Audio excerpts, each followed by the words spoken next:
Halo, tes. Oh, kayaknya udah masuk ya. Langsung mulai aja lah ya.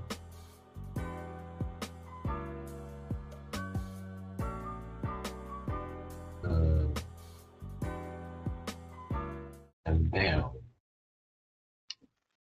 Oke, welcome yang nonton replay, yang nonton juga, yang lagi nonton live. Cuy. Nggak mau hari ini mau ngegas lagi Archon quest ya. Oke, waktunya buka audio.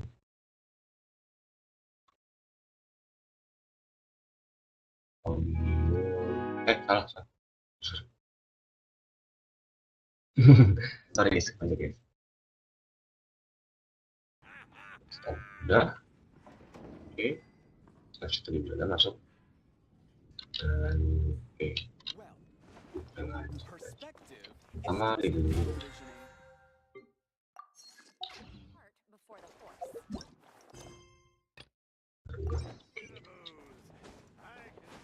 Patah.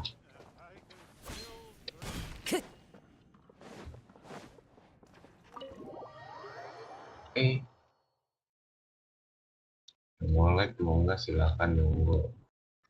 Yang cuma nomor doang apa? Entuy.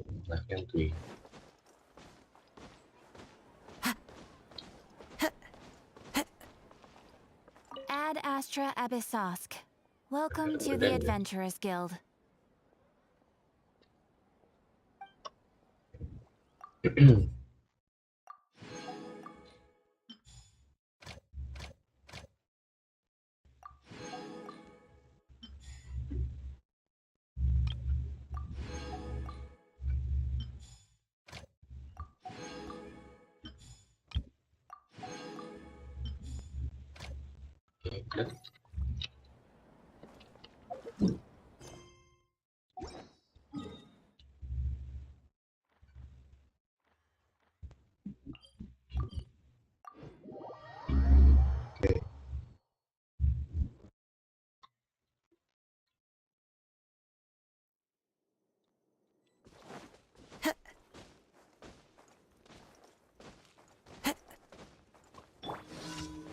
Pay your dues. The fuse is lit!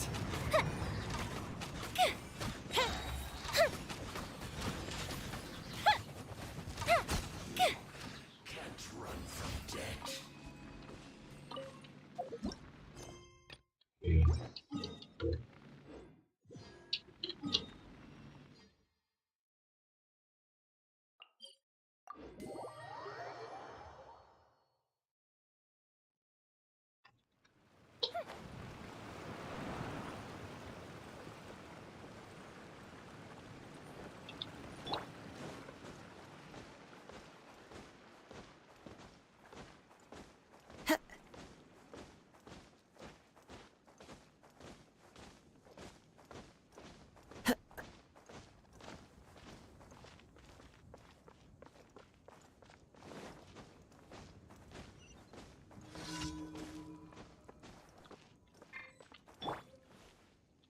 Crumble!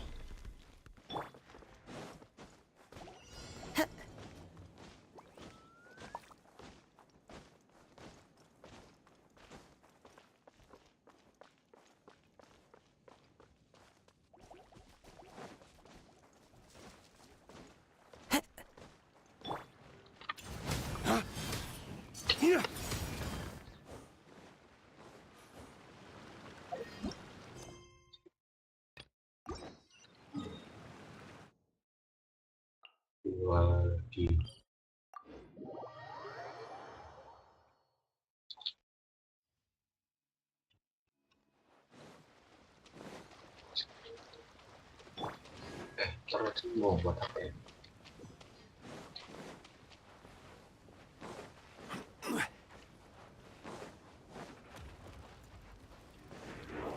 Stabilize!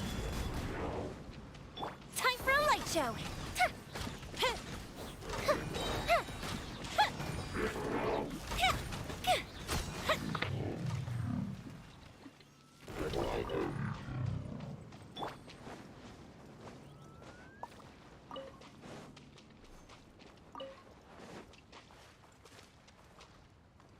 tambah sebelah GENSHIN. I'm just stressed out.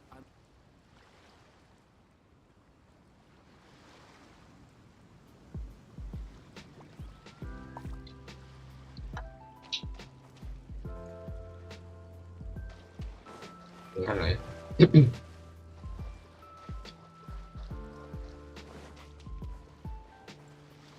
I follow the wind.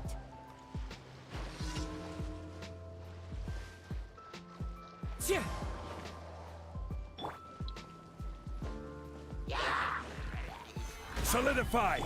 As one with wind and cloud.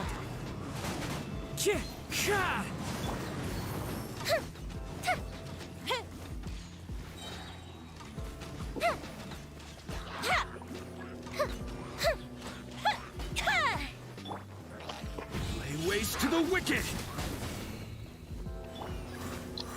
Into the wind. Gather! Karena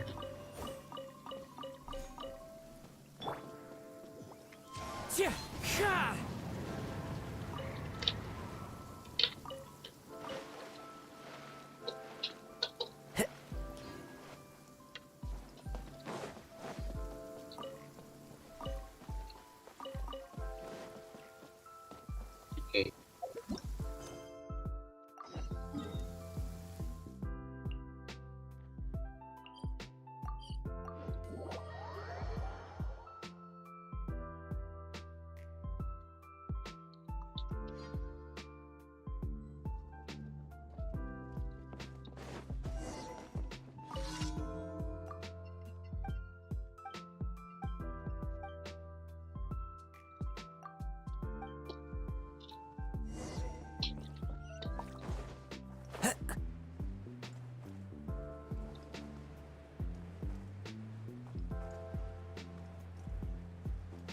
Bentar deh guys.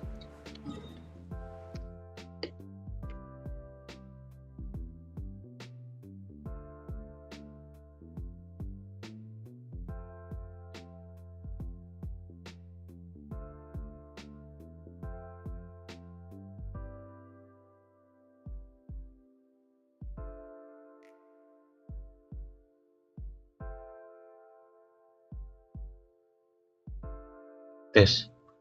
Oke.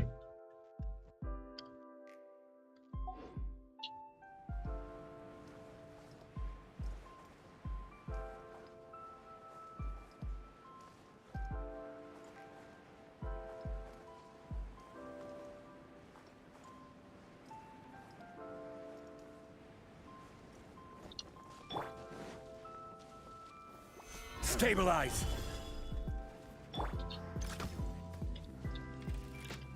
You're open! The wind knows me. This is order! Solidify! The fuse is lit!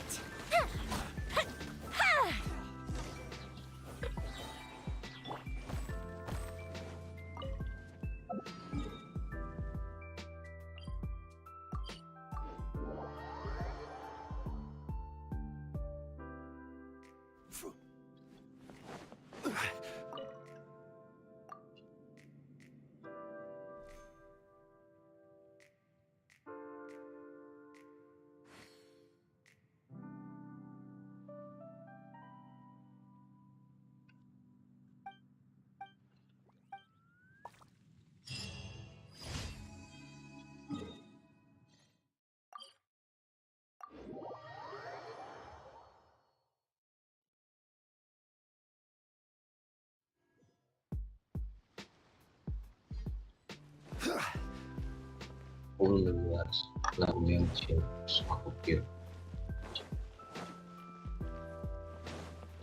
Add astro. Thank you for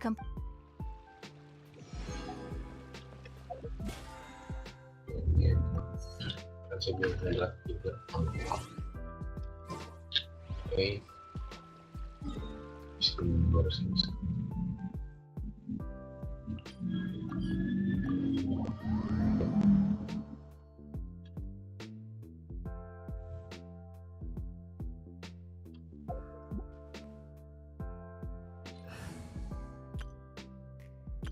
Ini apa ya? Nasional nggak tahu deh, rasis gede atau enggak. Sisa bro. Off we go.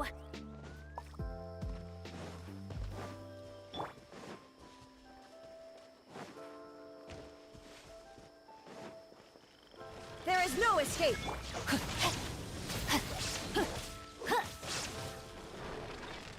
Time to act. Rain outlines your fate. Let's light it up. You're toast. Everybody stand back. Let me weave you a verse. Shine down. Let's light it up. Out of the frying pan into the... Yeah.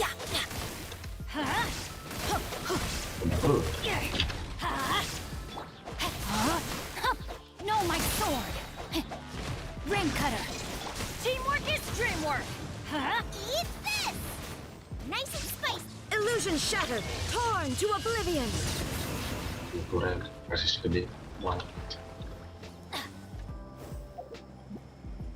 Itu rasis cukup gede banget sih.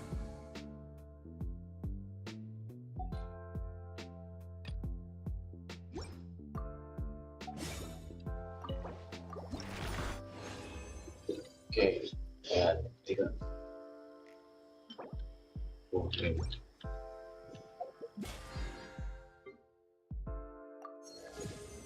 Oke.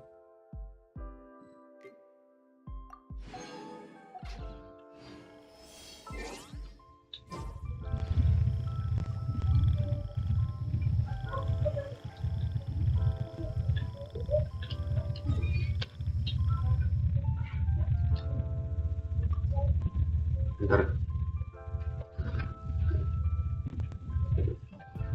Oke, buku.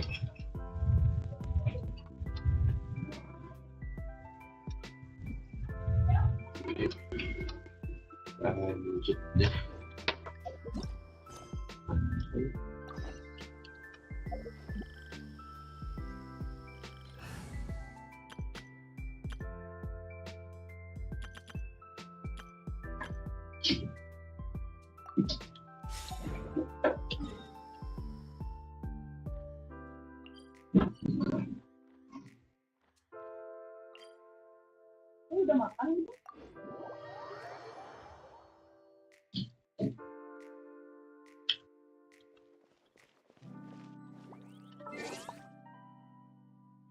Suara begini. Khusus.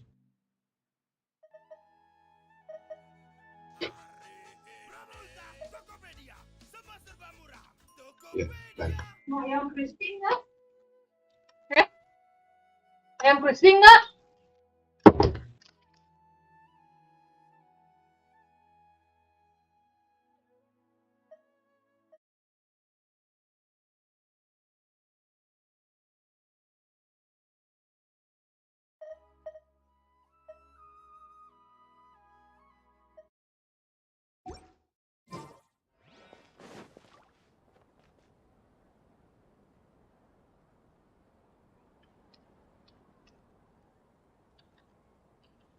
Untuk kehidupan sehat setelah untuk sebenarnya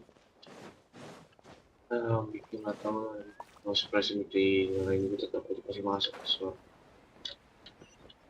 ayo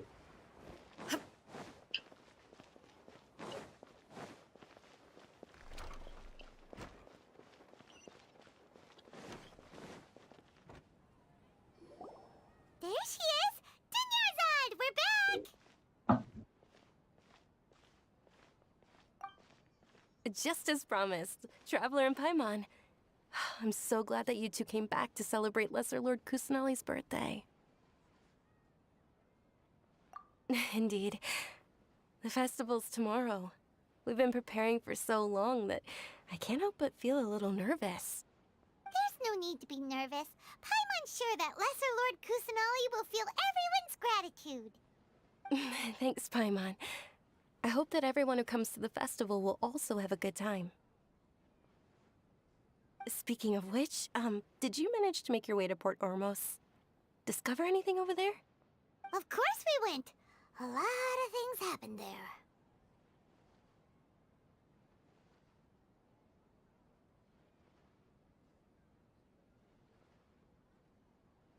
I see. Sounds like you two had another exciting adventure. If there is another chance, I would love to join. My lady, if you went to Port Ormos in your current state, we'd both be in for a lifetime of trouble. You were eavesdropping! It's called covert protection. Keeping an ear out for what's going on around my employer is part of the job. It's all right, Dia. I merely said I would like to go. I know better than to think my body could handle it.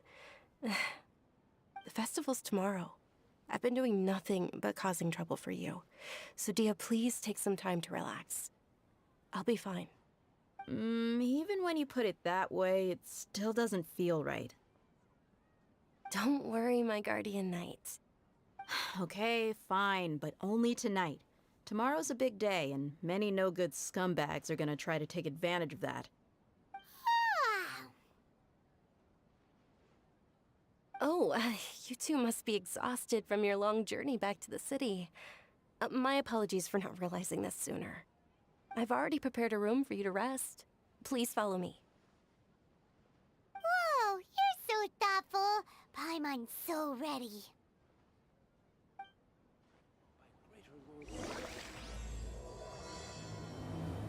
Welcome. Get your spices here. We've got all kinds.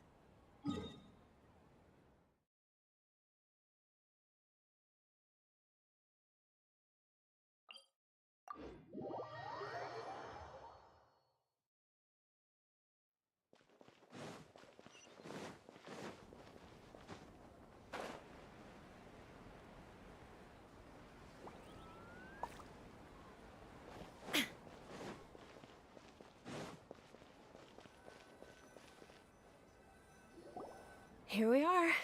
It's also fairly close to where I've been staying. It looks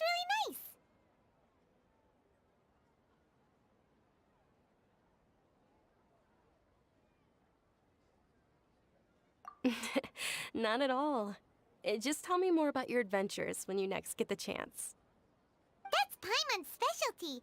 Paimon can tell you stories next time.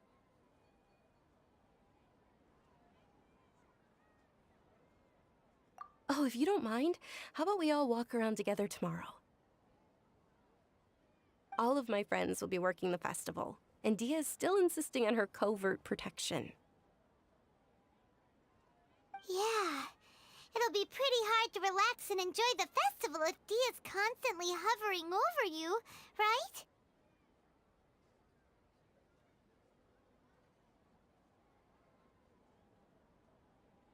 Then let's meet at the nearby bazaar first thing tomorrow morning. Have a great night. It's a deal. Good night, Dunyarzad. I may be too excited to fall asleep tonight. See you tomorrow. Paimon's starting to really look forward to the Sub-Zero festival too. Will there be lots of yummy food? Oh no. Thinking about food is just gonna keep Paimon up all night. The earlier we sleep, the better. Let's go inside, traveler.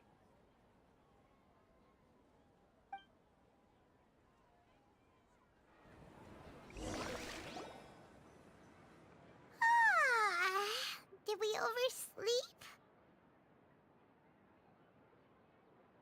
We should go meet Dunyarzad right away.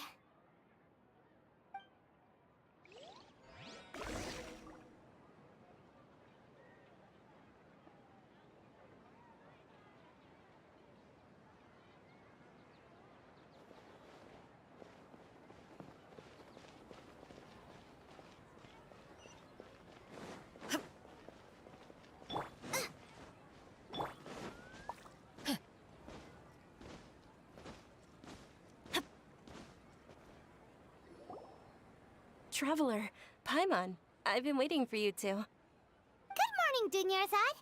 We must have overslept a little bit. Not at all. I arrived early. Today is finally here. I must cherish every moment as if it were gold. You've worked so hard for this day. You gotta enjoy it to the fullest. You know it. Oh, it's just that, as expected, I had some trouble falling asleep last night. I'm hoping my body won't be too much of an issue today. Well, shall we? Let's start with the stalls over there. Many vendors came out of the blue to support the event, and they insisted on covering costs themselves. Let's go give them some business. They paid for everything out of pocket? Oh, sounds like they're not in this just for the mora.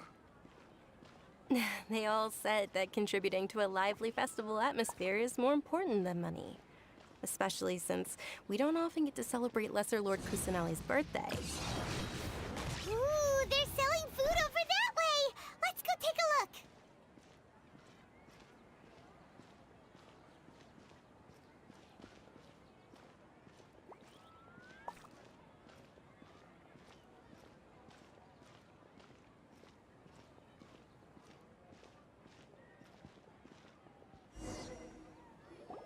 This is a stall offering foods from the Haftmewa feast. Oh, you could tell straight away. I thought most people nowadays wouldn't know. Mushrooms, flowers, and all kind of fruit? It's all vegetarian stuff. Oh, Paimon's a little disappointed. So, what's the Haftmewa feast you mentioned just now? It's another Sub-Zero's festival tradition. People used to set their tables with 7 different foods. Generally speaking, the most common selections were foods like Rukushifa mushrooms, lunar lotuses, Sumera roses, sunsetias, kapulatas, hara fruits, and zaytun peaches. So, the Sub-Zero festival is a vegetarian holiday? You don't have to be a vegetarian to enjoy the spread. We just use the 7 foods to symbolize the 7 virtues of the Dendro Archon. Wait, but if that's the case, if Sumero uses vegetarian food to represent the Dendro Archon, then wouldn't the Pyro Archon's festival be full of food like roasted fowl, juicy meatballs, grilled steak? Oh, Traveler, we have to go to Natlan as soon as possible! I hope your wish comes true one day, Paimon. Thanks! Alright, how about we also check out some of these other stalls?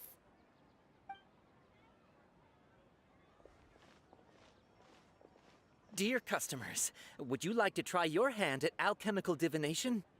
What's alchemical divination? Those two things sound like they'd be fun to try together. Right? I thought the same when I first heard about it. It is said to be a mysterious craft invented by none other than Lesser Lord Kusanali herself. So, how does it work? It's quite simple. After you give me any 2 alchemical reagents, I'll use them to perform a random transmutation. Sure sounds random. So random that it will probably fail. That is precisely what we need. After the transmutation fails, your one and only...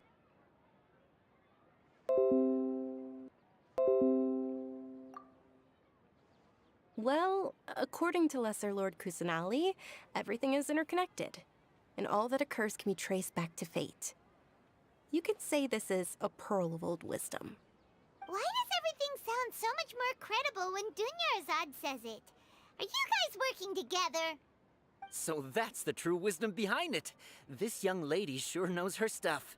So, how about it? Want to give it a try?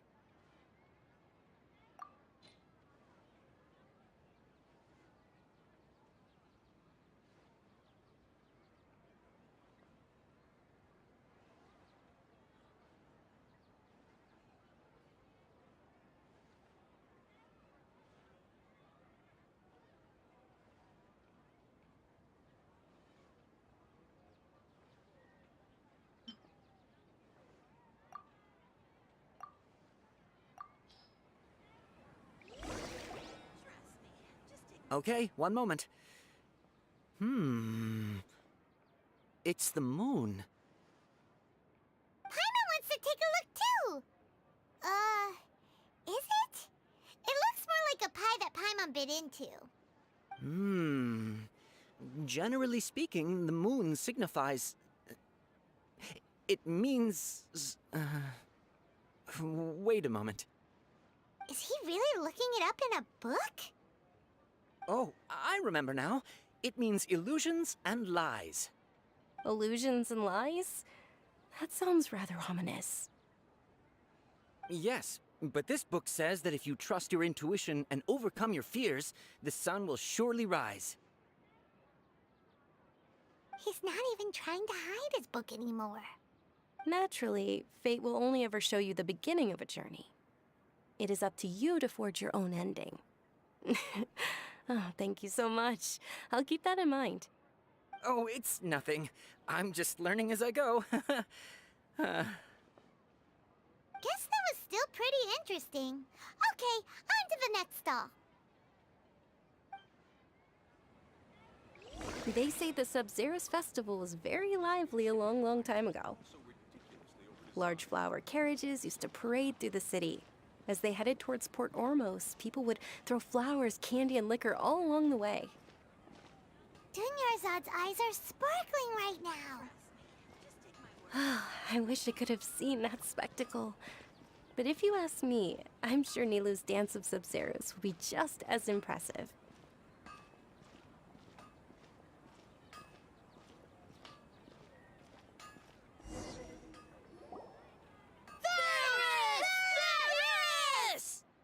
Attention! Soldiers, fall into formation if you want any Yalda candies.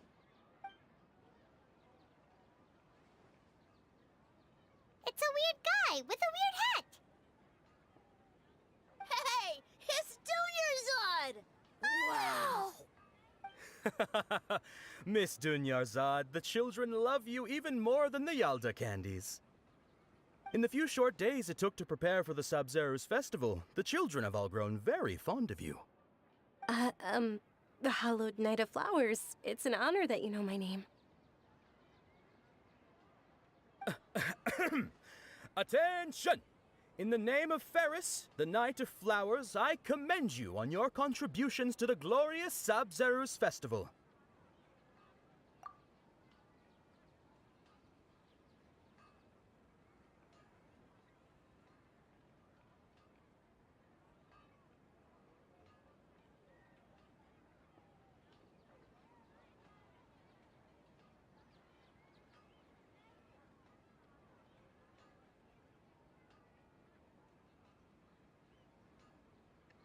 Ntar cuy, cuci piring dulu. Be right back.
Oke, endek.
Buset.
Pak.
corona sih kayak gitu.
courage to do all of this. If it weren't for her encouragement, I wouldn't have taken that first step. Thanks. There will always be frustrations in life, but I know that the point of living is not to leave behind any regrets. Suara ini. Oh, right. Isn't it almost time? Huh? Almost time for what? Isn't the Dance of Sub-Zeros about to begin? It's the part of the festival that I've been looking forward to the most. Nilou will recreate that legendary scene with her most splendid dancing. And the Sub-Zeros festival will conclude amid everyone's applause and blessings. And with that, my wish will also... Then what are we waiting for? Let's go to the stage! Yeah, we should still make it in time.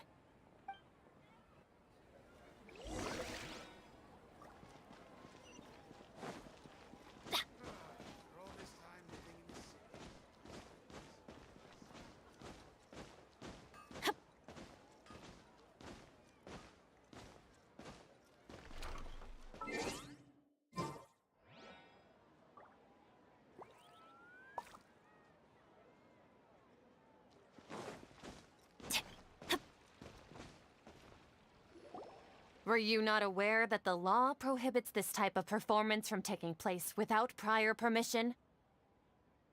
Over there! Someone's yelling at Nilou! I think I just saw the Academia's Grand Sage. Why is he here in person? But the Dance of Sub-Zeros is one of the key parts of the Sub-Zeros festival. If we can't perform it... The Sub-Zeros festival. The law also prohibits the private hosting of large-scale religious festivals. Only the Academia can host such an event.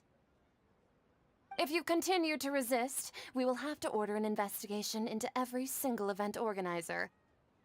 The Grand Sage has already granted you much leniency. I advise that you exercise tact. How did things turn out like this? The Academia was originally responsible for the Sub-Zeros festival, but they failed this responsibility for many years.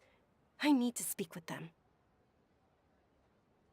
This is a hard pill to swallow, but you're right. Things would only get worse. Art, dance. Aren't you ashamed of pursuing such frivolous and meaningless activities in this land of knowledge and reason?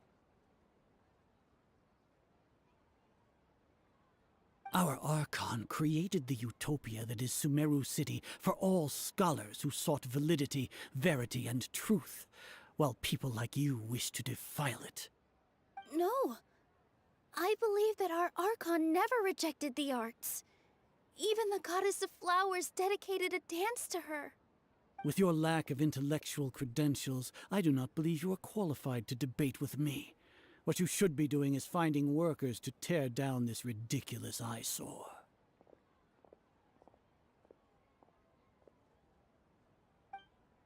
When we return, have the scribe draft an ordinance before the next Nyagarbaha Day that prohibits public art performances. We will announce it to the public later via the Akasha.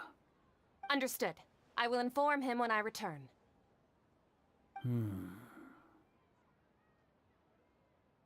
The Sub-Zeros Festival. Go celebrate the birth of that god to your heart's content. Nilou, are you okay? Oh, Dunyarzad. You all saw that just now? The Grand Sage ordered us to stop the performance. Yeah. Let's go somewhere the Academia can't find us and perform there. But how do we let everyone know? And what about the atmosphere and the stage? Or we could get people to block them off so they can't interrupt the performance. No. They just threatened to investigate the organizers. If we were caught... Nilou, it's all right. Don't worry about it. But you've been looking forward to the Dance of Sub-Zeros so much. And I know how important this festival is to you. I don't want you to have any regrets. It's okay. Seeing you care this much about my feelings is more than enough. It would be too risky to continue the Sabzeruz festival at this point. I don't want to get everyone in trouble. If you say so. But you can sneak out for the next Sabzeruz festival, right? We'll make sure the next one is a smashing success. The next one. Yes. Okay, it's a promise. It will be a smashing success. Paimon can't believe this is how things turned out. Those heartless geezers. It really is okay. There's nothing we can do about it. Still, I'd be lying if I said I had no regrets. I would have loved to see Milu's dance.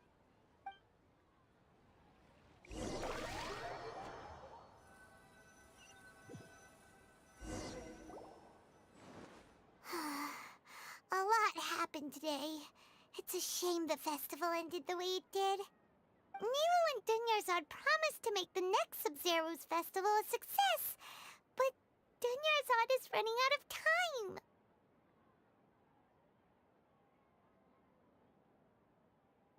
Yeah.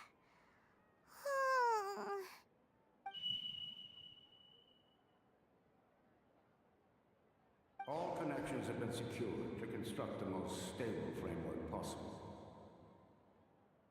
The project has entered its most critical phase. Power has begun to flow from...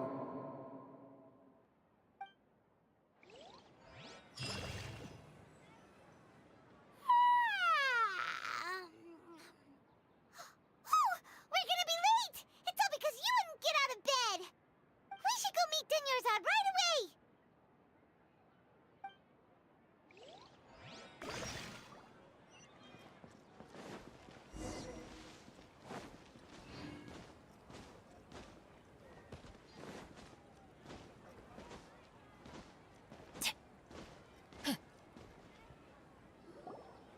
Good morning, Dunyarzad. Sorry we're late.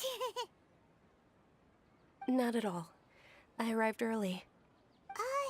You seem kinda tired. Did you not get enough sleep? I'm doing well. There's no need to worry. Shall we go? Let's start with the stalls over there. Sure! Traveler? Why are you just standing there? Let's get going!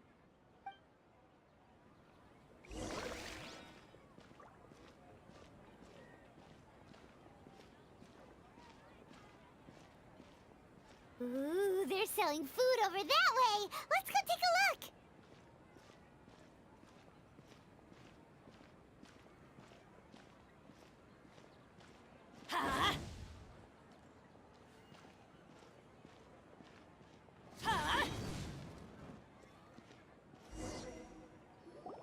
This is a stall offering foods from the Haftmewa feast. You are quite well informed, miss. I thought most people nowadays wouldn't know. They're all plants! Oh, Paimon's a little disappointed. Actually, what is the Haftmewa feast you mentioned just now? It's one of the Sabzeruz festival's traditions. People used to set their tables with 7 different foods to symbolize the 7 virtues of the Dendro Archon. Remnants appear to be in the form of the moon. Really? Paimon thought it looked like some kind of food. The moon signifies... It's escaping me for now. Wait a moment. Is he really looking it up in a book? Oh, right. It means illusions and lies. But if you trust your intuition and overcome your fears, the sun will surely rise. Dijak. Understood. I'll keep that in mind.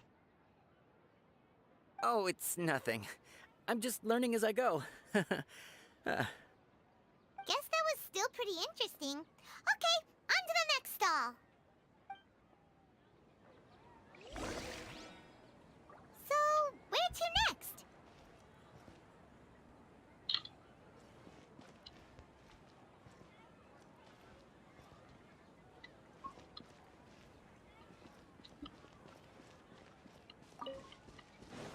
Adventure time!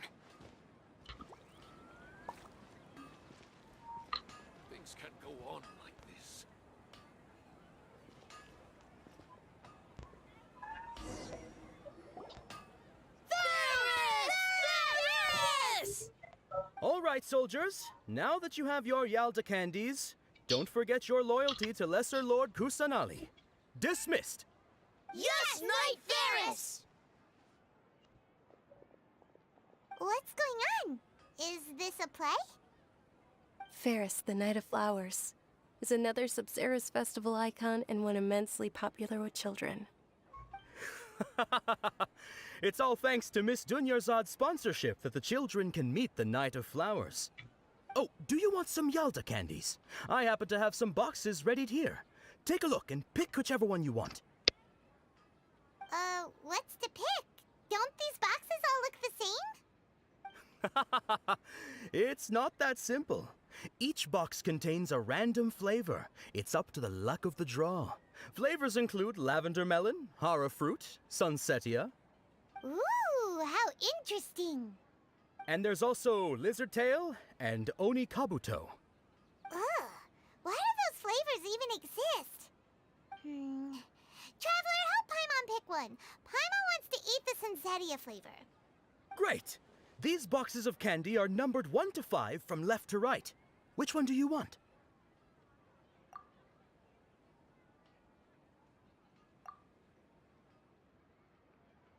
Ah, excellently chosen. Number 4 is indeed sunsetia. Paimon bet you had incredible luck, and Paimon was right.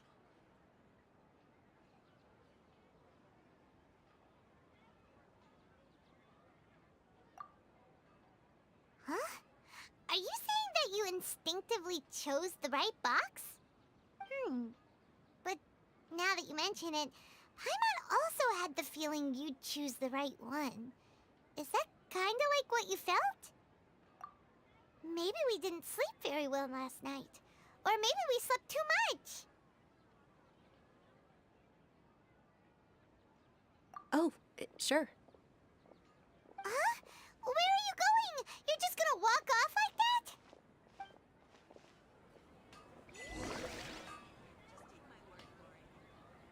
Itu aja harus dijawab.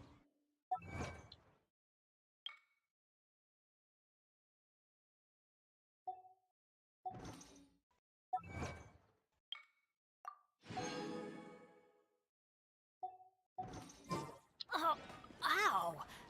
Where did that come from?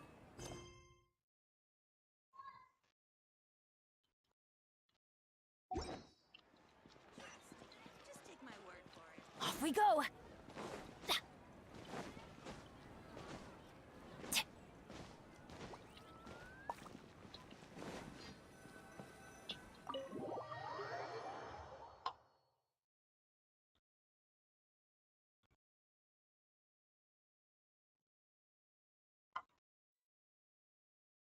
A feeling of deja vu?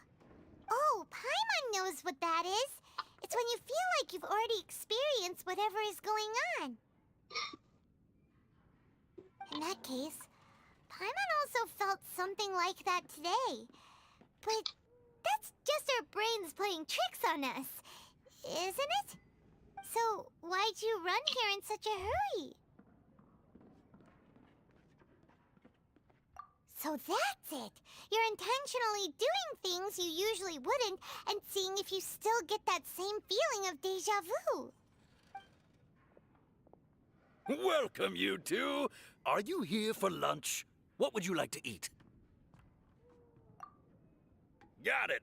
You don't look like you're from these parts, but I gotta say, you've got good taste. I'll give this order to the kitchen. Coconut charcoal cake? Isn't it that burned thing that didn't look tasty at all? Oh, Paimon understands what you're trying to do now. You'd never normally order something like this.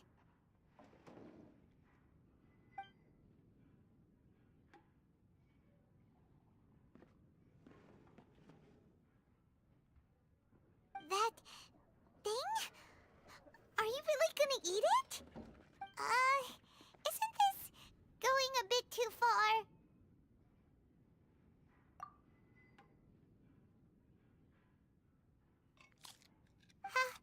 How was it? The look on your face is telling Paimon that it tasted awful. Then, you mean... That's impossible! We were just talking about how gross it looked! So, would this be a case of taste bud deja vu?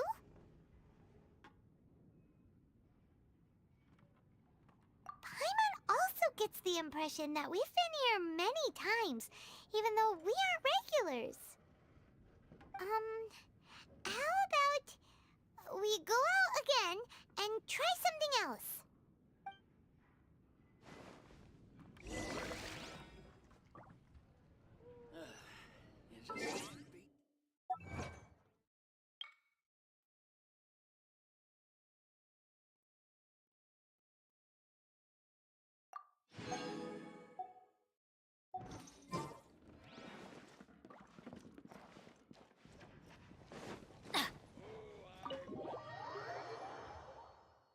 Becaus.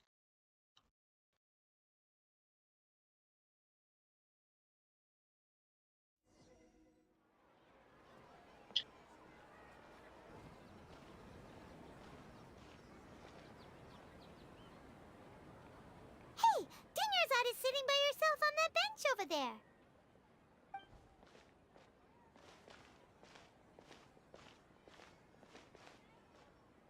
What a coincidence, Dinyarzad. We meet again. Why are you sitting here all by yourself? Oh, I ran into some kidnappers just now, but thankfully Dia came to my rescue. I started to feel unwell after that, so I sat down here. Kidnappers? Oh my goodness, are you hurt? I'm okay. Dia's arm got scratched, but it isn't serious. Whew. That's a big relief. But, Dinyarzad, you seem a little down today. It's the Sub-Zero's festival, and you've been looking forward to it so much. Not at all. I've always been like this. Excessive physical exertion or strong emotions tend to aggravate my illness. Besides, no matter how amazing today may be, it is but a single day. After however many more days, my time will come to an end. Paimon doesn't quite follow you, and Paimon feels like something's really got you down right now.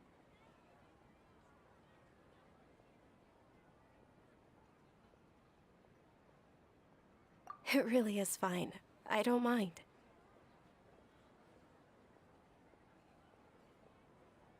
Huh? Did something happen? Dinyarzad, have you ever felt deja vu? You know, like when you've already experienced something that's happening right now? Deja vu? No. But my days have been the same for years now.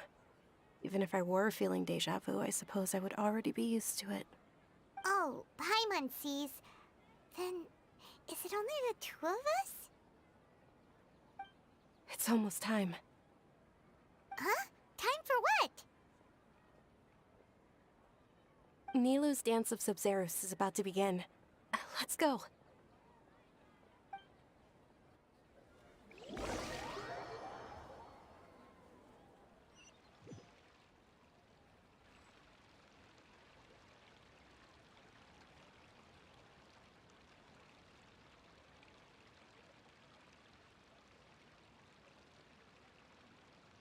With your lack of intellectual credentials, I do not believe you are qualified to debate with me.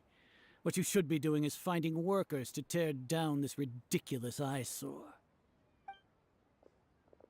When we return, have the scribe draft an ordinance before the next Nyagarbaha Day that prohibits public art performances. We will publicly announce it later through the Akasha. Understood. I will inform him when I return. The Sub-Zero's festival. Go celebrate the birth of that god to your heart's content.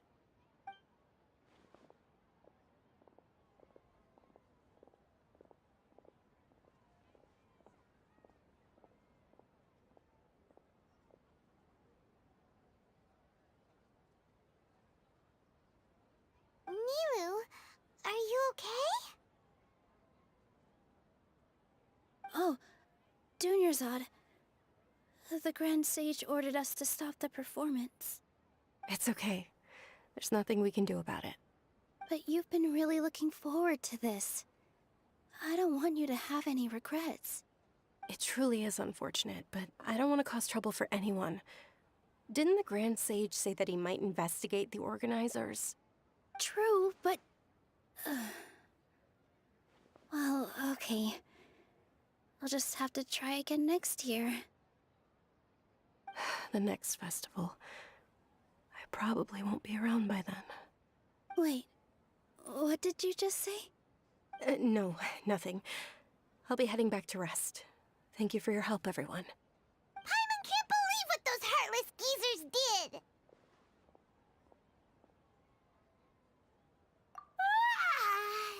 Did Dunyarzad already go back? We should also return and get some sleep.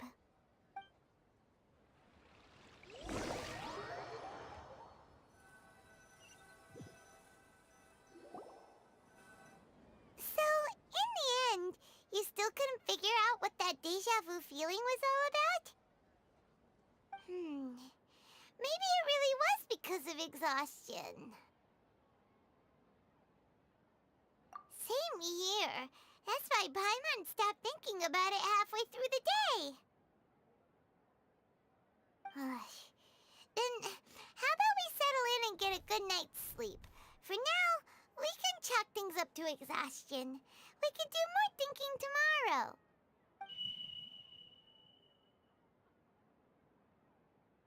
Observing a modest drop in the output of jnana energy, but values still remain within normal parameters. Continue to monitor for variances in the data and find the cause as soon as possible.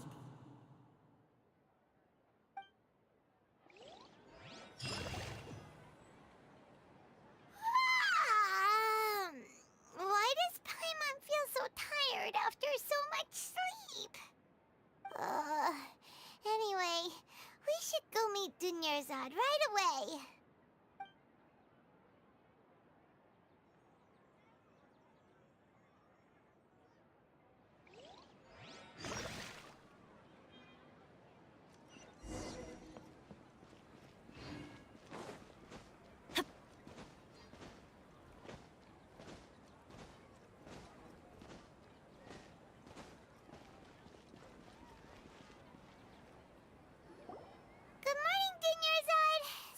Keep you waiting.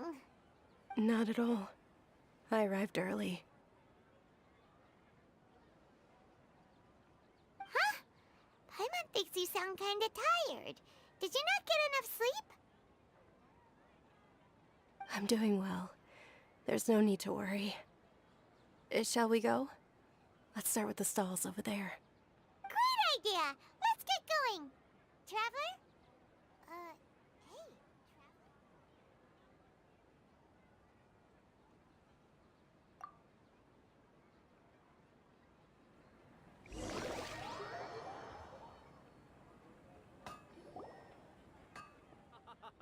It's all thanks to Miss Dunyarzad's sponsorship that the children can enjoy the Sub-Zero's festival.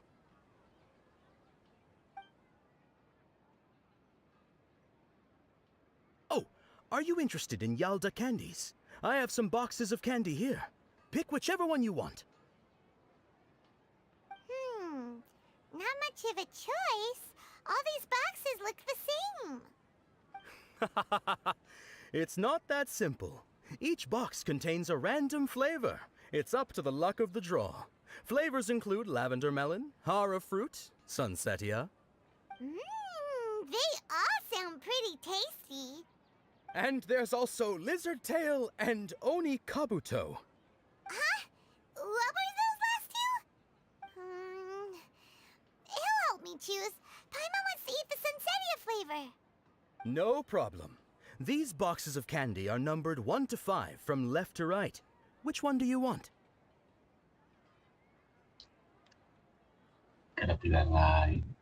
Oh, I like your confidence. No hesitation at all.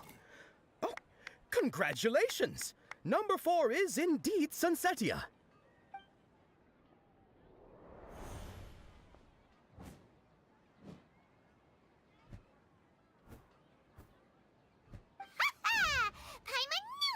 had incredible luck?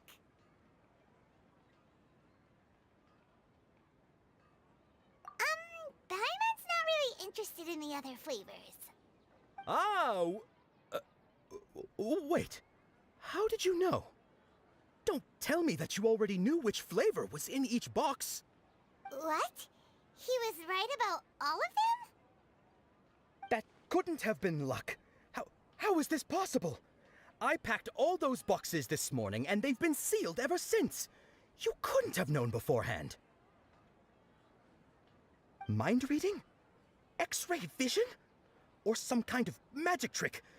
This is way too freaky. Tell us what's going on! Since when did you get superpowers? Traveler? Sana. Hey, where are you going?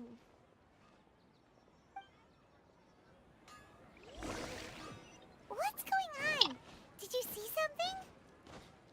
Us leaving Dunya's side without letting her know is kinda rude, you know. Things can't go on like this. Attention! Any more requests, young soldiers?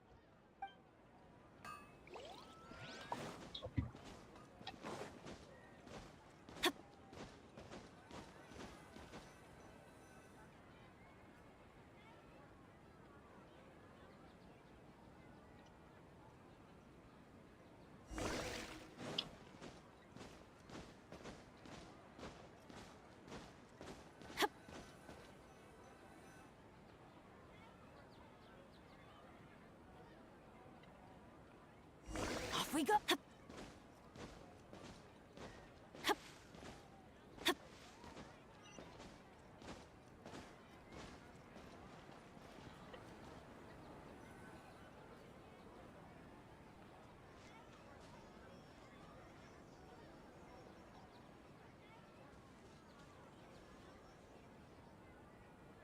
What are you looking for? Why did we come here?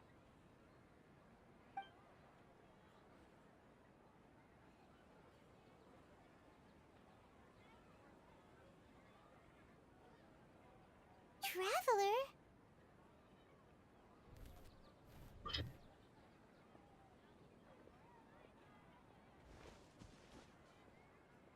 That's... Gila.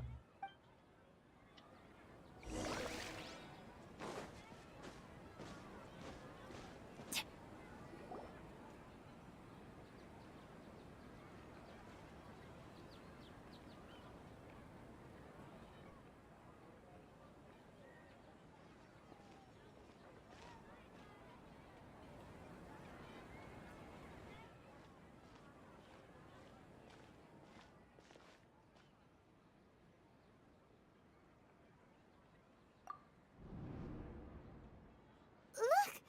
That's... Isn't that Dunyarzad? What's happening here? Why are there two Dunyarzads? You already know that this isn't your first Sub-Zero's festival, don't you? I'm sure you already know how to use this. A knowledge capsule? Where did you get it? What's inside? You should use it too, Paimon. You know Paimon? Well, this seems kinda sketchy, but Paimon feels like this is what we should do.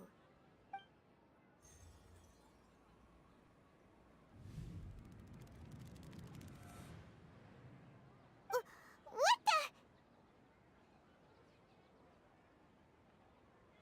This is our 20th time at the Sub-Zero's festival? Huh? No. The 30th? 40th? Just how many times have we been to the Sub-Zero's festival?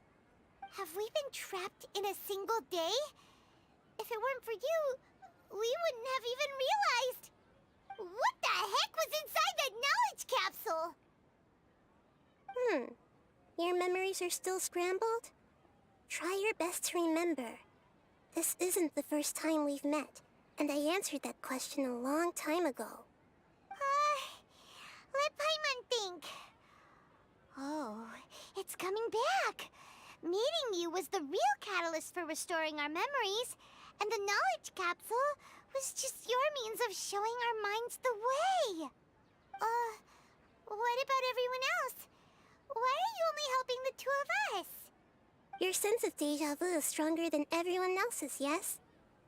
As for an explanation, you two received the blessing of Dendro. And you also have special, sensitive constitutions. It was as if a single sheet of paper was separating those memories from your consciousness.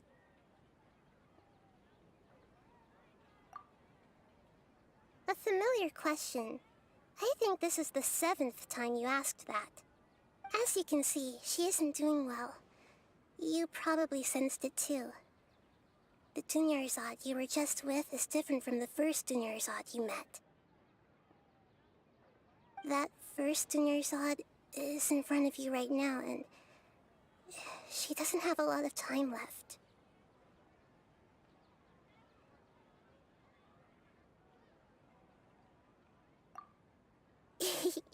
Looks like you're almost done sorting out your brain. Oh yeah, I'm Nahida.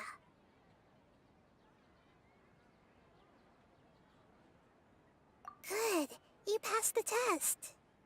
What's happening? You can awaken our memories, and you seem like you know what's going on. Oh, wait. Please don't tell Paimon even you don't know. Everything in this world runs in a loop. This cycle is called a samsara. You, me, and everyone else are all stuck inside a one-day samsara. As for the truth, that's on you to find out. If you were told the truth instead of discovering it yourselves, it would literally blow your minds. I don't know how you'd be after that. I can only give you surface-level help, like bits of information and subtle hints. For the rest of the time, I'll be doing all I can to slow down Dunyarzad's illness. She looks like she isn't doing well at all. Her illness gets worse after each Sub-Zero's festival. If we can break out of the samsara, I might be able to save her. But as things are right now, she's just a small bird in the sky that's about to lose its last feathers. All I can do is raise a gale to delay her fall. You sure love to use weird analogies. Analogies are wonderful tools. They let you use existing knowledge to understand unfamiliar things. Okay, so, with what you know so far, what do you think the truth is?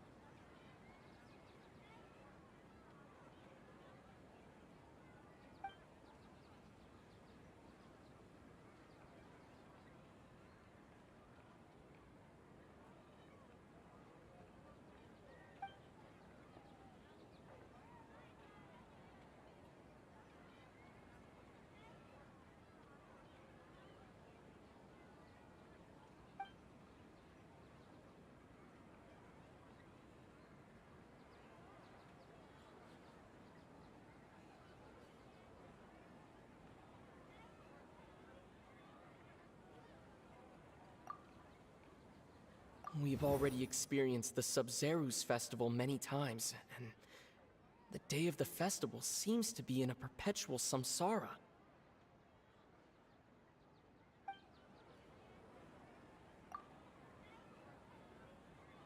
The Grand Sage said, "Go celebrate the birth of that god to your heart's content."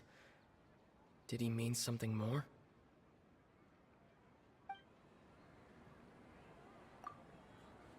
The moon, illusions, and lies.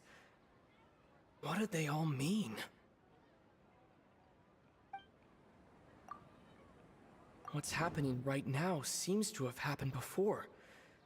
This feeling has been getting stronger and stronger. My mind feels exhausted, even though I haven't done too much thinking. What is going on?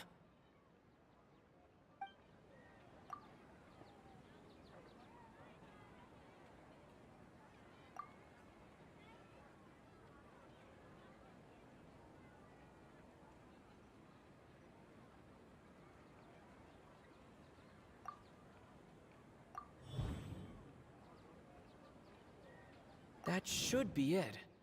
The flow of time is endlessly cycling within one single day.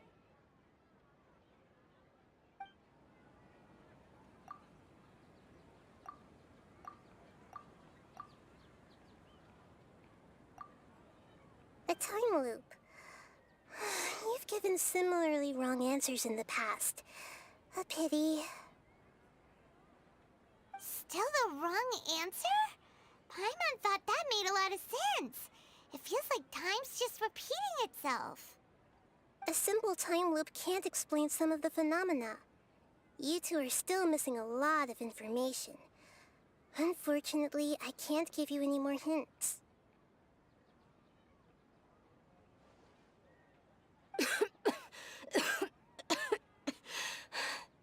Dunyarzad.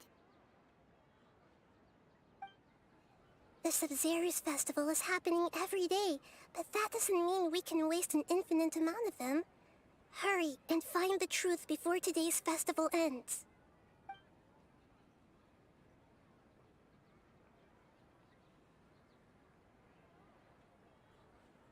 Let's think about our current situation. To save Dunyarzad, we have to escape the samsara of the Sabzeruz festival. And to do that, we need to figure out what's happening. The truth. Nahida rejected the idea of a time loop, so we must have missed something, right? Paimon's memories say that we've already done this many times, but let's go talk to people again. It's more productive than sitting here and scratching our heads. Why don't we start with those stall owners?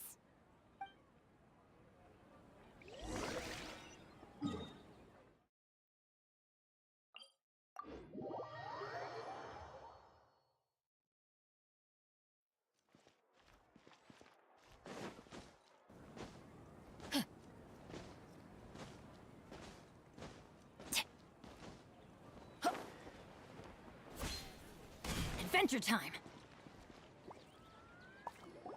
Hey there! Hey, it's you guys again. Where's your cultured friend? She's feeling a little unwell. I see. Did you come back to buy something? I guarantee the freshness of my products. I harvested them from the forest just yesterday.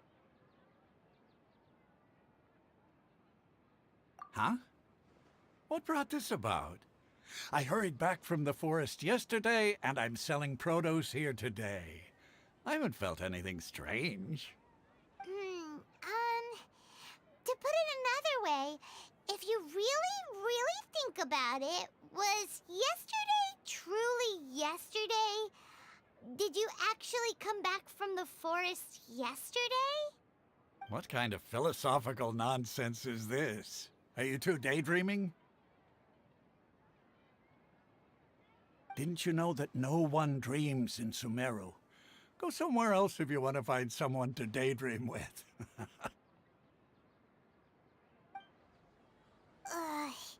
He actually has a point. Is this a dream? Is everyone dreaming? True. It's so weird that people here don't dream. Why is that?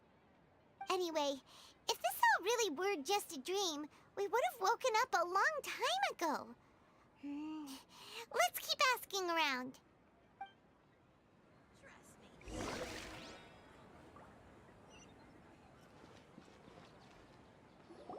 Oh, it's you two. Was my divination so accurate that you felt compelled to compliment me in person?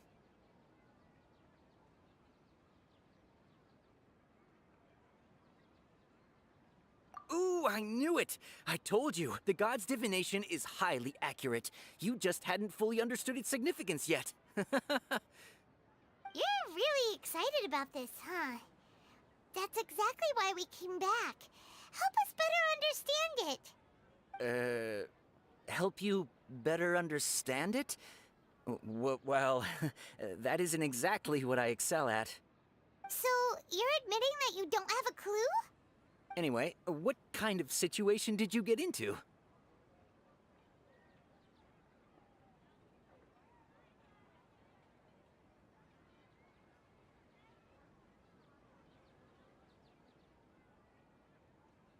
Huh?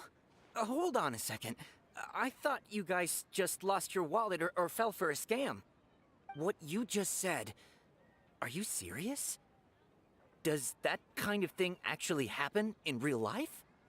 Paimon knew you weren't going to believe it.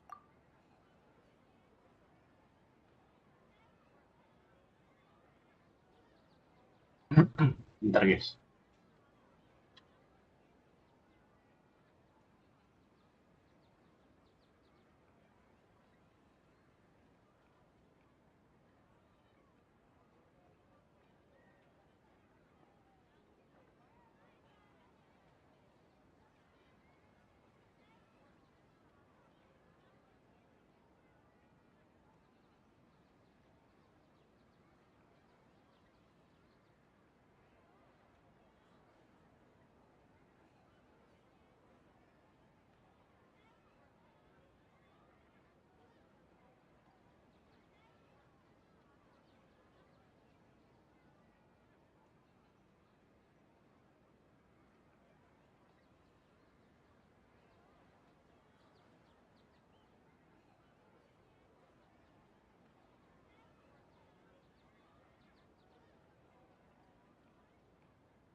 Marvelous.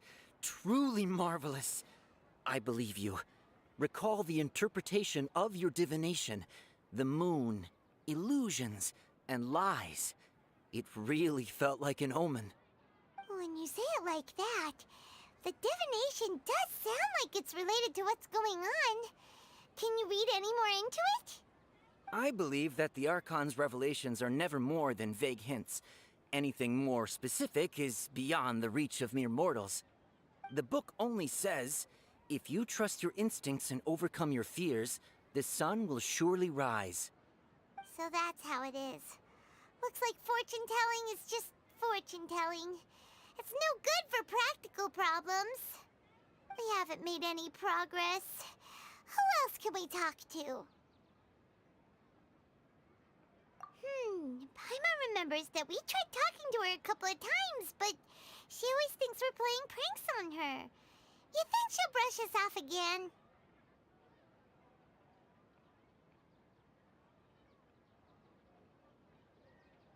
Yeah, if we tap into Dia's strong sense of responsibility as a mercenary, then she'll definitely take us seriously.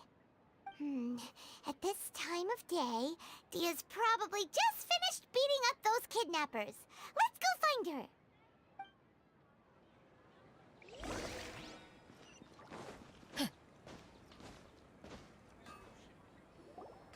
I'm fine, my lady. It's just a scratch.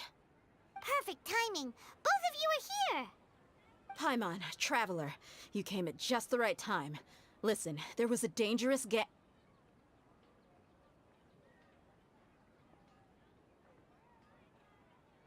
Huh? You saw? Then why didn't you jump in earlier? If someone was protecting Miss Dunyarzad, I could've went all out. Anyway, can you do something for me? You want the traveler to take Dunyarzad somewhere to rest up while you check to see if there's still any kidnappers around. Did Paimon get that right? How did you know what I was going to say? We need to say something convincing.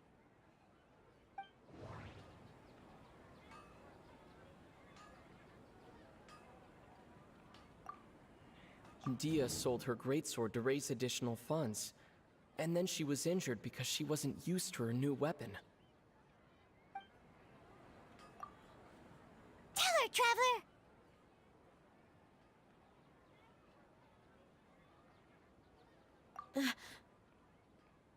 I didn't tell anyone about that.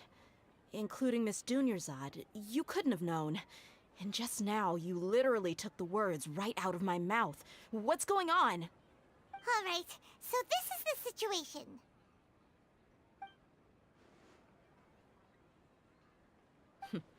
It's kinda hard to believe what you just told me. First, let me make something clear. Most of us desert dwellers might not be the scholarly type, but we do have basic common sense. She's quieter than usual, uninterested in anything, and really gloomy. Yeah, she isn't the same as before, but her parents said that this is how she was like at first. Huh? At first? I don't quite understand what you're all talking about. I'll go rest on the bench over there. My lady, are you angry? All right, I'll give you the benefit of the doubt since you knew about my greatsword. Let's make this a quick trip. Miss Dunyarzad isn't completely safe here.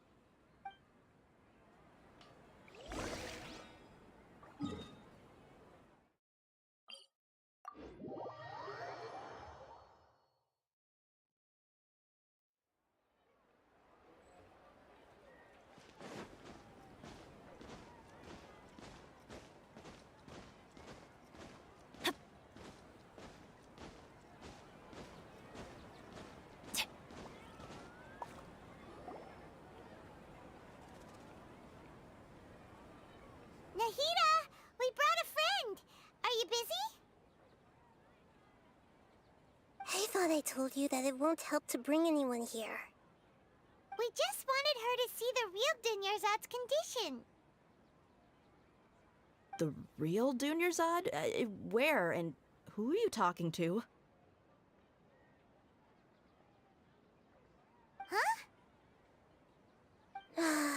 told you that you two are special.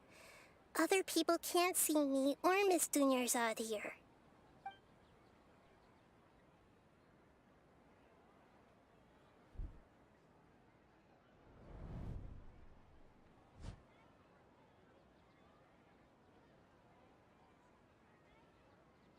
Hold on.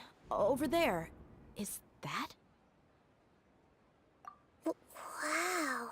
How perceptive. Does she have invisible antennae? Miss Dunyarzad, she's lying down here, isn't she? How's she doing? Her condition's really bad, and she's basically in a coma. How did you know she was here? I can sense her aura. There are also lingering feelings of something like regret or disappointment. What happened? Do you believe us now?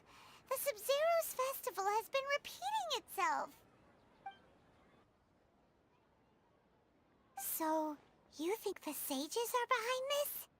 Yeah, they've always been against us. Wouldn't surprise me if they're using the Akasha to intentionally repeat the Sub-Zero's festival as a sick joke. You have a point. Aside from the Dendro Archon, the Academia's sages are the only ones in Sumeru who could pull off something like this. Maybe there's more to the Akasha than we know.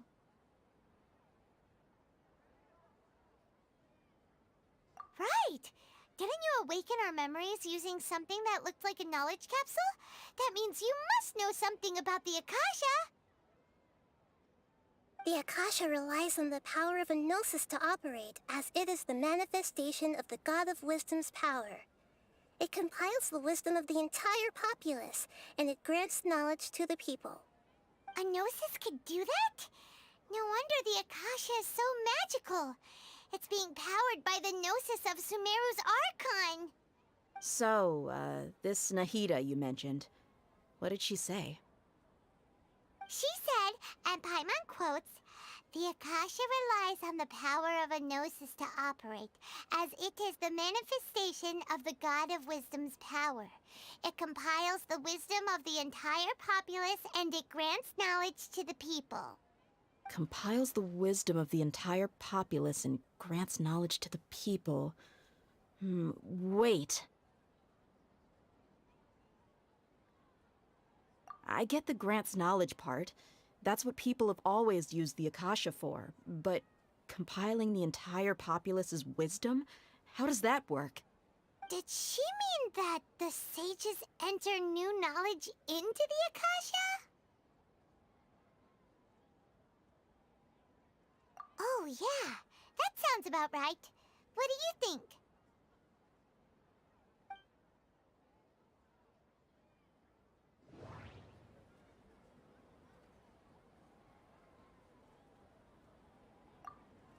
Okay, Nahida said the Akasha relies on the power of a gnosis to operate, as it is the manifestation of the God of Wisdom's power.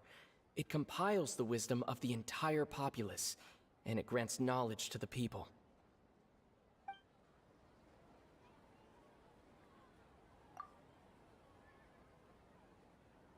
My mind feels exhausted, even though I haven't done too much thinking. What is going on? That doesn't sound right. I need to carefully think things through. People in Sumeru don't dream. What a strange phenomenon. What's happening right now seems to have happened before. This feeling has been getting stronger and stronger. That doesn't sound right. I need to carefully think things through.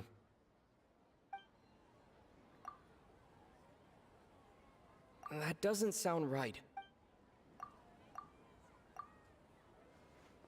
You mean the Akasha is causing our mental fatigue? Huh. Now that I think about it, my head's been feeling unusually heavy. When the desert dwellers set off on their quest for knowledge, a sage once said, "Knowledge always comes at a price." Compiling the entire country's knowledge, you think The Akasha pulled a 180 and is extracting information from us?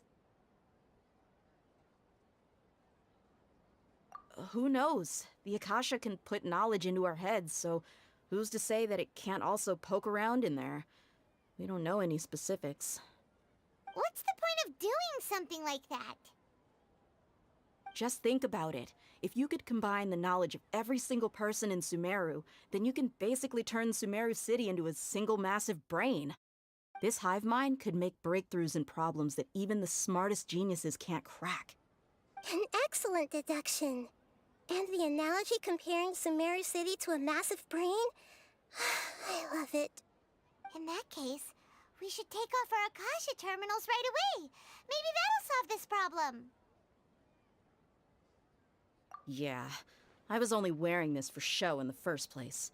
Didn't expect the sages to cook up such a conspiracy. Mark my words, when this is over, I'm getting evidence and exposing this whole thing to the public.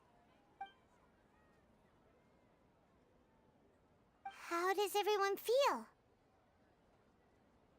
Huh? What is it? Oh, that! Paimon knows what you're talking about. It's a single soft beep that sounds like it's coming from the Akasha terminal. The sound of a beep. Could it be a prompt tone for when the Akasha is operating? That's probably an important clue. We weren't using our terminals, but we heard a beep anyway.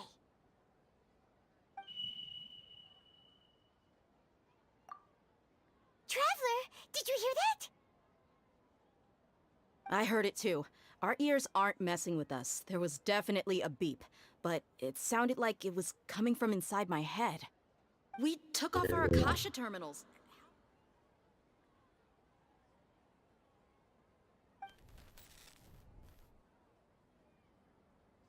Phase runtime has exceeded its expected length. At this rate, there may be casualties. But we cannot lose all of our progress.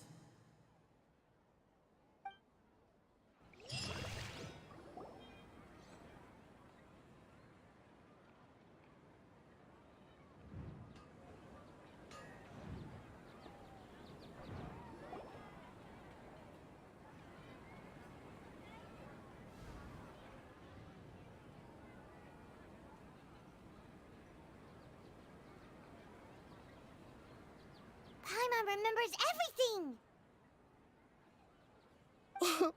Good. You adapted quickly this time. We definitely took off our Akasha terminals last night, but we still heard that beep. Why is that?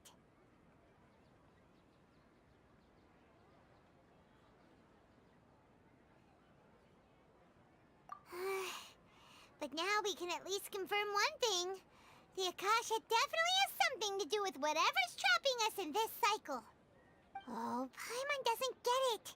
Why would the Akasha go this far if all it wants is everybody's wisdom? It's extremely difficult for lab rats in an experiment to understand why they're being treated the way they are. If we're lab rats, then what are you? Nahida, you've never told us anything about yourself. I guess I'm the moon. The moon? Wasn't that the result of our divination? Anyway, knowing who I am won't help you get closer to the truth, so you should focus on other things. Don't get distracted and miss any clues. Okay then. Dia helped us a lot yesterday, so let's go find her. If Paimon's reading the time correctly, those kidnappers should be showing up soon.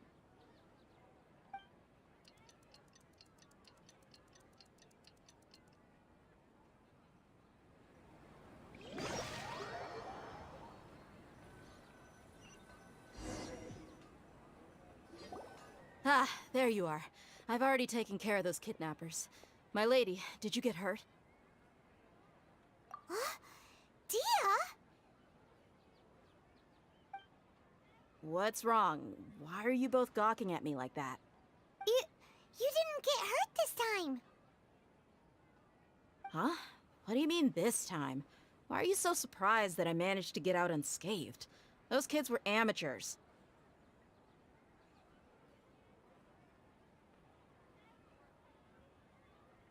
Shh! How did you know about my greatsword? I haven't told anyone about it. Please, don't tell Miss Dunyarzad. So Dia's lost her memories after all.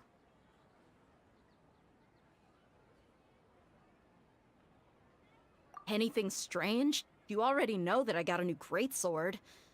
If I had to say something, it's weird how such a new weapon could feel so familiar.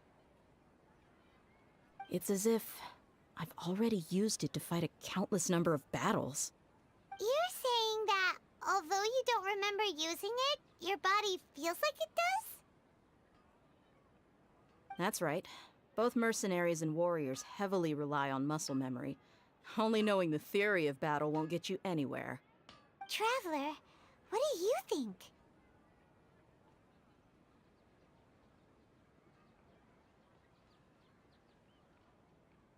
Yeah, Paimon's feeling really hopeful. Oh, you're right! Earlier in the Samsara, something like this would have never happened. I have no clue what you two are talking about, but it's still dangerous here, so... So you want us to take Dunyarzad somewhere else to rest while you check if there are still more kidnappers around, right? How did you know what I was gonna say? Can you read minds? Forget it. Go and do your thing.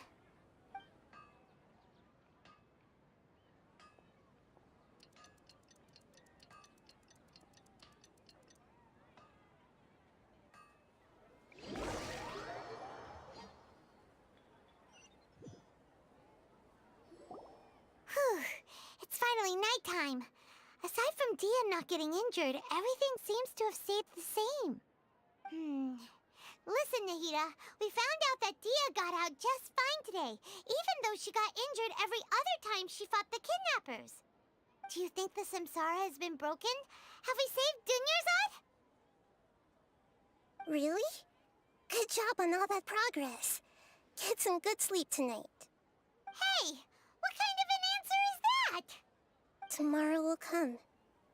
Everyone assumes this is common knowledge, but the only way you can know that for sure is if you experience tomorrow. How many todays has it been? Is it possible that today will be followed by yesterday? Does tomorrow truly exist as anything beyond a made-up concept? It's even possible that this entire world is a lie, and the history of the whole world has just been one endless Sub-Zero's festival. Okay, no more. Paimon's brain is already shut down. That's why it makes no sense to waste your energy thinking about things you will learn tomorrow. Get some good rest. You know, use the bathroom and flush your anxiety dookie away. Huh? Hold on, what did you just say? Did Paimon hear you correctly? Huh? People always say they feel a sense of relief after they take a duk-duk. That's why I suggested you could try that. Is that so strange? It's so strange and so against common sense that Paimon's at a loss for words. You were sounding kind of smart just a minute ago. Yeah, even though it's happy and lively at the Sub-Zero's festival every day, it feels like it's been a long time since we've really gotten to relax. Let's go back to our room.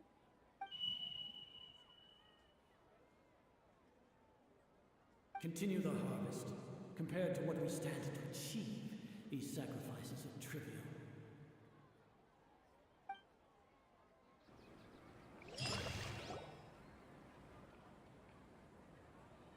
We're still in the same day! Nahida, you already knew last night that we didn't break out of the Samsara? Why did you tell us? Would there have been a point? You would have spent the night with new worries, with tomorrow still out of reach. In that case, you might as well rest within that brief moment of hope. An opportunity like that doesn't come by often, and I thought it might help you clear your minds. Paimon thought that Duke did that! Whatever. Guess you were looking out for us after all. Of course. In the time we've been together, you two have been everything to me. Paimon's flattered and everything, but maybe you're taking things a little fast. What I mean is, even though I had asked you to solve this puzzle, you two are still the only ones who can see me and sense my presence. In other words, if you weren't here, I may as well not exist. That's why you two have been everything to me. Get it? Nahita's talking about confusing stuff again. Anyway, that's enough chit-chat. So, Traveler, did the new clues yesterday help you gain a new understanding of the situation? Huh? Why are you scrapping your previous theory? Oh yeah, you're right! Gosh, how did we not notice that? In a simple time loop, people's physical conditions should also reset. So, what's your new hypothesis?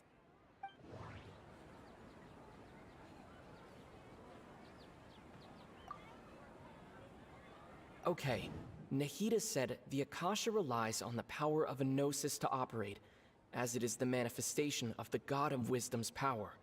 It compiles... The beep is a prompt tone for Akasha operations. We still hear it every night, even though we removed our Akasha terminals.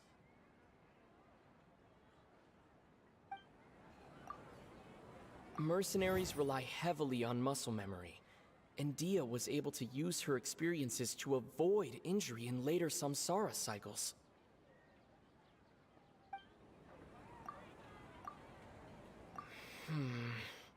I can't seem to cohesively piece everything together.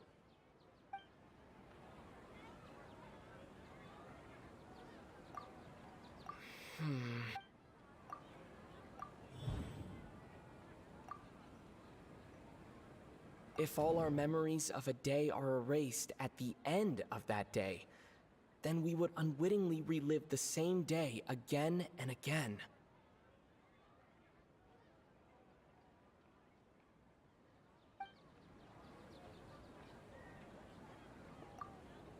The moon, illusion. We've already experienced the Sub-Zeru's fest.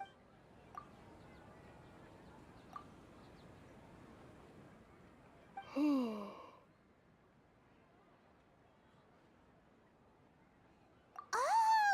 Then the beep we hear every night could just be indicating the deletion of our memories. That's why when we wake up, everyone thinks the Sub-Zeru's festival hasn't happened yet. It's already the next day, but everyone still thinks it's the day before. But muscle memory can't be erased. That's why Dia has been getting better at using her greatsword. Now everything makes sense. A brilliant deduction. Nahida, tell us if we're right or wrong. To put it simply, it's as if you've mistaken a pyro crystal fly for a firefly in the night. You lost sight of its true nature because you focused too much on your perception that it glows. That isn't simple at all! Why don't you go talk to Miss Dia again? You might learn something new. Right! She did help us find our latest clue after all. Let's go!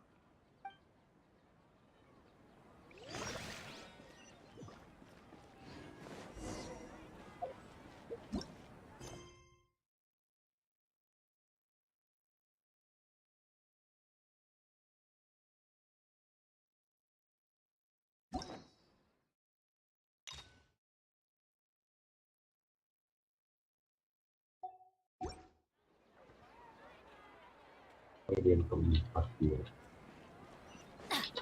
Panjang juga. 2 jam lebih.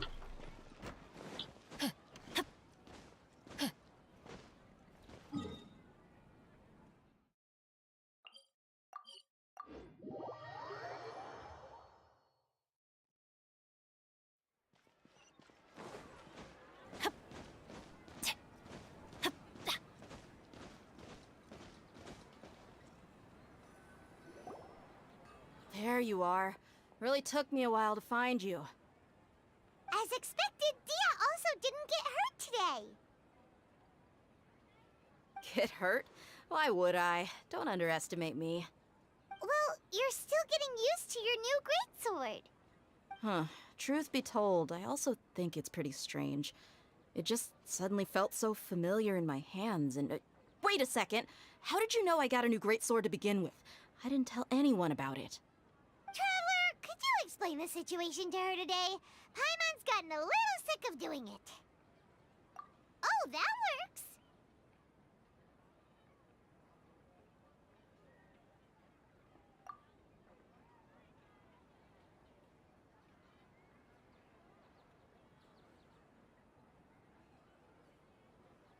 What happened to you guys while I was gone? Did you get brainwashed by some cult? Don't think too hard about it. Just take what we're saying at face value.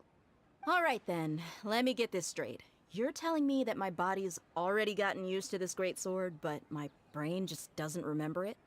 Yes, your memory's being erased every day. Then I'd have to disagree. That's impossible. Oh? Why do you think that? If we've actually been reliving the Sabzeruz festival day after day, then what happened to the things we used, the money we spent, the food we ate? Common sense says my wallet should have emptied itself a long time ago. There's no way I wouldn't have noticed that.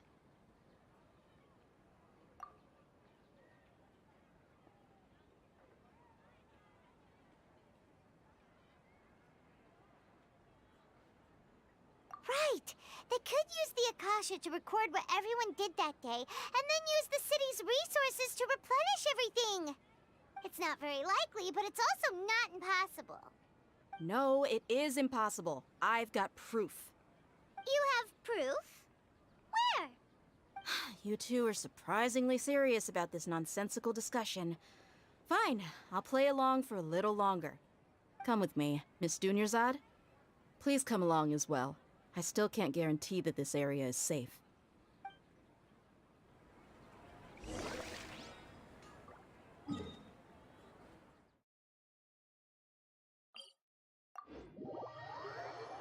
Paimon can't believe it's Dia who wants to show us something this time. 2 days ago, we were the ones taking her to see Dunyarzad.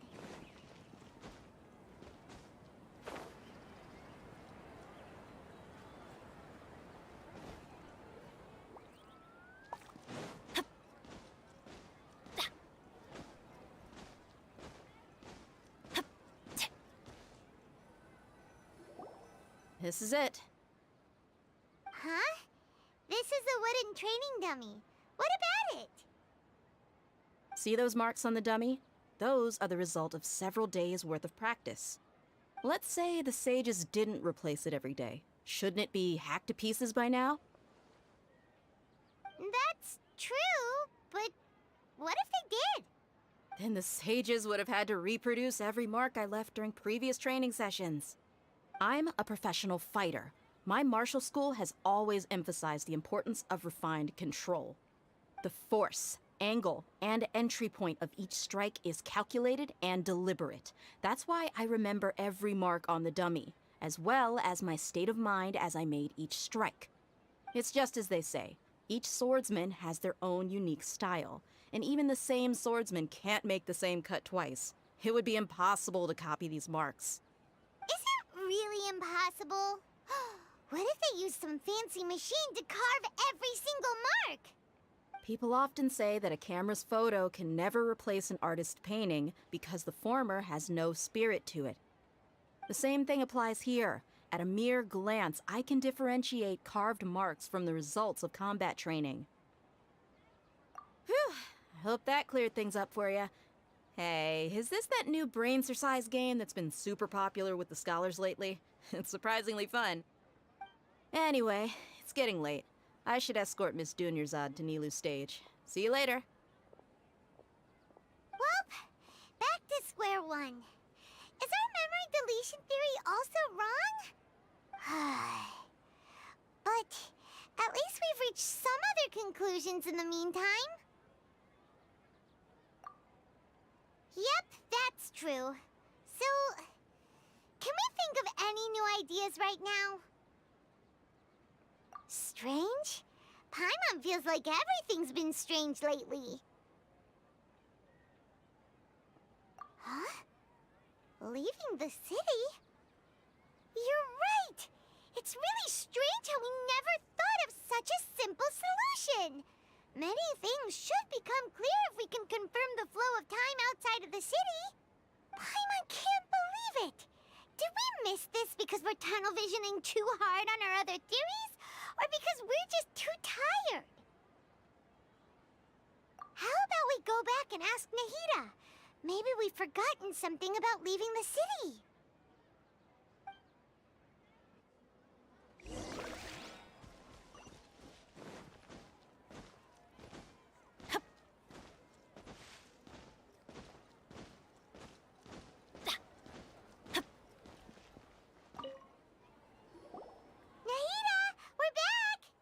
You're back early today.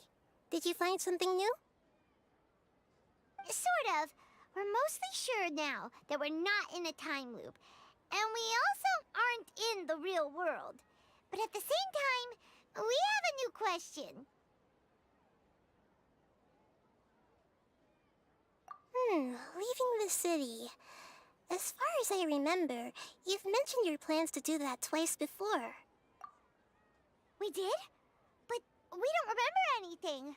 What happened after we talked about those plans? What did we say when we got back? Let me think. I don't think you ever actually told me what the outcome was. Oh, it's probably more accurate to say that both times you never came back the whole night. But you two sometimes stay out the entire night anyway, so at the time, I didn't think too much about it. It is true that sometimes we lose track of time during our investigations. Before we know it, it'll already be the next day. But still, neither of us remember anything about leaving town. Really? That's kinda strange. In theory, I should have already awakened all your memories. Yep, something here's definitely fishy. Let's get to the bottom of this tomorrow.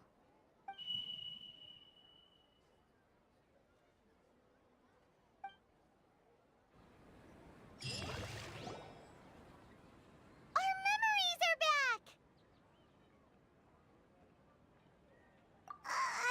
About that... Well, where should Paimon begin? Traveler, aside from your memories that were just restored, I have another message for you. Listen to it and you'll understand. Can't go back. There are countless spaces here. Our Sabzeruz festival in Sumeru City is just one of them.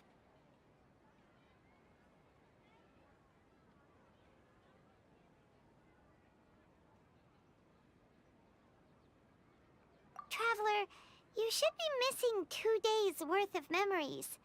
Paimon will fill you in. It's time to carry out our plan from yesterday. Okay, let's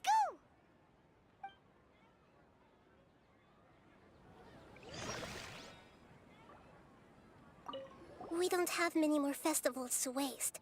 Hurry and find the truth.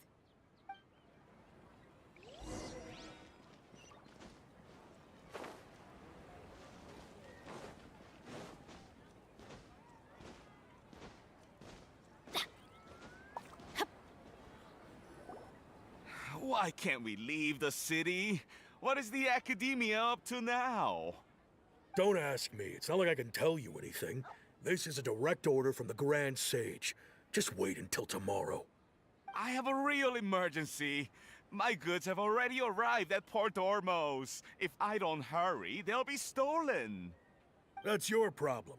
Make sure you make a request in advance next time. But it's not like you can just predict business matters in advance. It looks like the Academia already announced a lockdown for Sumeru City today. How completely unsurprising. Let's go and question them. Hello, sir. Why can't we leave the city today? Here we go again. Don't ask me. I don't know either. We just received an order that no one is allowed to enter or exit Sumeru today. They didn't tell us anything else.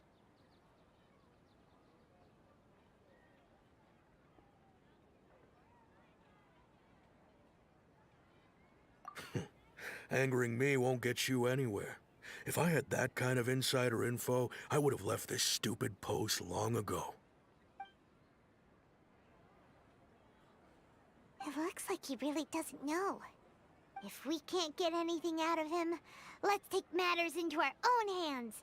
Why don't we climb over the walls? Those guards can't be everywhere at once. This is a good spot, and the guard hasn't noticed us Primitif at all. banget. Pemikiran tinggal teleport. Disuruh enggak.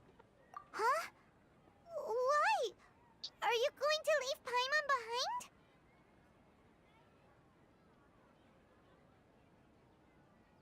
But what if things get really weird out there and you get into some trouble? Then Paimon won't be able to help you. Kalau bilang beban. Paimon knows that Paimon can't do much, but we've always been together, haven't we?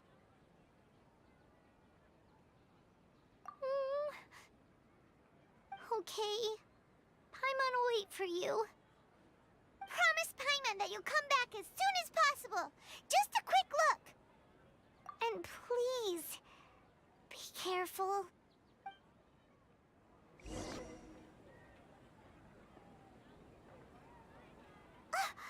Memories!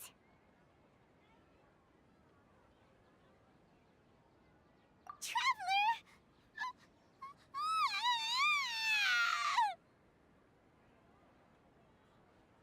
Paimon thought Paimon would never see you again. You just disappeared. Paimon waited for you for hours and hours at the city wall and you never came back.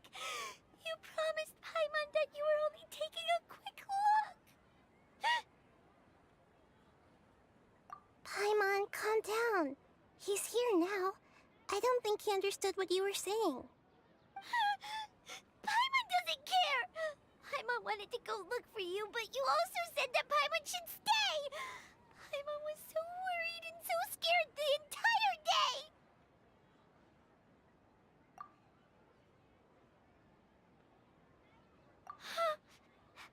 Okay. Paimon will forgive you. The most important thing is that you didn't actually disappear. Oh, Paimon was so scared that you had gone into another world. Okay, Paimon, can you tell us your perspective of what really happened yesterday? I see. Using two people's different perspectives. After that, you left the city. Paimon kept her eyes on you the whole time, but then you disappeared in an instant.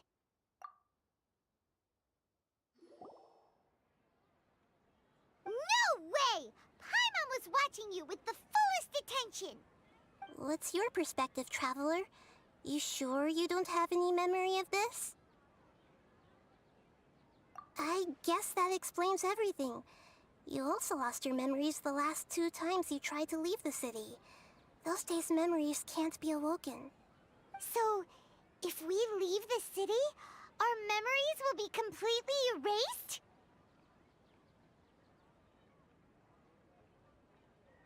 It really sounds like something big outside of the city is being hidden on purpose. But this way, we'll also never discover what's outside. Something like a message? But how can we send it back? Don't look at me like that. I'm not used to being stared at. Well... Okay. You want something that can pass on messages, right? Give me some time and take care of Dunyarzad for me. Yep, now we're talking.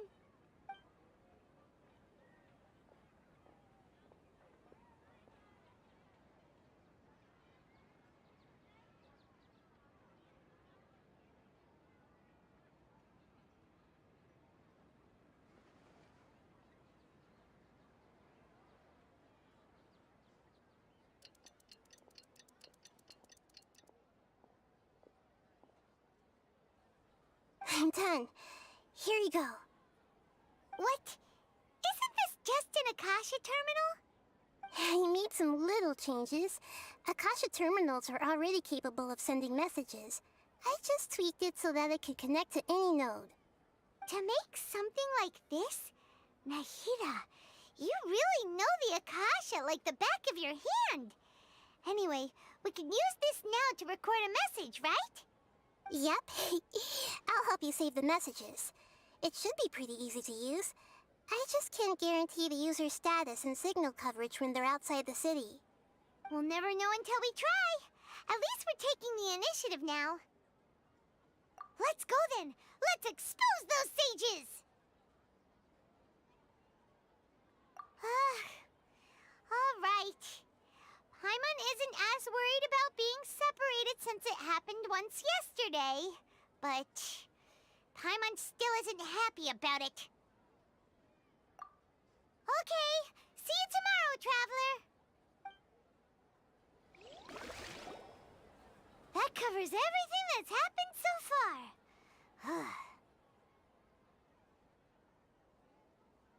Yes, although the signal was choppy and had some interference, we still managed to receive 2 messages from you when you were outside. Okay, now that you understand what's going on, let's hear the messages together.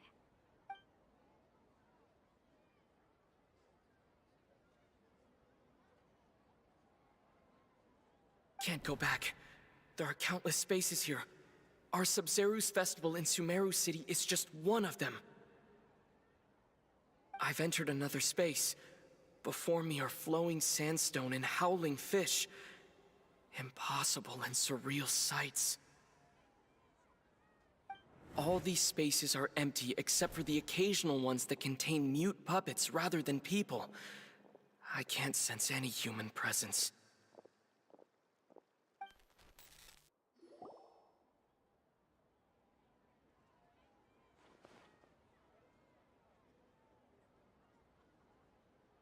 That's one heck of an info dump.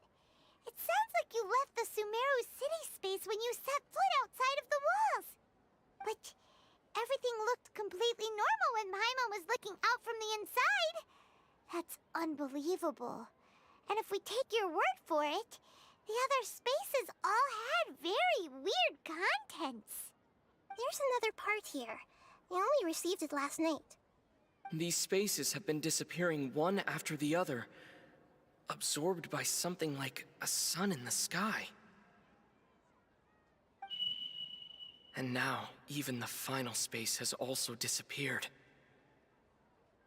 Behind me, a lot of spaces just appeared again from thin air. I get it now. Those spaces are actually...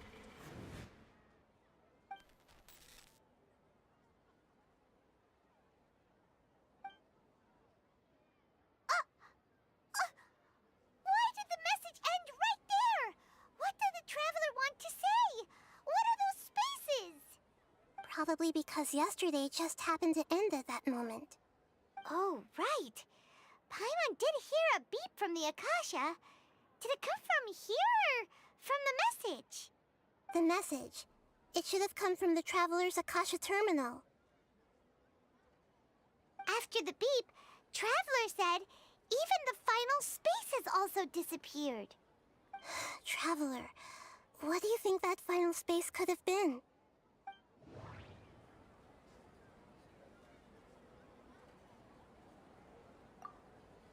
All the bizarre spaces I saw outside the city had one thing in common: a lack of human presence.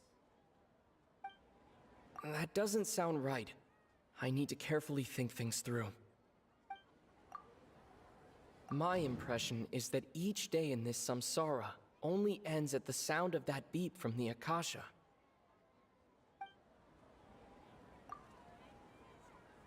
Oh, so that's what it is! After the sound of the beep, the final space, the Sub-Zeru's festival, also disappears, and we're taken to the next day. Later on, Traveler also mentioned a bunch of new spaces materializing behind them. Do lots of new spaces appear every day? Paimon's head is spinning. Just what are these spaces anyhow? consider this. For all the horrors of the Archon War, at its heart, it was just a game where a bunch of gods fought over 7 seats. So no matter how strange or spooky things may look on the surface, maybe all they point to in the end is a small and simple secret. Wow, the Archon War, huh? That's an analogy and a half.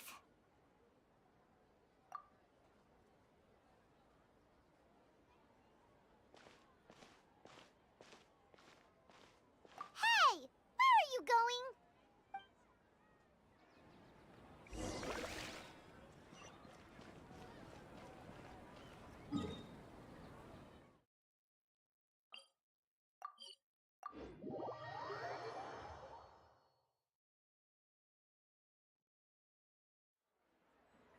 Do you want some alone time to think?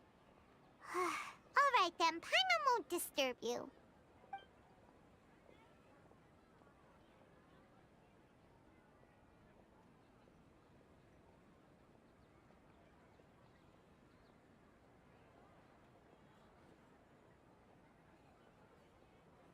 The dance of Sub-Zeros is about to begin. I'm going to go watch it.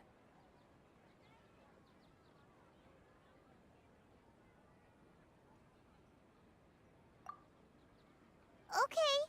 Why don't you go ahead, Dunyarzad? We still have some other stuff to do first. Okay then. See you later. Have you figured it out yet, Traveler? Time is ticking away. Awesome! What is it? Paimon wants to know. Oh, wait, no. Let's meet up with Nahida first. You can tell us both together. This time, we're gonna get to the truth.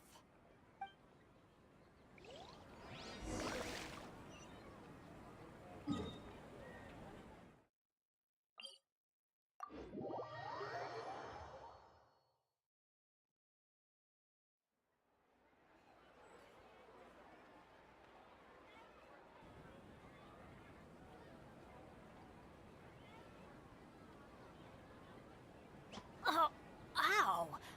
Where did that come from?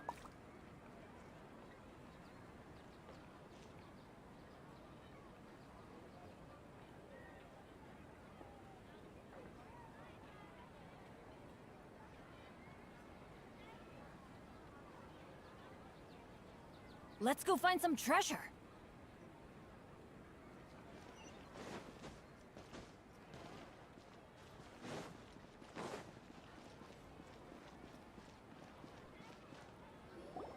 Hey, stop right there! No one is allowed to enter or leave Sumeru City right now. Go away! Whoa, okay.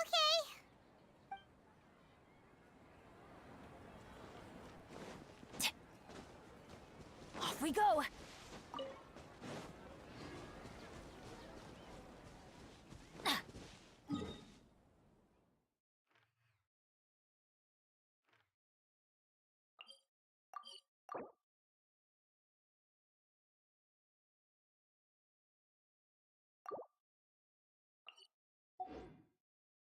Adventure time!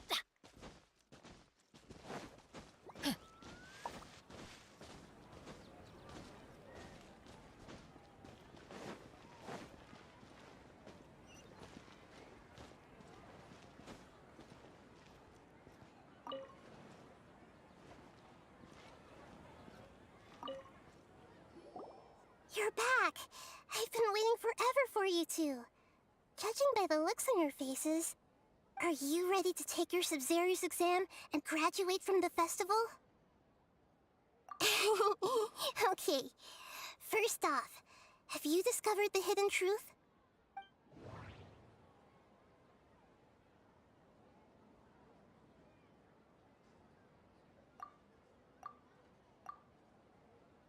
All the bizarre spaces I saw out. Those spaces remind me of dreams. Like the one I had in the Avidia Forest. Except these have no sign of human presence. We've already experienced the Sub-Zero's festival. Okay, Nahida said the Akasha... The moon illusion. People in Sumeru don't dream. What a strange phenomenon.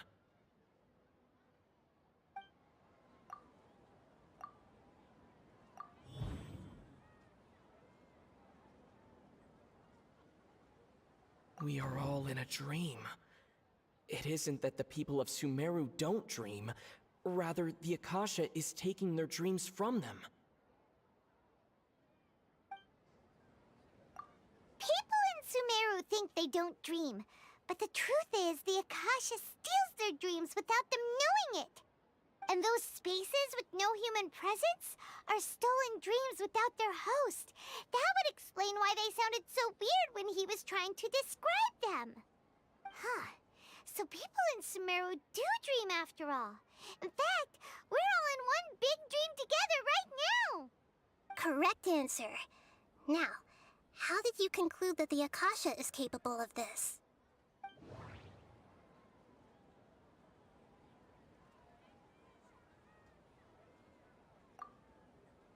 It compiles the wisdom of the entire populace.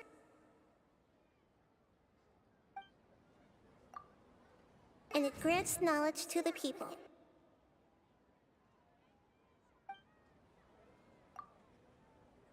It is the manifestation of the God of Wisdom's power. The Akasha relies on the power of a gnosis to operate. Oh, okay. Those dream-controlling creatures in the forest also get their power from the Dendro Archon, right? That would explain why the Akasha has the ability to control people's dreams, too. But is stealing everyone's dreams really how the Akasha compiles their wisdom? Isn't there anything more to it than that? Dreams are fantastical, complex, and full of imagination. People's brains are the most active when they're dreaming. In other words, dreams are rich bundles of human wisdom. So in other words, the complete opposite of how Hypatia understood it. Paimon remembers her saying that the sages think dreams are foolish delusions, and the fact that no one dreams is a blessing from greater Lord Rukkhadevata. So it was all a dirty trick? The real story is that the sages from the Academia are using the Akasha to steal people's dreams for their own use, huh? Oh? By the sounds of it, you understand the current situation pretty well. So then, what about the samsara?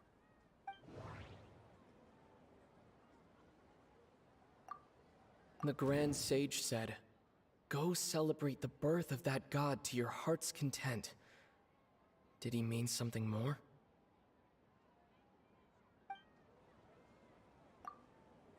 My mind feels exhausted, even though I haven't done too much thinking.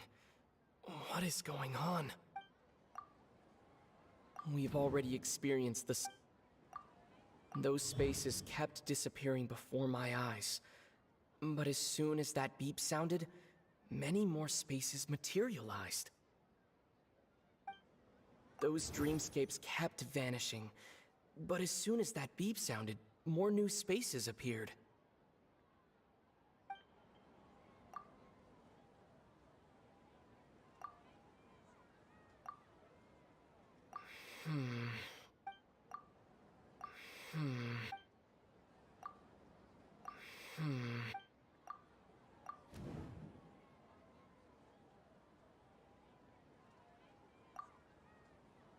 The beep is a prompt tone for Akasha operations.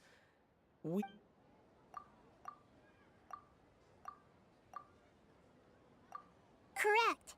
The Akasha is keeping each person's brain in a constant dream state, but also separating their consciousness from their own dream. Their disembodied consciousness is placed inside the collective dream of the Sub-Zero's festival along with everyone else's, while their now vacant dreams are harvested by the Akasha. No one is any the wiser as another day passes in the dream, and so begins another samsara cycle. People wake up to yet another dream about the Sub-Zero's festival. The dreams that belong to them are once again harvested by the Akasha, and so it continues. So, this is like a dream factory, and the Akasha is a dream harvesting machine. Did Paimon get that analogy right? Very good, Paimon. Using analogies well is an excellent habit to get into.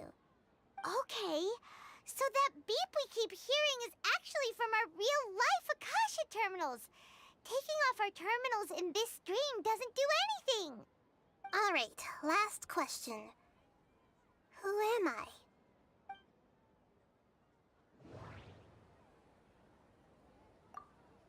They say that alchemical divination is the Dendro Archon's divine revelation.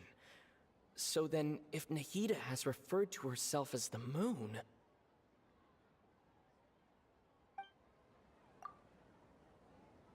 Now that I think about it, wasn't illusions a hint that we're all dreaming? Now that I think about it, wasn't illusions hinting at the sage's deception of Sumeru's people?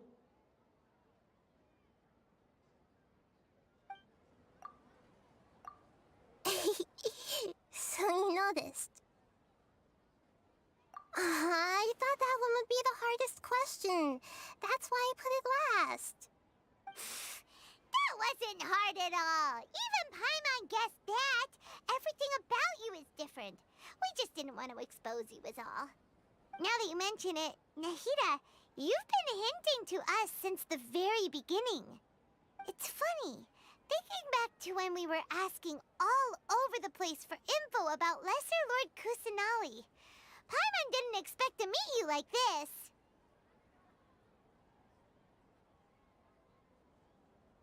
Yes, those can wait until we're back in real life. On the other hand, I'd be happy to answer any more questions you have about here and now.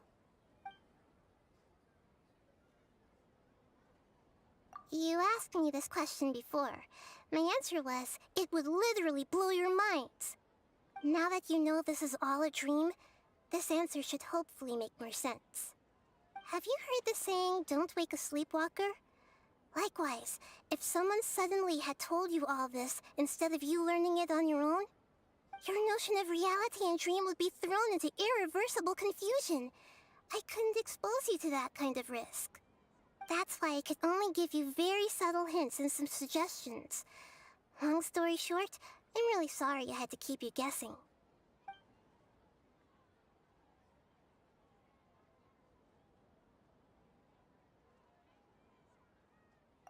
Firstly, this dream we're in is completely based on reality. People have already experienced this Sub-Zero's festival, so it would be very difficult for them to find anything that strikes them as surreal. Secondly, you're probably wondering why people don't have any memories from earlier samsara, right? That's because people don't remember their dreams most of the time anyway. And in any case, their actual dreams are being taken away from them by the Akasha. So whenever they wake up in this dream of the Sub-Zero's festival, they don't remember anything from their previous identical dream. That reminds Paimon. Traveler had a dream when we were in the Avidia Forest, but couldn't see what it was about after waking up. Is that an example of what you mean? Yes. Only after receiving the blessing of Dendro can a person gain the Dendro element's dream-enhancing power. That explains the feelings of deja vu. Meanwhile, everyone else has no idea that they are in the Sub-Zero's festival samsara, while their dreams are stolen from them over and over again.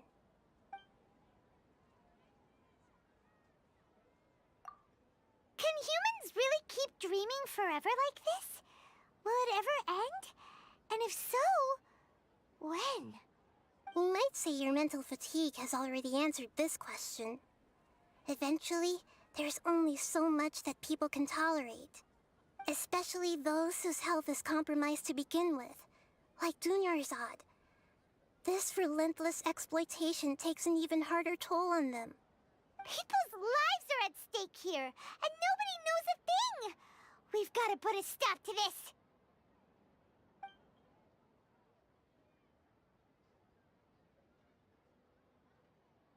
I know, right? Why did they have to base this dream on my birthday? Could it really just be a coincidence? Even you don't know the reason? Wow, now that's strange. The Academia sages are determined to harvest lots of dreams in a short time, no matter the cost. They have to be up to no good. Unfortunately, I don't know anything about it. Traveler, do you have any information?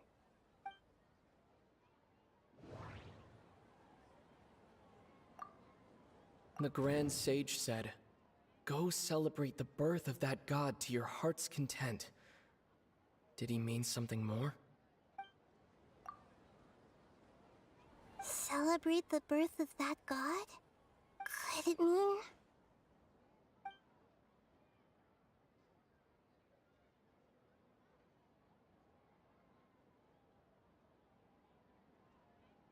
I know, right? Why did they have to base... Even you don't know the reason? The Academia sick traveler. Do you... Okay, Nahida's... That doesn't sound right. Those spaces... That doesn't sound right. Celebrate the birth of that god? Could it mean... deceiving the people of Sumeru with no regard for their safety?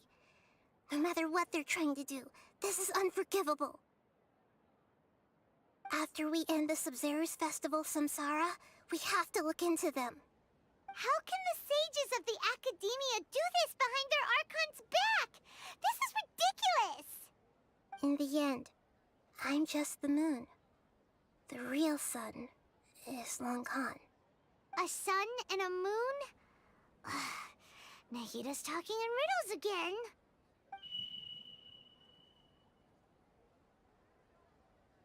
Oh, we're out of time today.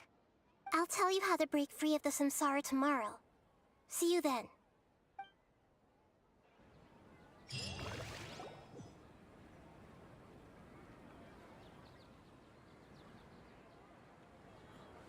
Good morning, Nahida. Wait. Now that Paimon remembers everything, should we instead say good morning, Lesser Lord Kusanali?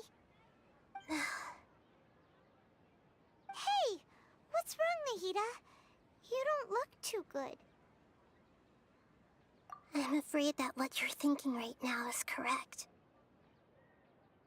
Did Dunyarzad already disappear? No way! Are we too late? The real Dunyarzad's consciousness has indeed disappeared. It can no longer endure the constant dream harvesting. Paimon can't believe it. Wait, so what about that other Dunyarzad? Just what is she? Is she also going to disappear? She's actually something like a puppet, but not completely.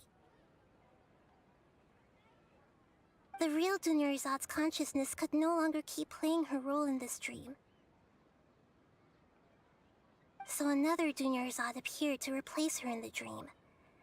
Just like the grass and the trees, that Dunyarzad is just a building block of the dream that helps to keep it going. But personality-wise, she's nothing like the real Dunyarzad. Puppets are stiff, and can't copy a living person's vitality. After all, they're just there as filler. You know, speaking of which, the old Dunyarzad might not have been too different from a puppet. Dunyarzad truly believed that she met you within her consciousness, and it was you who inspired her. So you do remember her after all. Yes. Back then, her family was overly protective of her. No one cared about her personality or thoughts. It was as if she only lived to stall her Elazar. I just gave her a little wisdom so she could look at life in a new way. So that she could be her own person. But even so, she's still...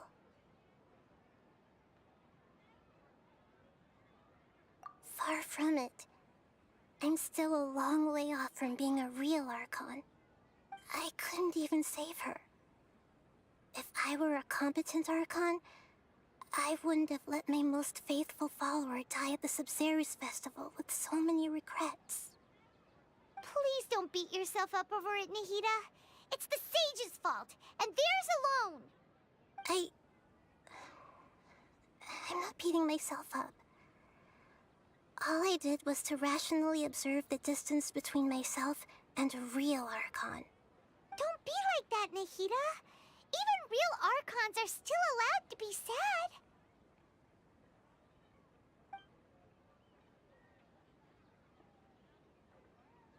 To prevent more tragedies like this, we must end the samsara as soon as possible. Great, but how do we do that? Although the Sub-Zero's festival dream is under the Akasha's control, only humans can dream. Even the Akasha is unable to create them. That means this dream belongs to a host who created it.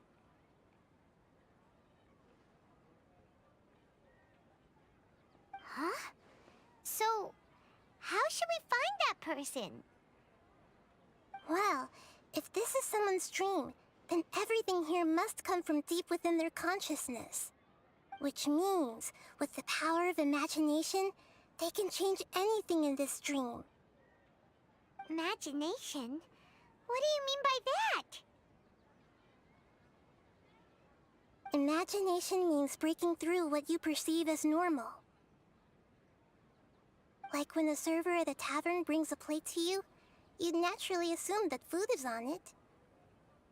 However, if you're the dream's host and you become aware that you're dreaming, when you imagine gold and more on the plate, the dream will respond in kind, and the server really will bring you gold and mora. But right now, our host is unaware that this is a dream. No matter how many times they're served, it will always be food. Find some way to make that person realize that they're dreaming. Usually, once that happens, the person will wake up and the dream samsara will be broken. How are we going to find them, though? If it could be anyone, it'd be like looking for a needle in a haystack. And even if we did find them, how are we supposed to make them realize they're dreaming? After all, like you said, don't wake a sleepwalker. It's extremely difficult, yes. But the only ones who can do it are you two. Remember, everything you've achieved up to this point has all been for the sake of finding the host and ending the samsara. As for me, during this time, I'll be out of town. Out of town? Are you going to that place full of dreams where the traveler went? Yes. I want to try something. There must still be a small wisp of possibility. Hurry and go.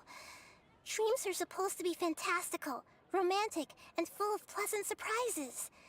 Unnecessary things like this samsara need to end. Paimon's still a little upset that we've come this far only for Dunyarzad to... She was such a good person, with such a simple wish. But fate was against her.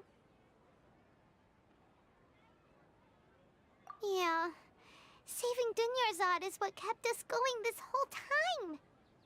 But we mustn't lose hope, Traveler. Dunyarzad would definitely want to see us save everyone else. So let's break the samsara for her sake.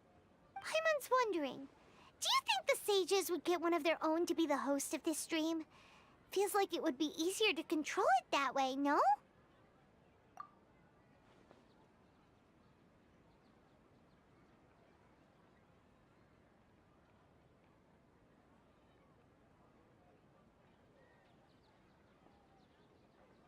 Huh.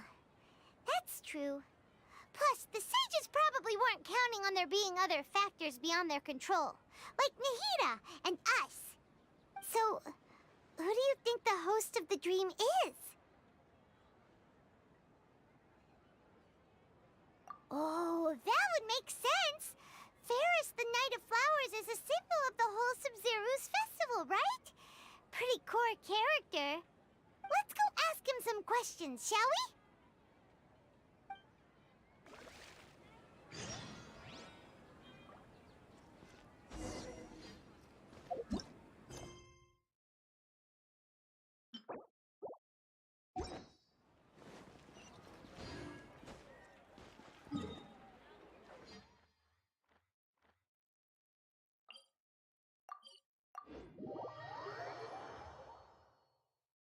Terus panjang banget, gila cuy.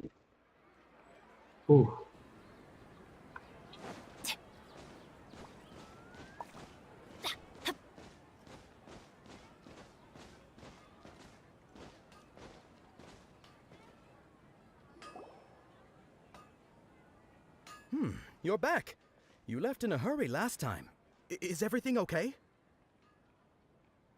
Everything's fine. Just, it's a little hard to explain. Would you mind taking part in a little experiment with us? An experiment? That came out of nowhere. I'm listening, though. What do you need me to do? Could you make a wish? You want me to make a wish? Is that a new Sub-Zero's festival tradition or something? Less questions, more wishing! Okay. My wish. Okay. I'm a little nervous saying this out loud, but I want Miss Dunyarzad to be happy. Oh.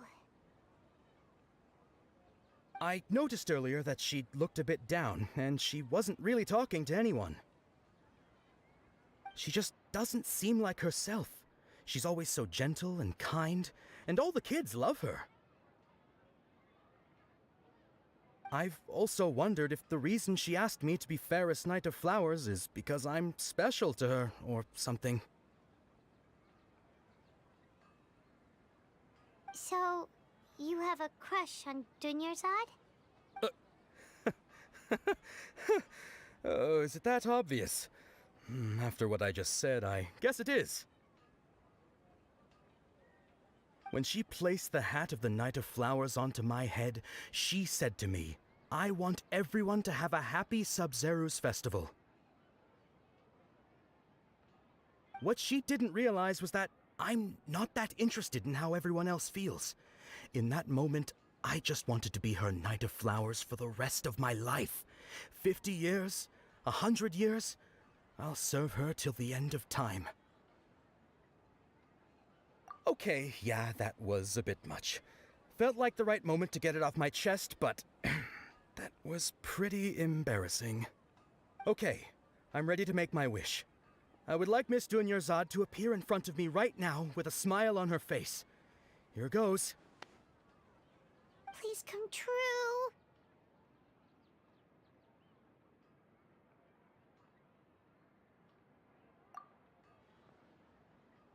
I'm gonna open my eyes. Oh, you're... What?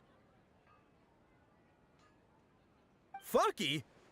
Sorry, but only one portion of Yalda candies per person. Back home you go. Nice try, you two. Anyway, never mind. I don't need to see her appear right in front of me. As long as she's happy. Guess he isn't the host of this stream after all. Should have expected it wouldn't be this easy.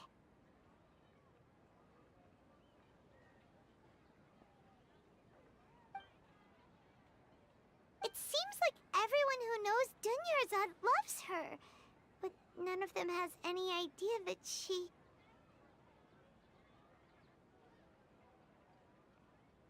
My lady, step back. That sounds like Dia!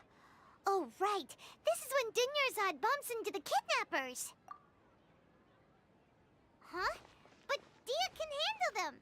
Hey, Traveler!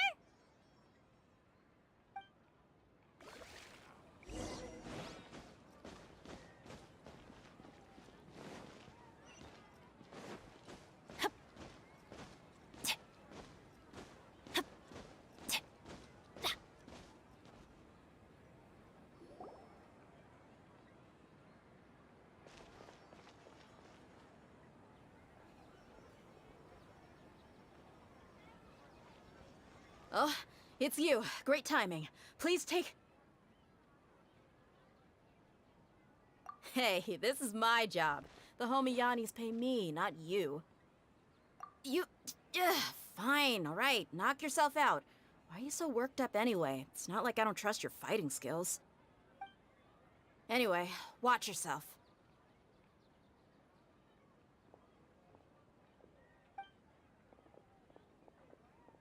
So you got yourself some backup. Suit yourself. You're going down. Lucky today. Out of the frying pan, into the... Rain outlines your fate. I'm going in! Huh? You're toast! Shine down! Ha! Huh? Following orders.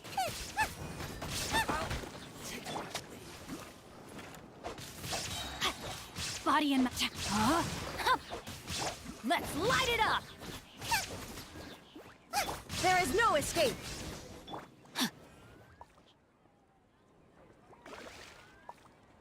Traveler, were you just taking your anger out on those guys? You and Nahida both. Dunyarzad wouldn't want to see you two like this. Oh, and speaking of her, Paimon just remembered something. Remember how during the first Sub-Zero's festival, before the Samsara started, we came here with Dunyarzad because she wanted to pick something up? She said it was because she had forgotten something.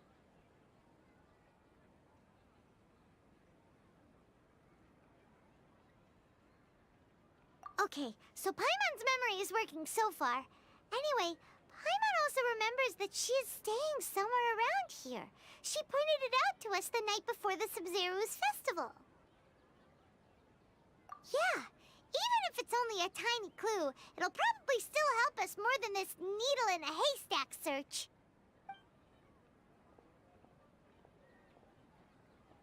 This is the place. It's rude to enter other people's spaces without permission, but desperate times call for desperate measures. Hey, the windows are unlocked. Okay, Paimon's gonna take a peek inside.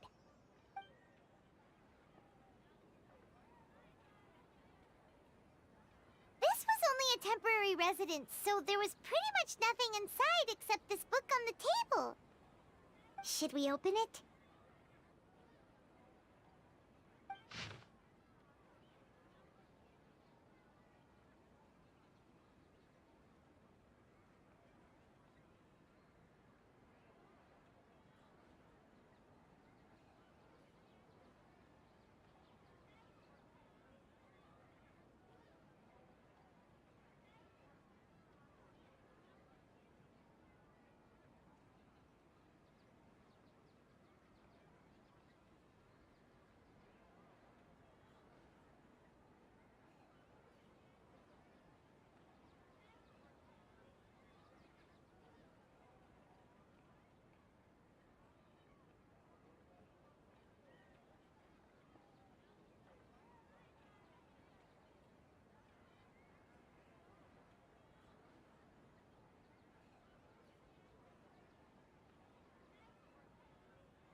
Wow. Dunyarzad wrote all of this. Sounds like she was always thinking of us even while we were away.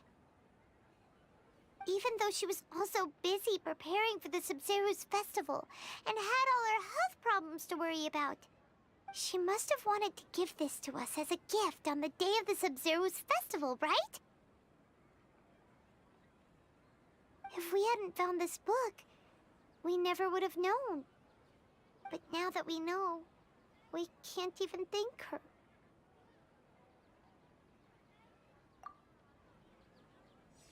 Hey! Where are you off to now?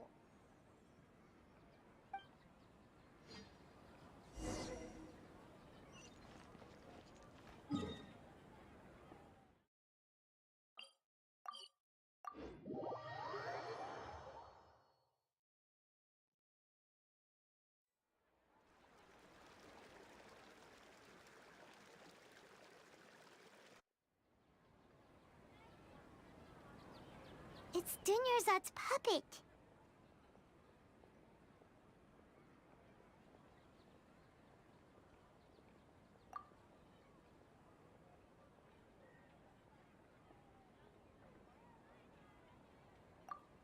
Traveler? You must be exhausted. Come to think of it, we've been stuck in this place for a really long time. Heck, even the last time we were chatting happily with Dunyarzad feels like an eternity ago.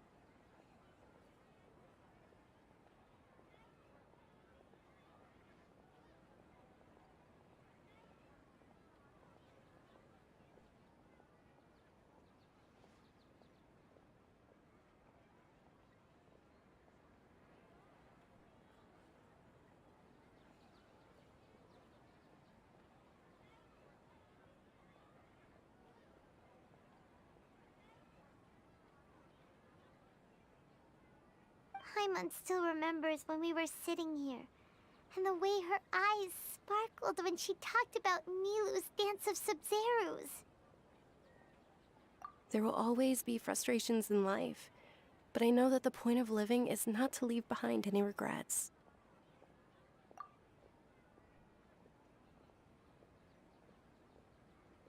That was what the real Dunyarzad said, wasn't it? Does that mean...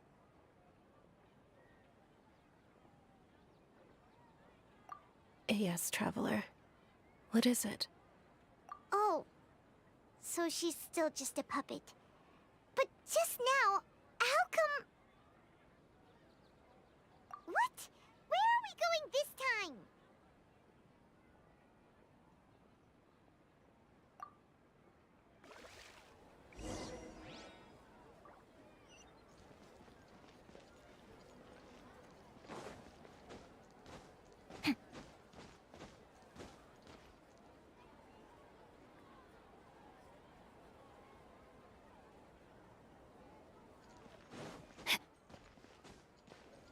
Time to act.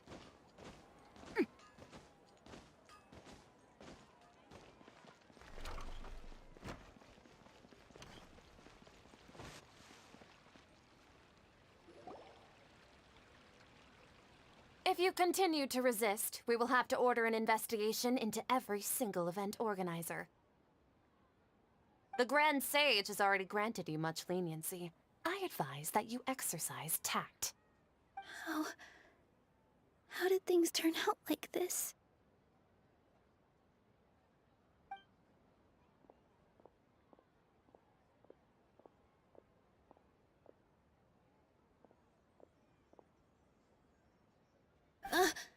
Traveler? You don't have to get involved. He's a sage from the academia. I don't want to drag you into this. Traveler? Traveler? What the heck are you doing? If you get arrested by the academia, that's another day gone to waste!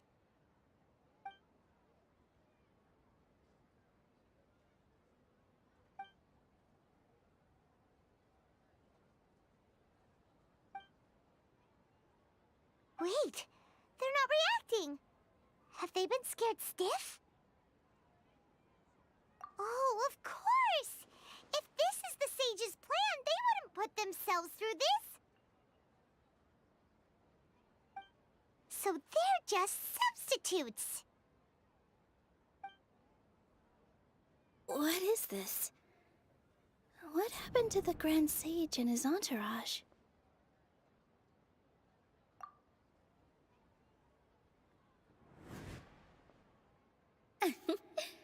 Like I said, they symbolize the goddess of flowers.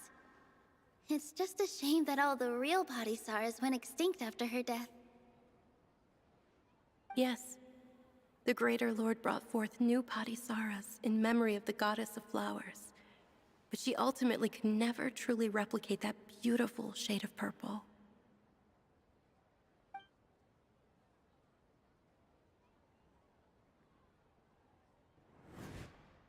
Ah, that beautiful shade of purple. Aren't these flowers real Padisarahs? Just like the ones from the legend?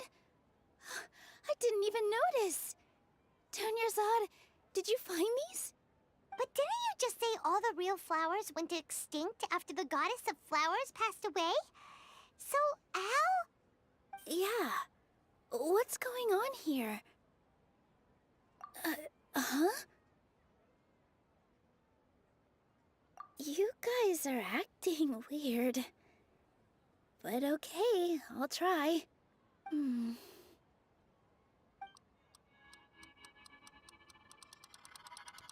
Hey!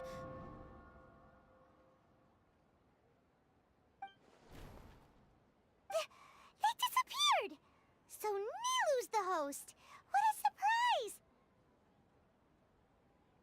Purple Padisarahs don't exist in the real world anymore. But in Nilu's subconscious, they can appear as decorations on the stage. It's just like the example Nahida told us. People assume there will be food on a plate, and Nilu assumed there would be real Padisarahs in the flower pots. So when you saw the flowers, you instantly knew it was Nilu?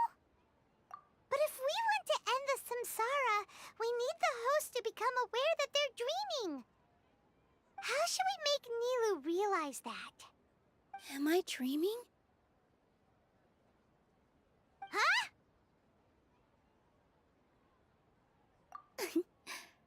So I'm right. Is this Lesser Lord Kusanali responding to our celebration of the Sabzeruz festival? Wrong guess, but you aren't completely wrong either. The point is, what made you think this is a dream? As far as you know, people in Sumeru don't dream, right? Yeah, but have you heard the tale of the first sage? To prevent a calamity, he went on a journey to find the Archon.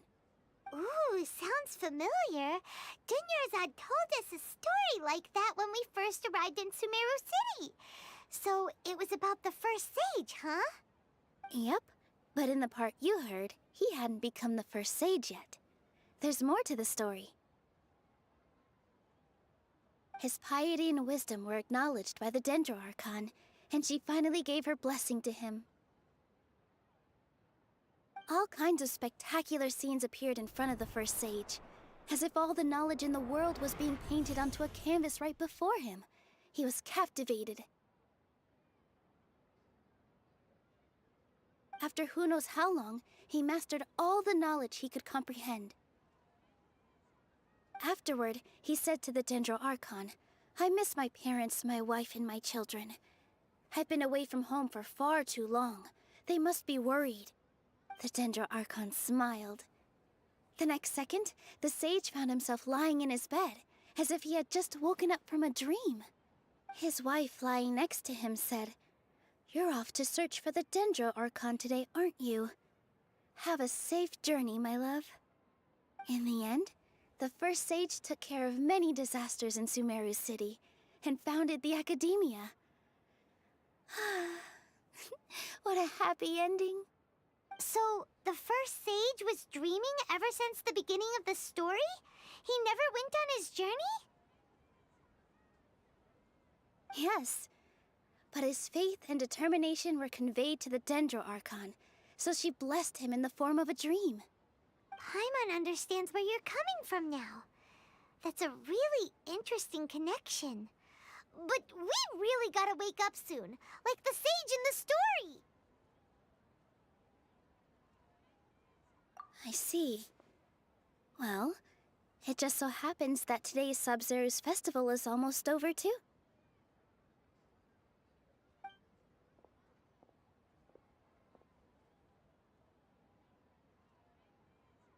Since we're in a dream, let's make this final dance of Sub-Zero's as beautiful as we can.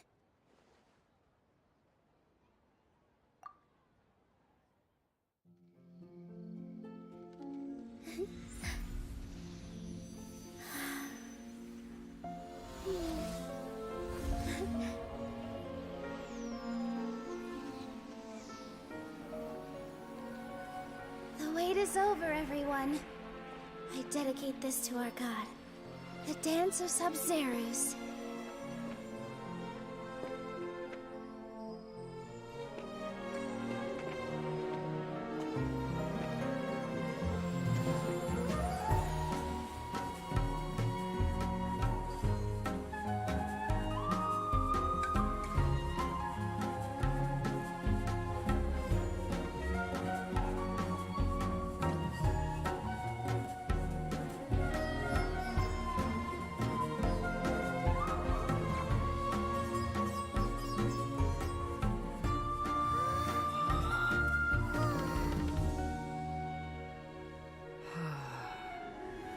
I'd be lying if I said I had no regrets. I would have loved to see Nilou's dance.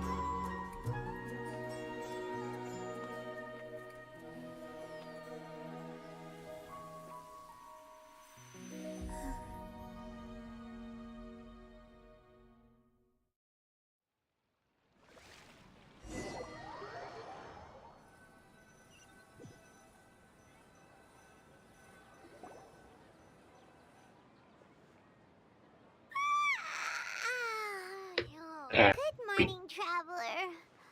Oh, Paimon feels like she's been asleep for the longest time. Paimon's head feels super heavy. Did we oversleep? Do you even remember going to sleep last night? Paimon thinks it was after the Sub-Zero's festival. The Sub-Zero's festival! Have we finally escaped from the Sub-Zero samsara? Quick! Take off your Akasha terminal!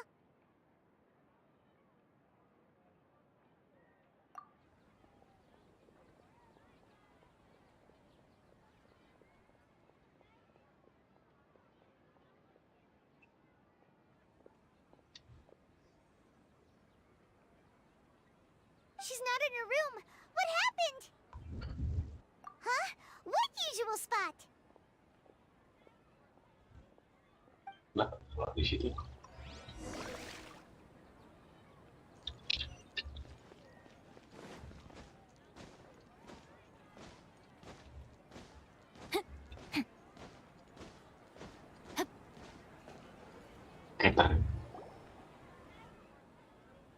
Well done, Traveler and Paimon. And thank you, Dunyarzad, for organizing the Sub-Zero's festival for me. I'm sorry, who are... Dunyarzad! You're okay! Aida. Don't scare us like that! What? What happened? I know. Oh, Traveler Paimon. I have something amazing to tell you. I just had a dream, and I saw Nilou performing the dance of Sub-Zero's.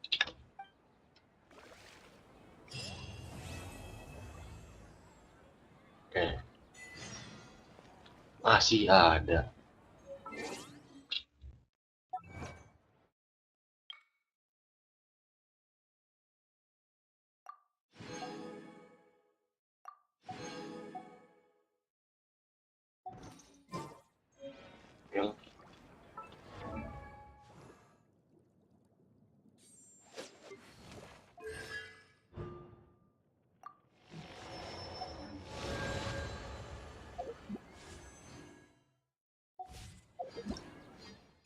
harus yang udah kelar paling duluan.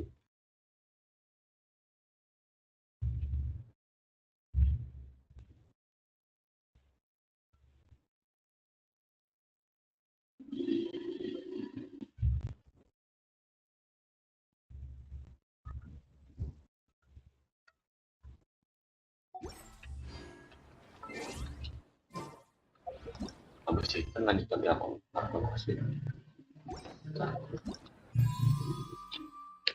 panjang 2 jam kan.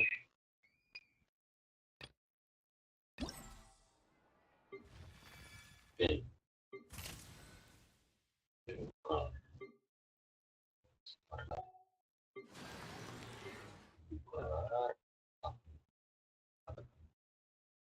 Oke.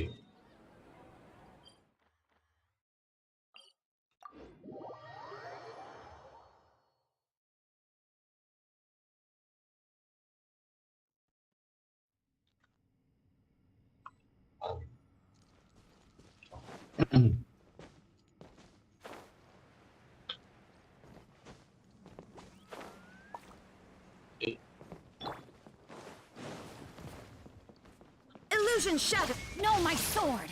Witness the power of ngga. Teamwork is dreamwork. Ha! Eat this! Goba, get the... Now you shall perish.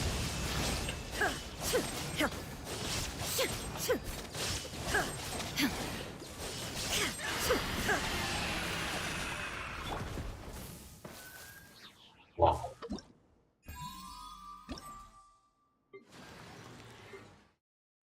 Kalahkan Archon kalahkan yang Archon di atas 11 dulu. Nah, ini aku. Oh. Iya. Ada.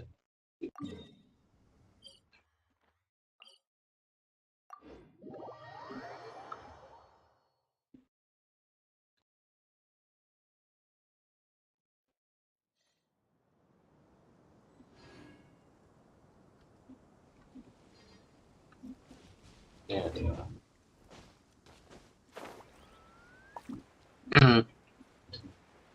Dan berkunci.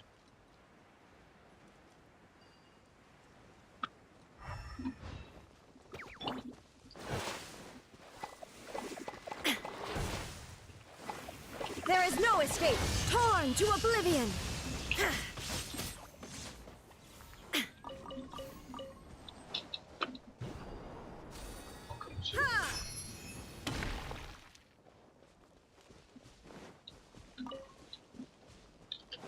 Lanjut. Lari. Saya.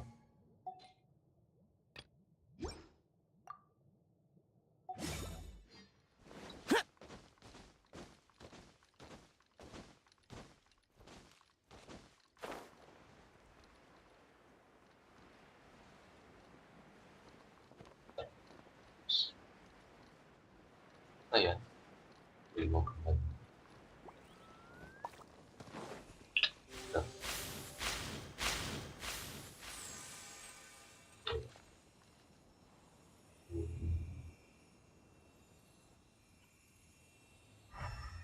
Oh,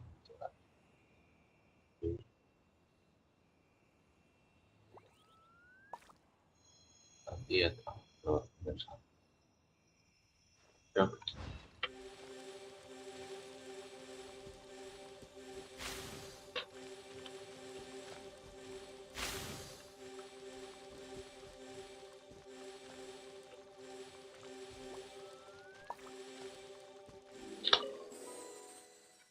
Easy.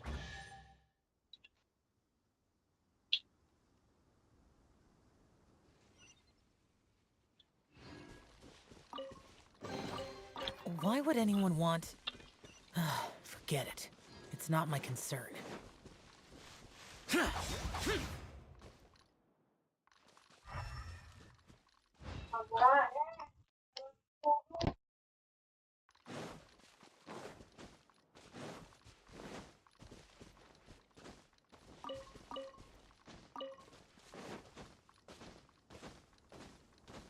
Useless.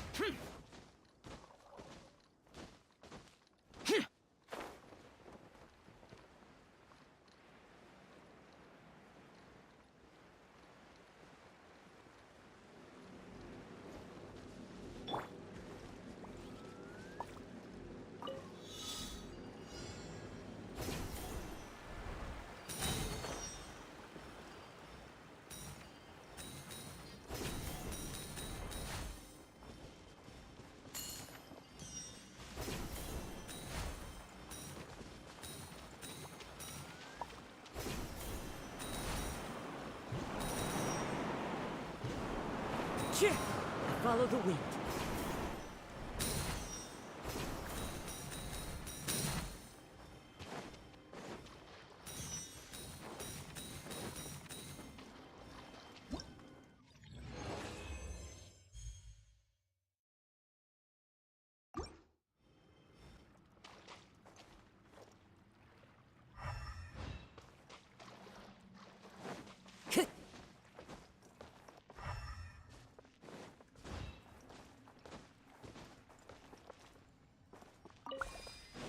Time to go.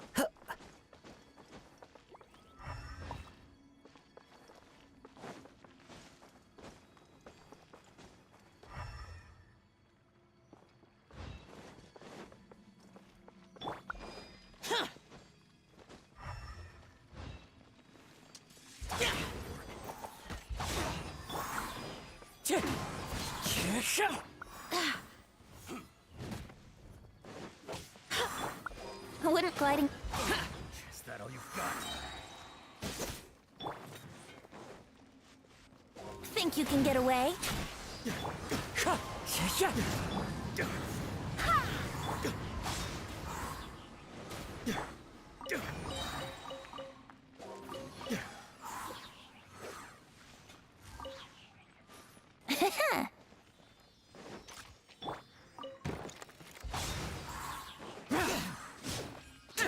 Useless.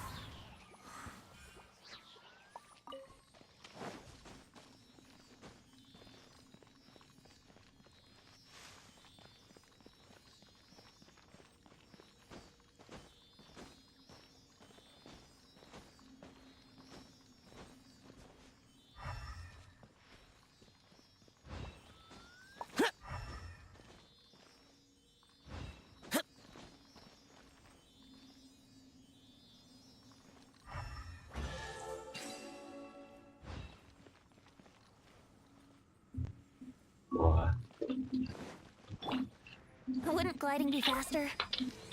Yeah!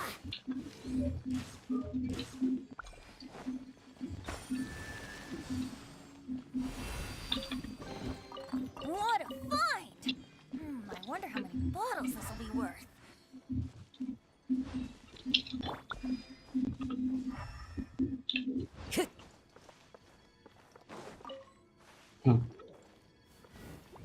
Into the wind. Here we go. Time for takeoff. Who is what? Disappear.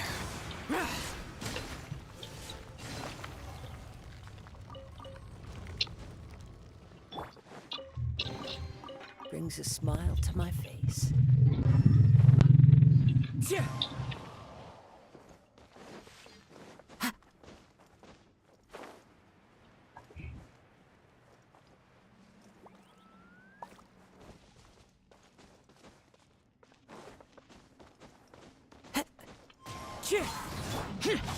Useless.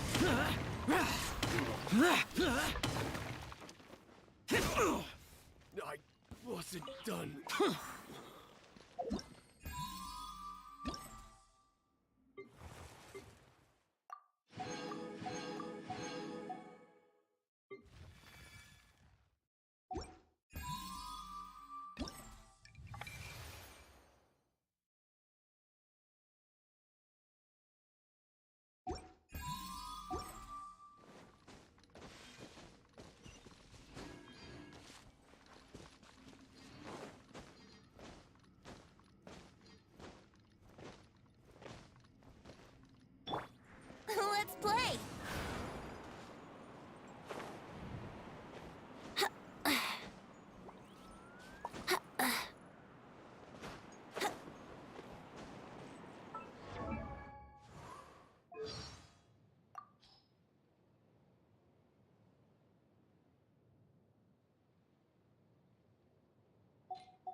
Time to go.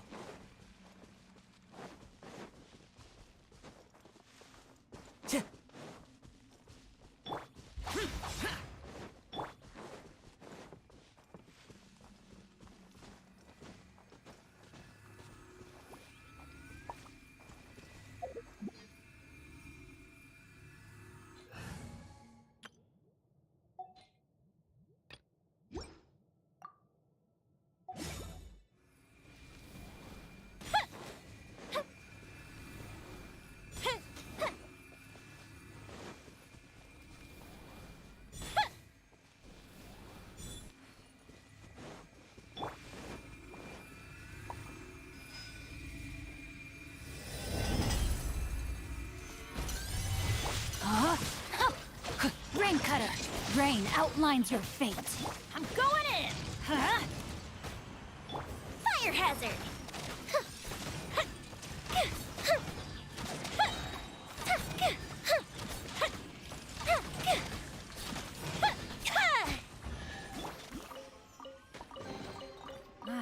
Even better than I imagined. It's my lucky day.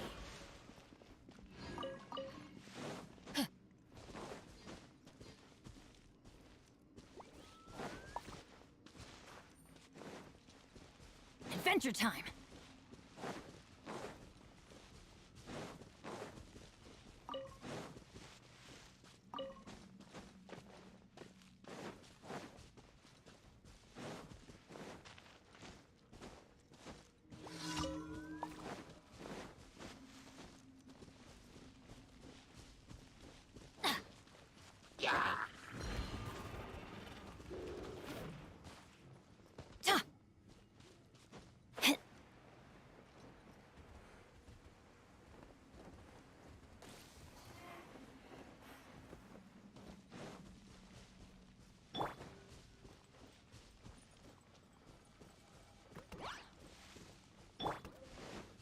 I will have order.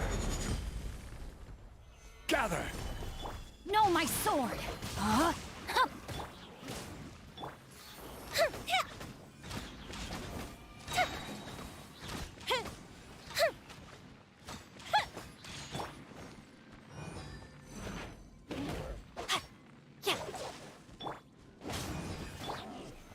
Solidify. Yeah.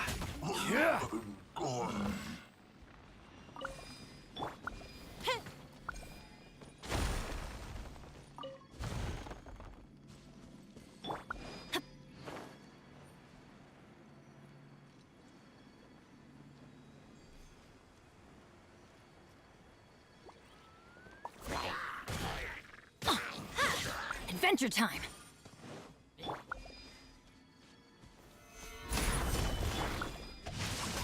Witness the power of ngga. Time for a light show!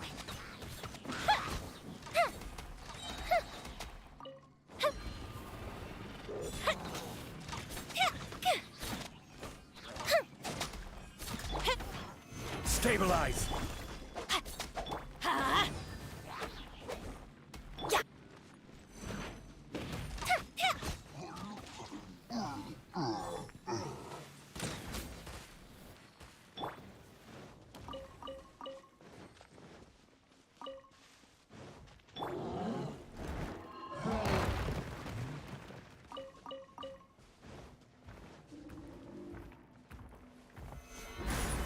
This is order. Rain cutter. Rain outlines your fate. Teamwork is dreamwork. Huh?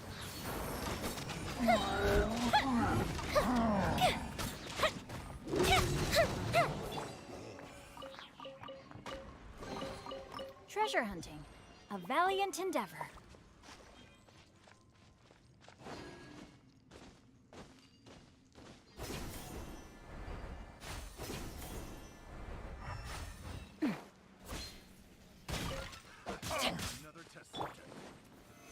Gather!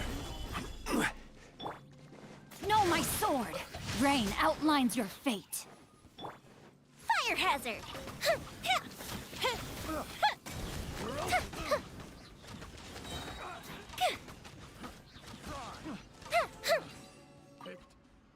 Wrong test subject. What do we have here?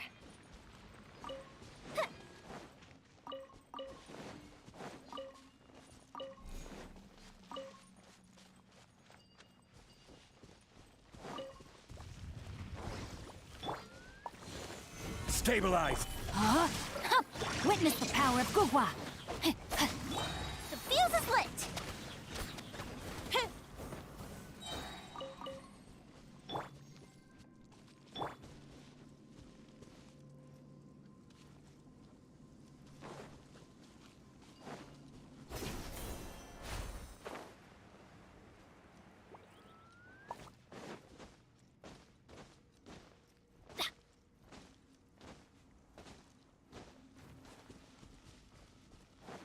Off we go!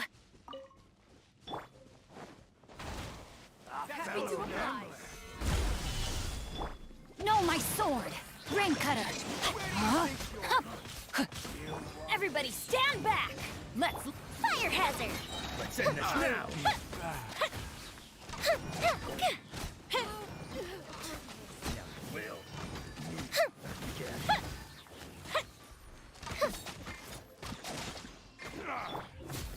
Solidify!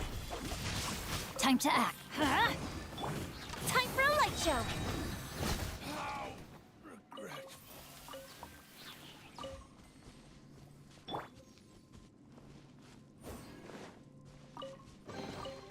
Certainly worth the extra mile.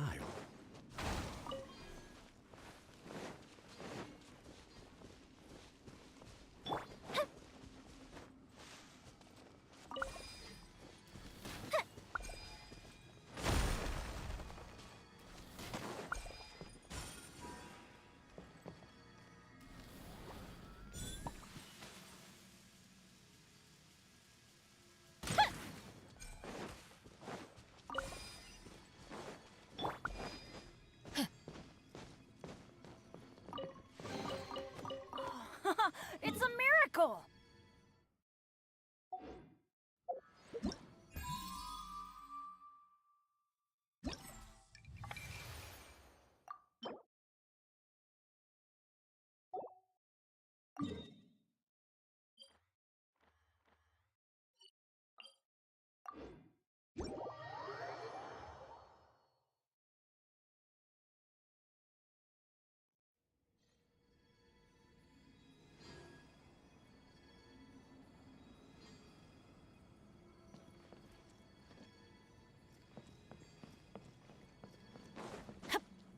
Adventure time!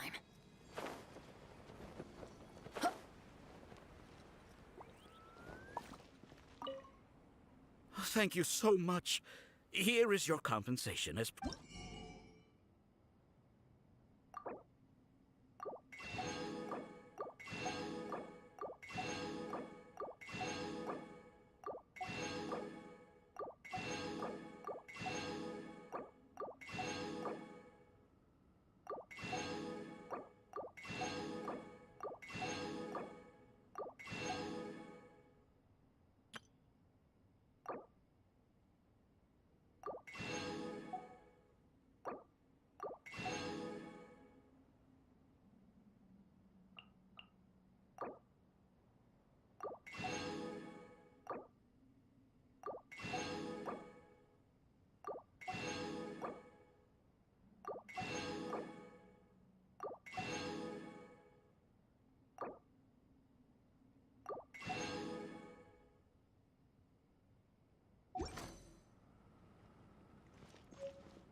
Gather! Let's light it up!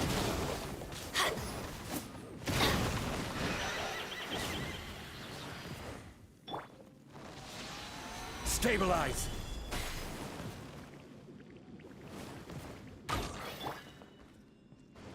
Ha!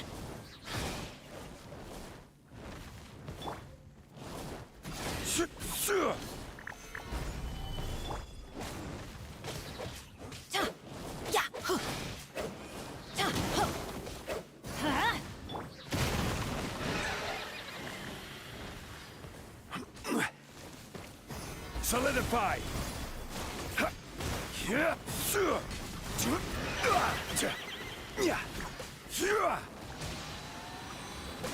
Know my sword! Witness the power of ngga. Rain outlines your fate. Teamwork is dreamwork! Ha!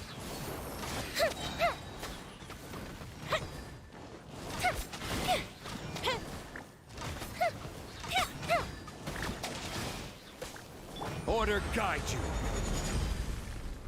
Gather! Rain cutter! Huh? Everybody stand back! The fuse is lit!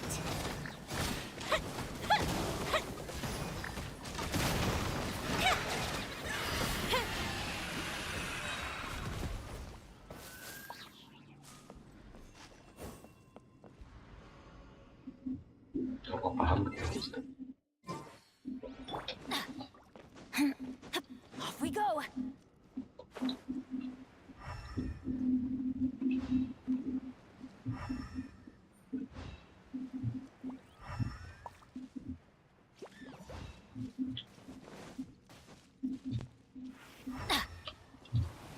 Off we go!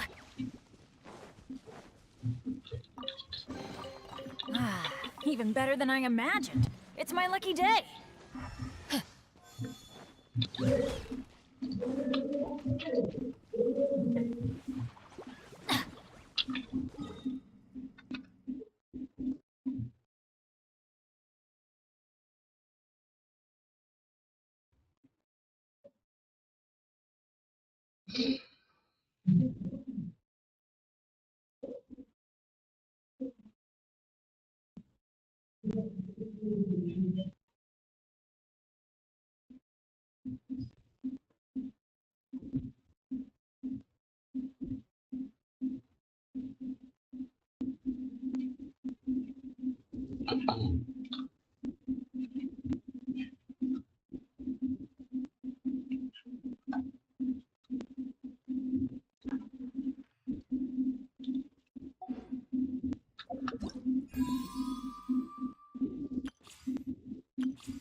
Benny's adventure team, assemble!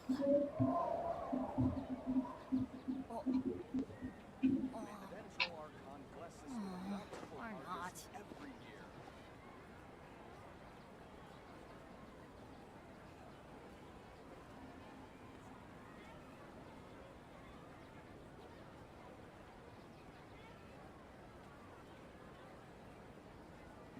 Good things come to those who don't wait around. That's what they say anyway. Knowing my luck, the opposite is probably true for me.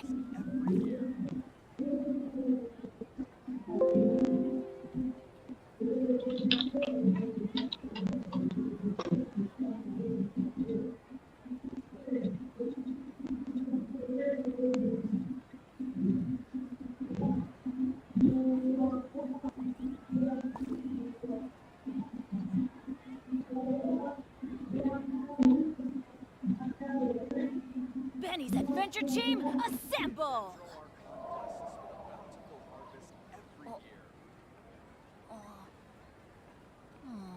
Or not.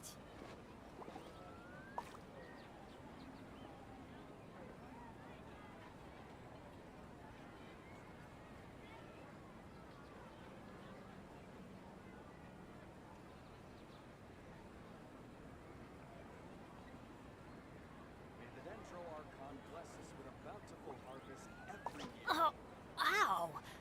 Where did that come from?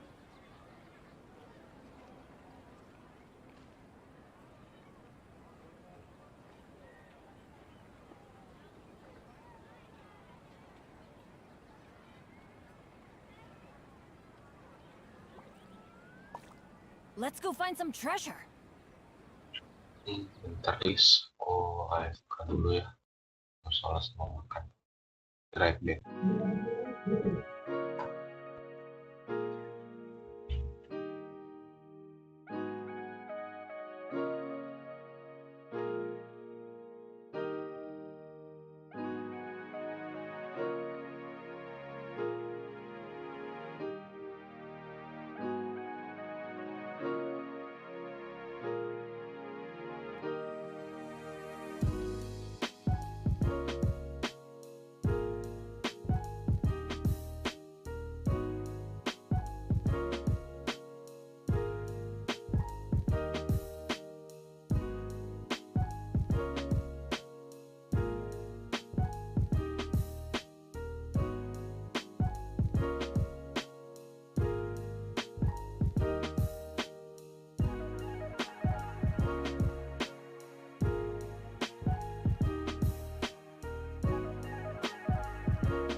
Halo guys, nah, kembali guys. Oke, siap.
Let's talk about Dunyarzad Aslinya first. kamu It's such a modelin relief that game she's kalau all udah right. habis DRB.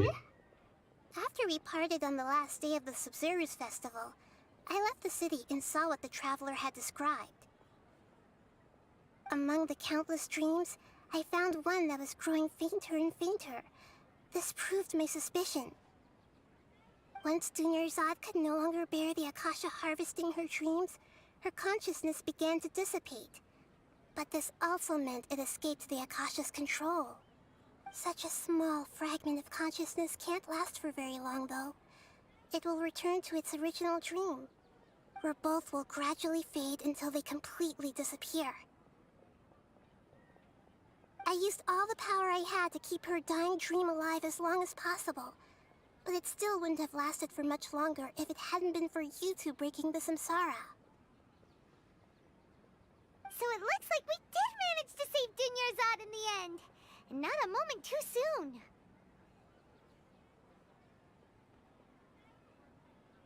Huh? Why are you two smiling so happily? I thought you'd be so moved that you'd start crying. I need to spend more time observing human emotions. Both are fine. Everyone reacts differently. All right. You two must have a lot of other questions for me, right? After all, you saved my faithful believer. As your reward, I will answer any and all questions. At the Avidia forest, there was this incense that made the traveler fall unconscious and dream of a huge tree and a red sky. You also heard someone's voice, right? It said world and forget me. Yeah, so you do know. We've been wanting to ask you what that was about, and if the red sky was related to Conria. It seems like the traveler established a connection to Irminsul. That was a message left by Greater Lord Rukkhadevata's residual consciousness in Irminsul. Perhaps her last memory before she died. As you two probably know, Greater Lord Rukkhadevata disappeared after the disaster in Conria. The timings of these events do line up, so your suspicions are reasonable. A message from Greater Lord Rukkhadevata? We thought it was from the Scarlet King. The Scarlet King? That god who died even longer ago? Some present-day desert dwellers still worship him. You probably just heard some of their conspiracies. Okay, so what does the message mean?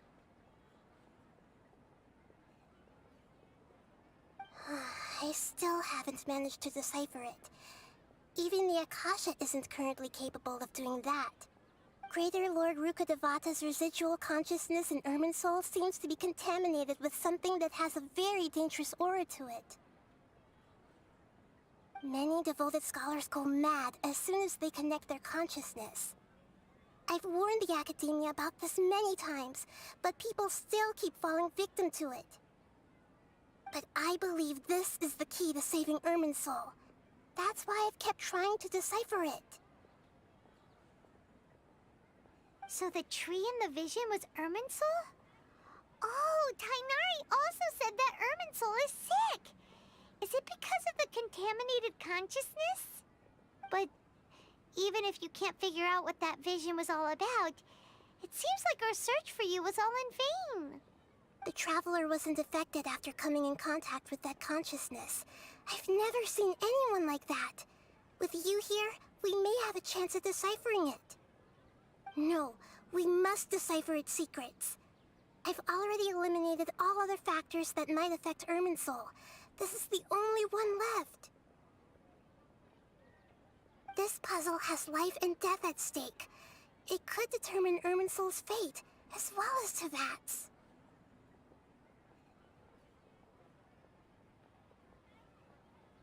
To be accurate, I'm using the Akasha as a medium to occupy Catherine's consciousness. How did you do that? Poor Catherine. Does this mean you can also occupy other people's consciousnesses? Theoretically, I can enter anyone's mind as long as they're wearing their Akasha terminal. The Akasha is the legacy of Greater Lord Rukkhadevata. As Lesser Lord Kusanali and the first Akasha terminal, my consciousness has always been linked to the Akasha. I've always respected my people's free will, so I've never actually occupied their consciousness.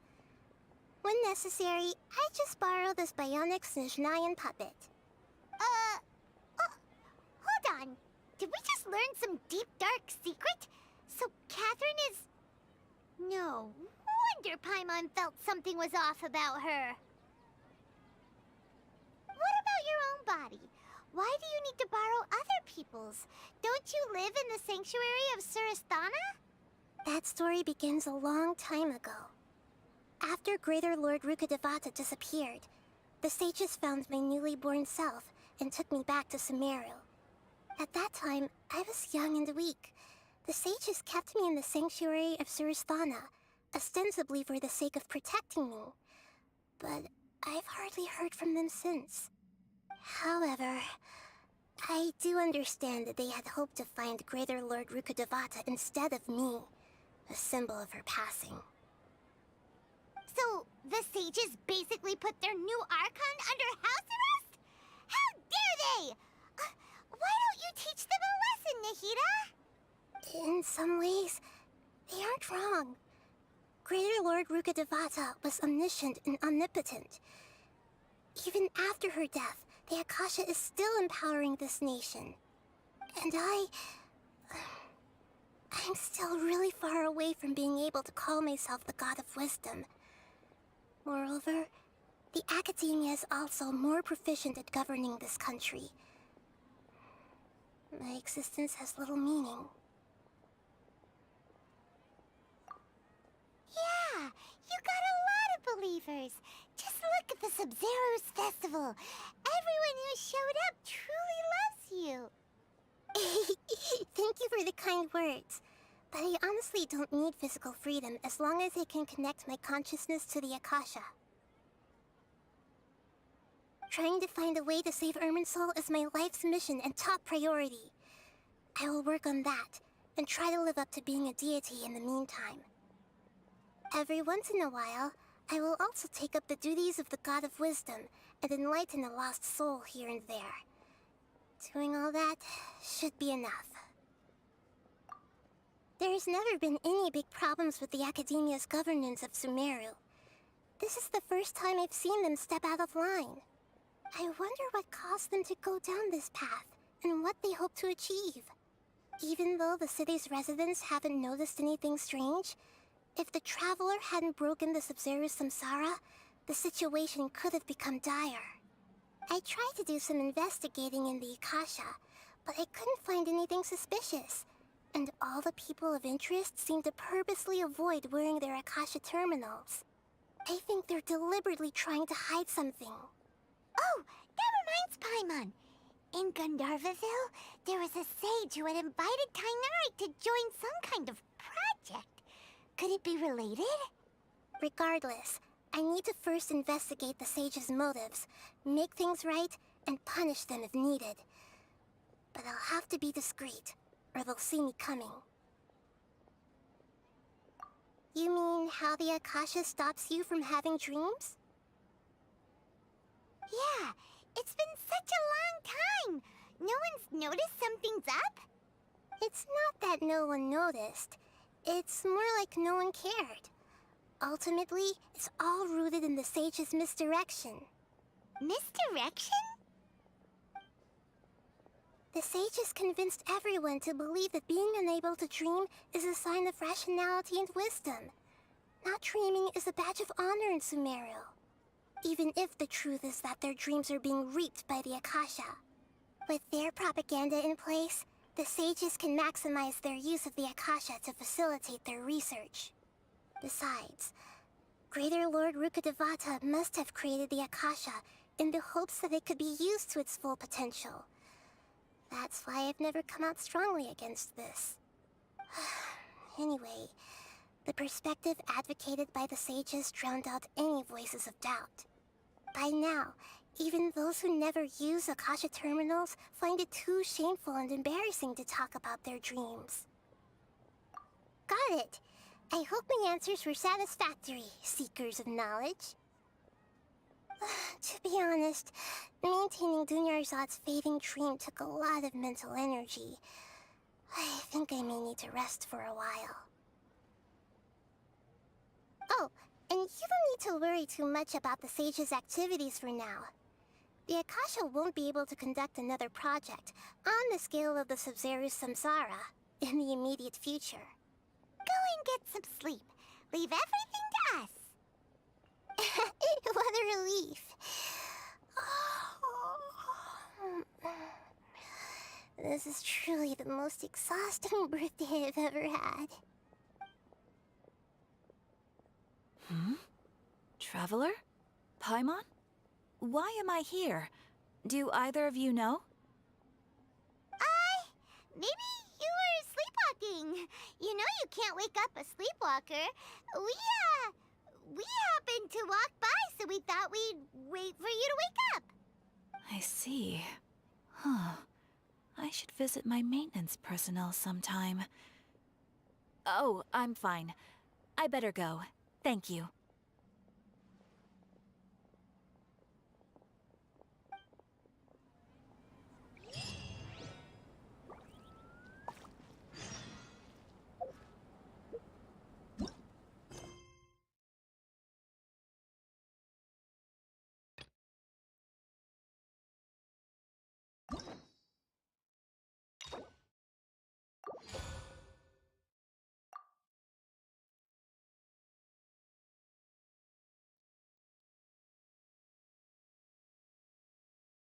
Mirip narkotikus.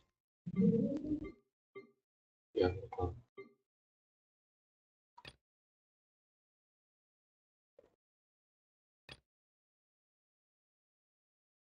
No one's joined me on an adventure in ages. Come on, let's go!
Adventure time.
Akhir.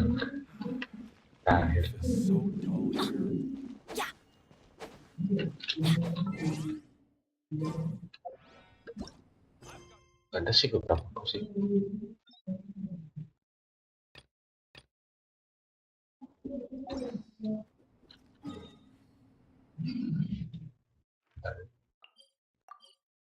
Bakal di sini.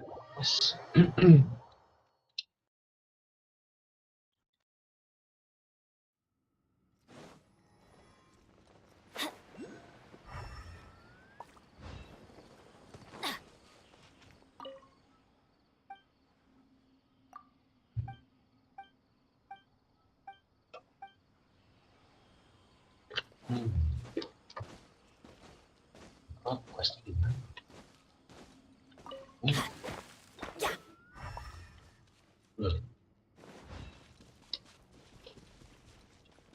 Off we go.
Oke, tes.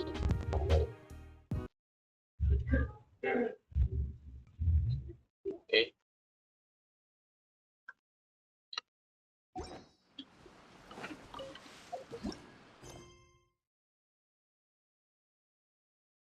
Itu yang kesetain.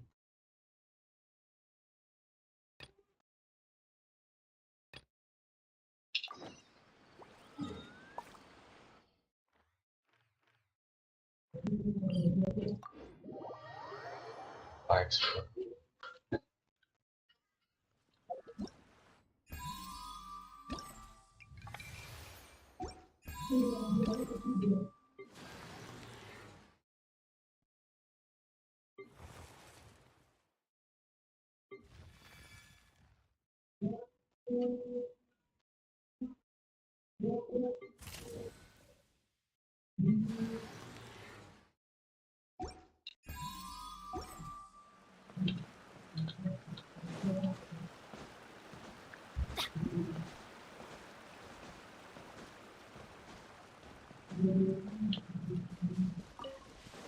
Off we go!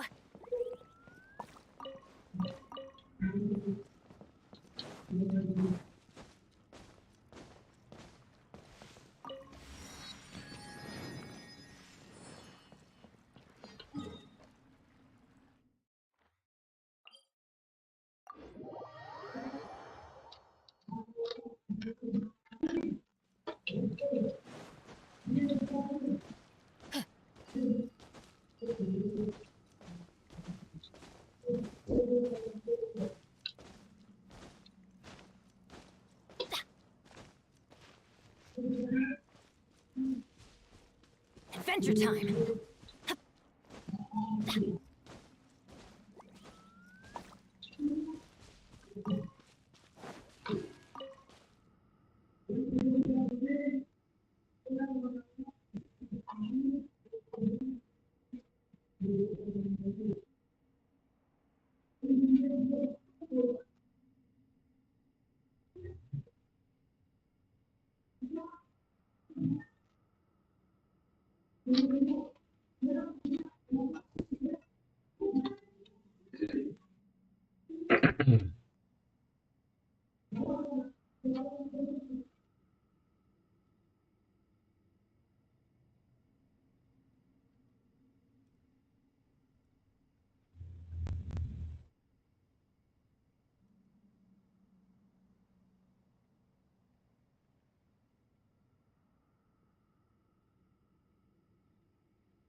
Let's go find some treasure.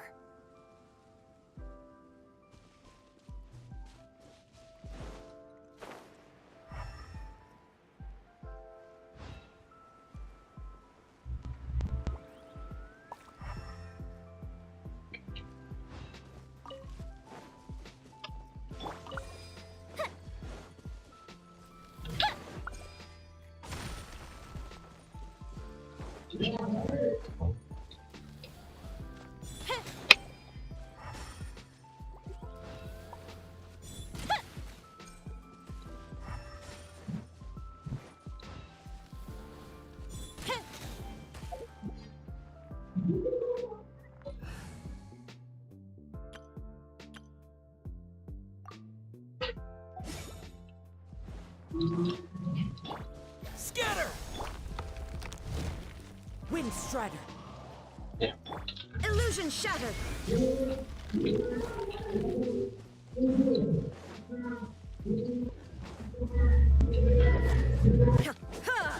There is no escape.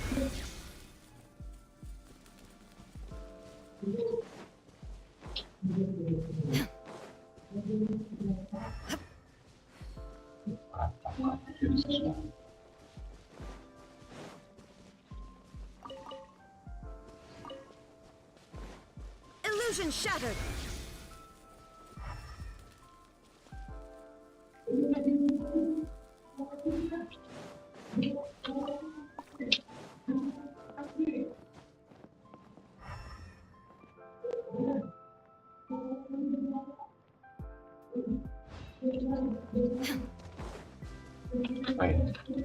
There is no escape.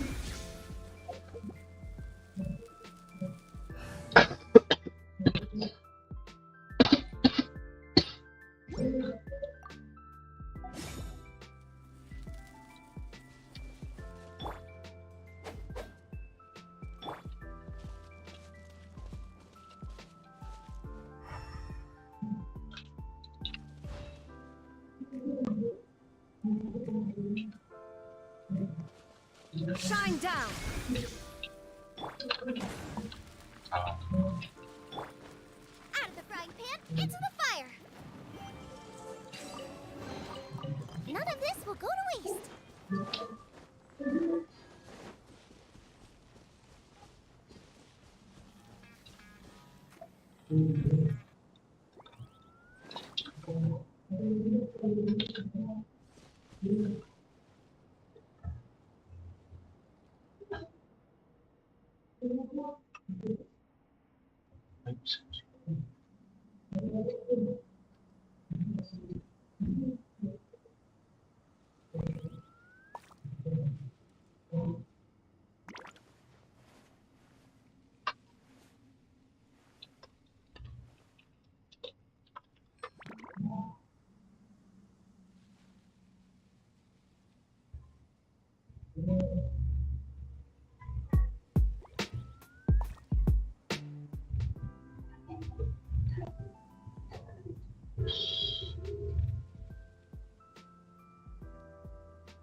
I can't decide whether pyro slimes taste better with salt and pepper or garlic and herbs.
Gila.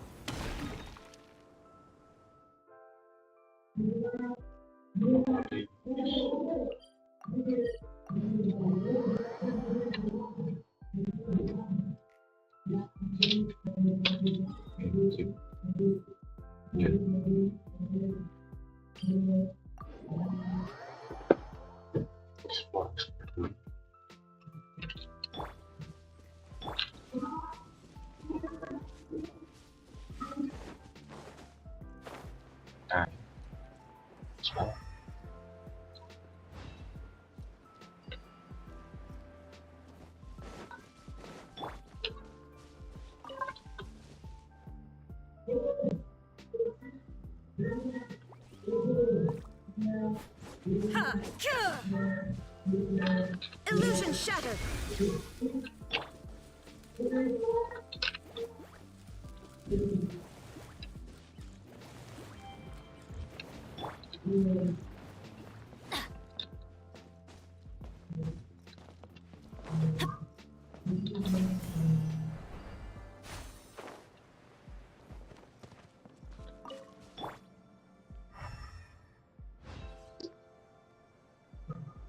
There is no escape.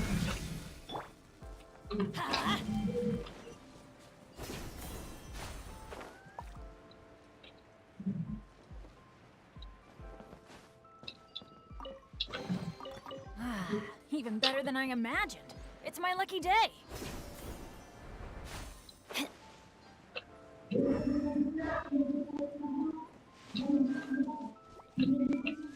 Off we go.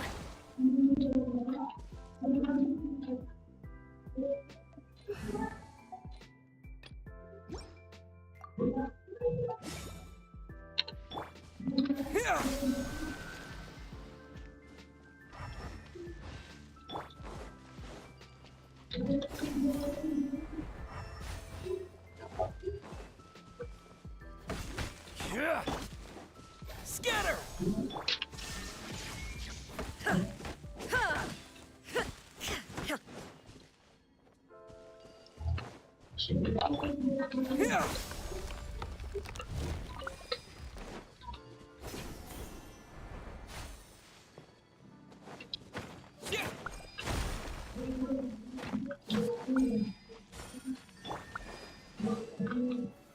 Solidify! Take them. I have no need.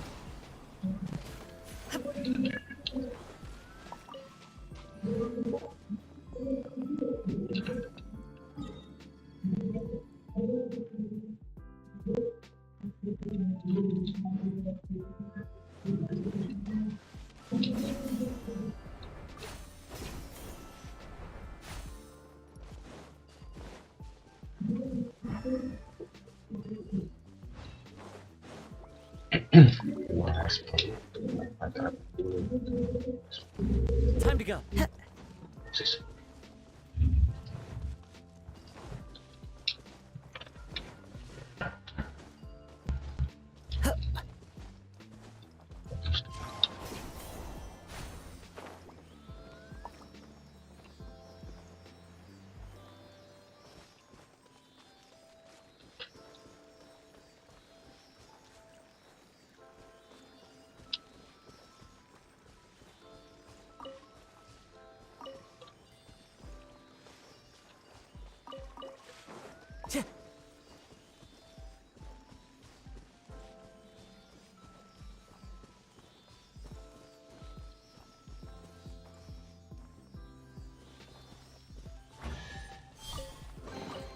Brings a smile to my face.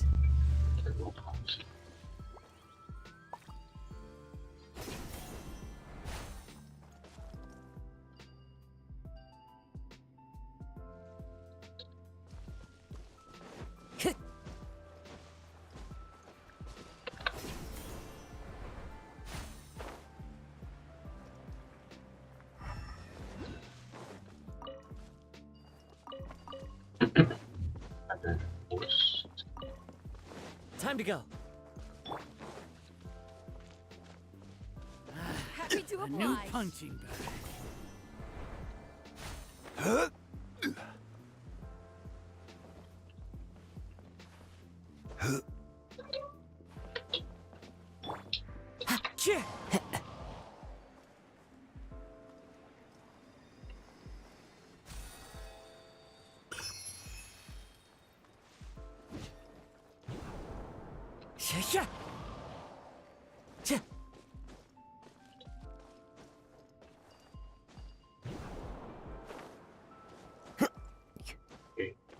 Time to go. That's right.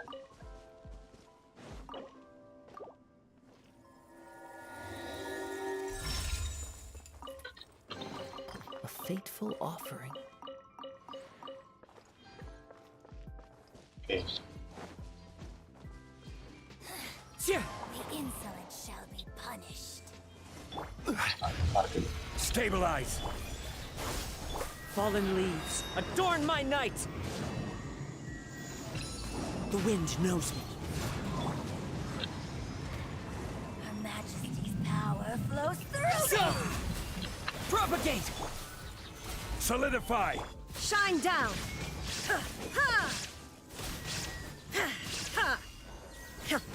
I will have order.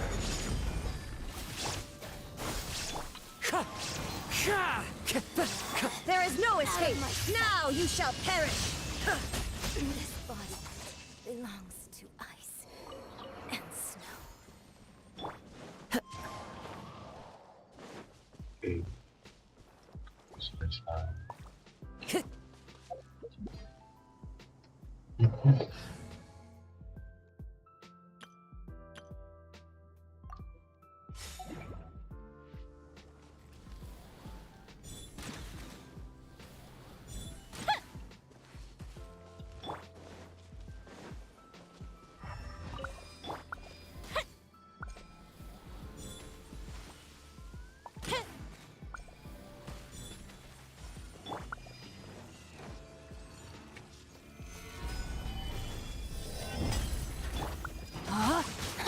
Let me weave you a verse. Know my sword.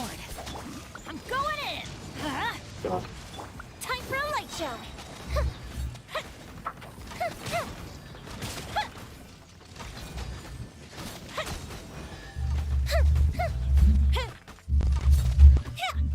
This is order. Gather.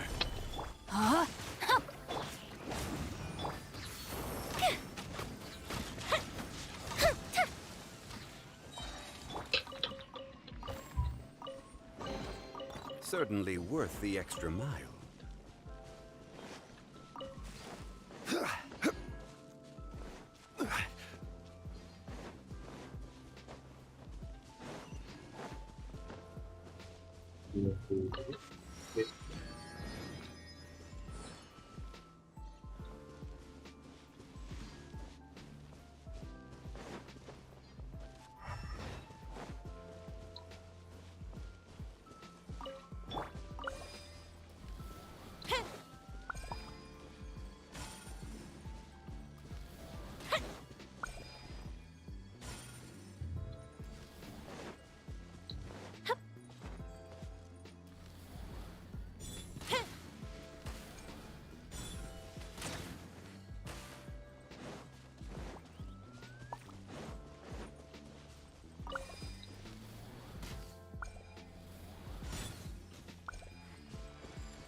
Fokus.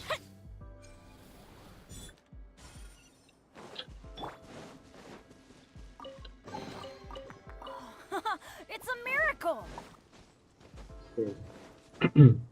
Off we go!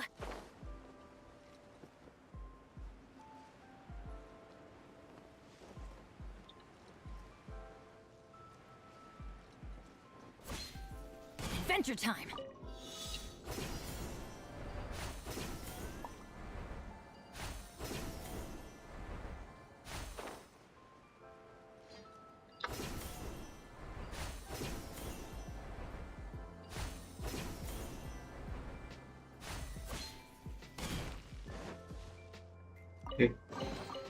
Now that's what I call treasure.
Solidify!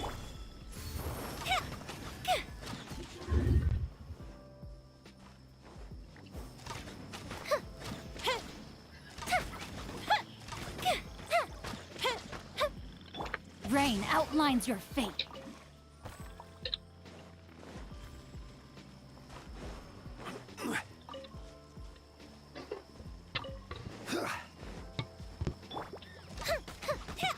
The fuse is lit!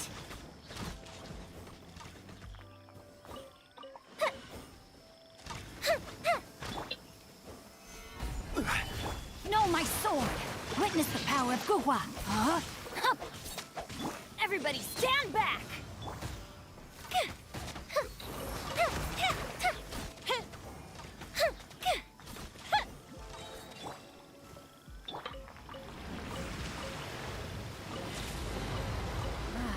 Even better than I imagined. It's my lucky day. Off we go.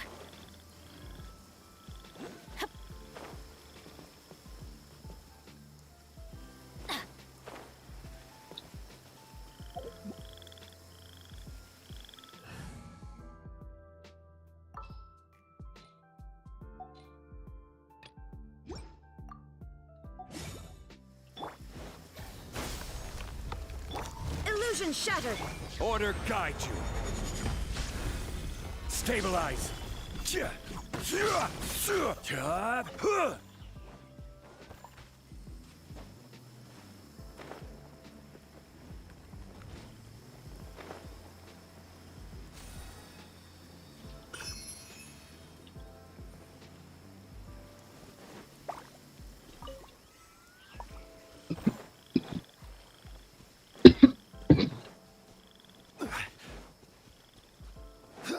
Ini di bawah.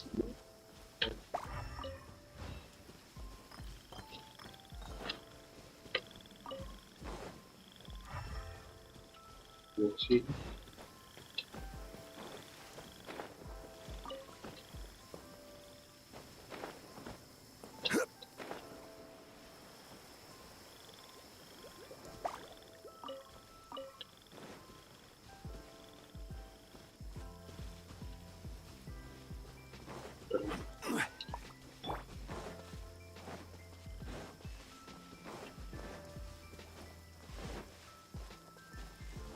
Time to go.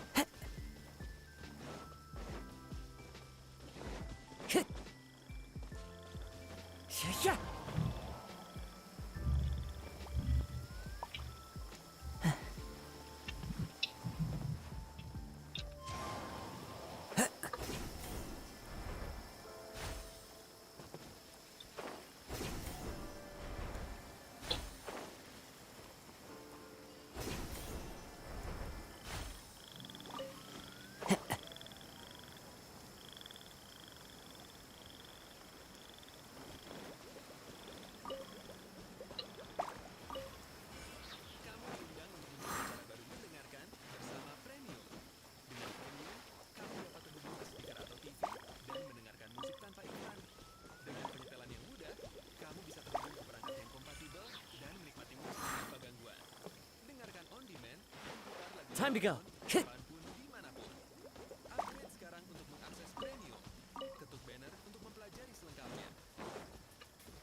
Time to go.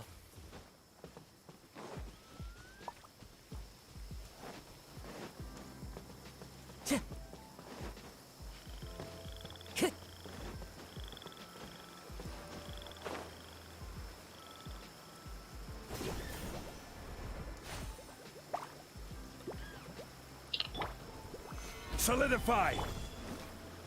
There is no escape!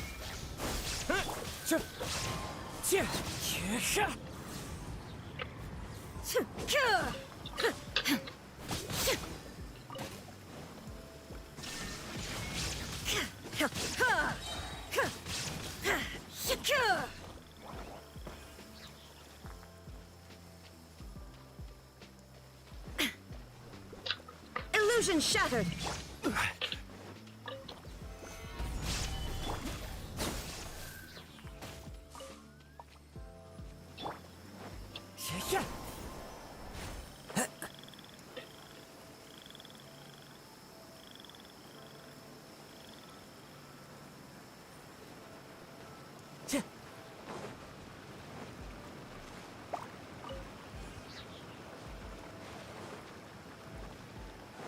Time to go.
Clear weather all around brightens the heart.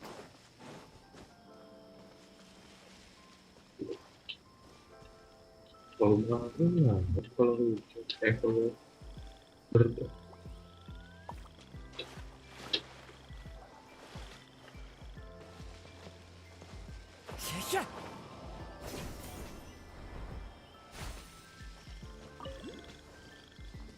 Time to go.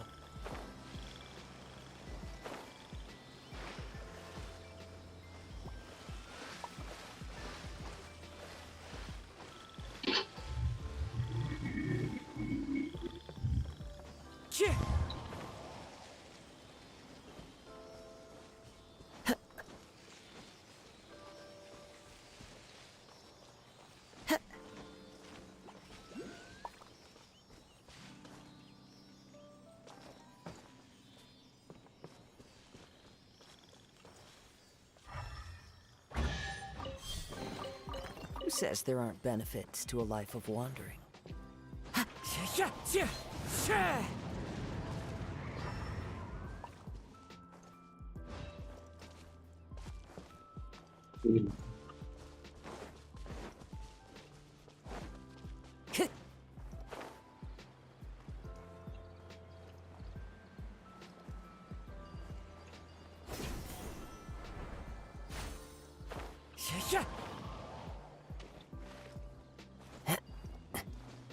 Time to go.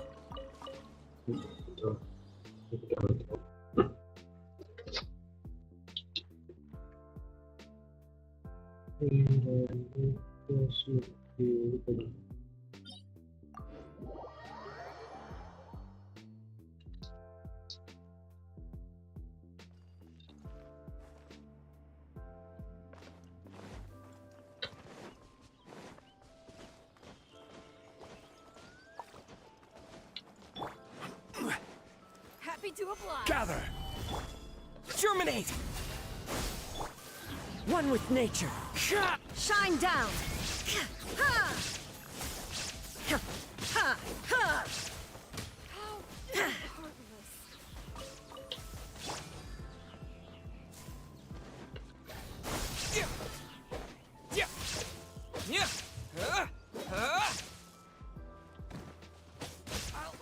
Take my leave.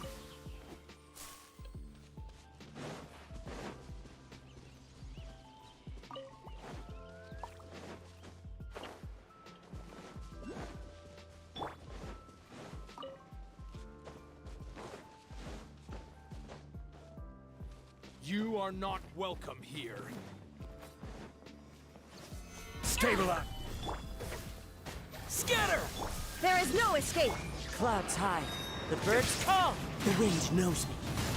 I will have order. Solidify!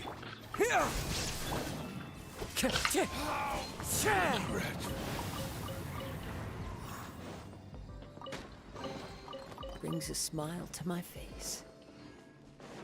I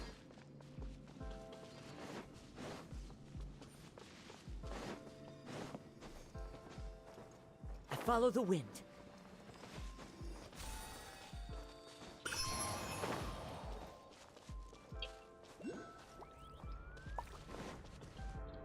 Time to go.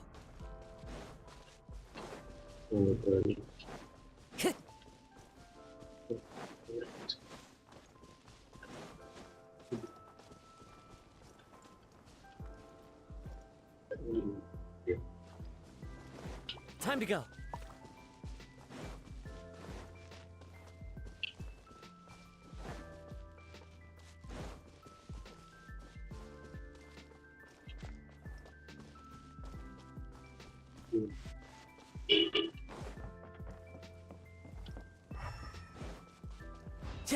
Time to go. Sounds good to me. Stabilize.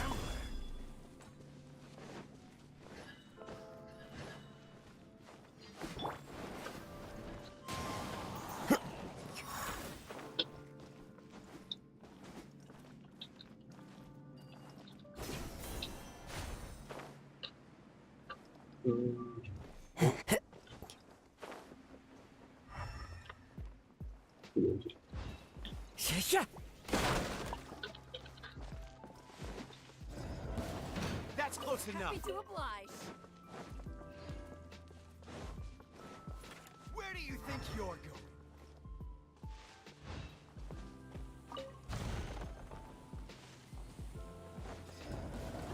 Happy to oblige.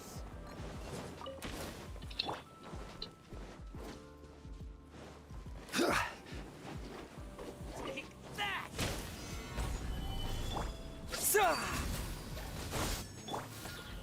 Into the wind. Torn to oblivion.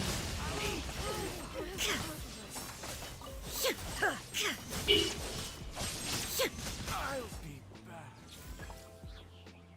Follow orders. Gather. Fallen leaves, adorn my night! This is order. Illusion shattered. Inazuma shines eternal. I'll be back.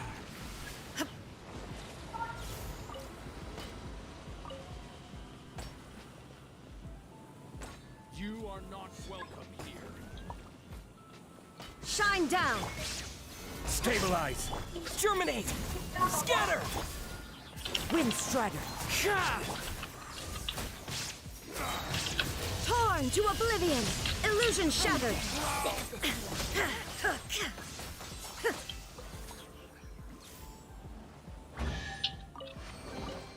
But a momentary distraction.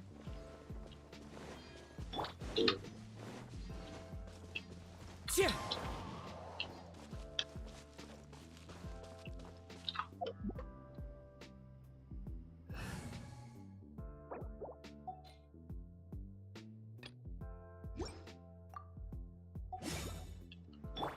Wouldn't gliding be faster?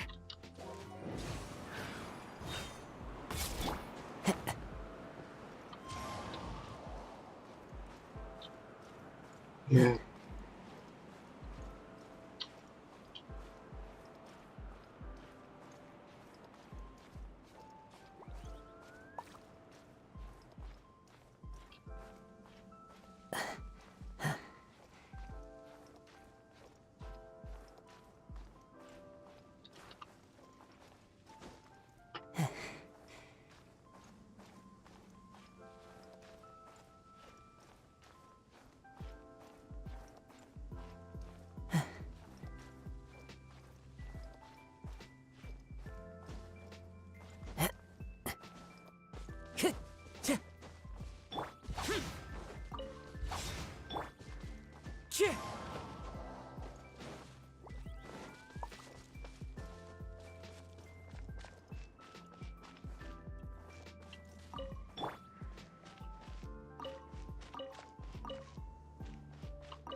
think you can get away?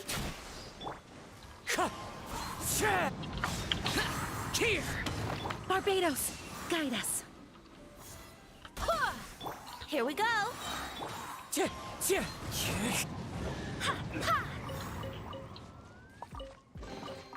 I hope the others find some.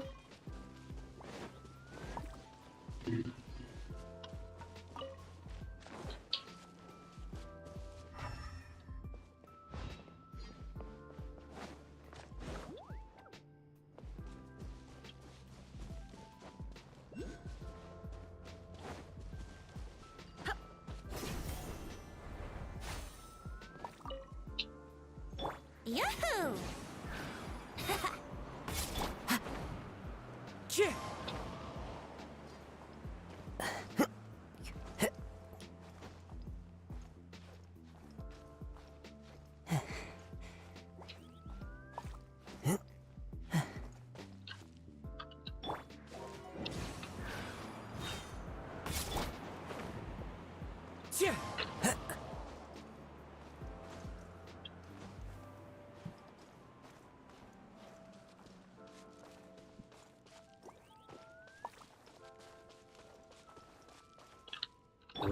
Brace yourself.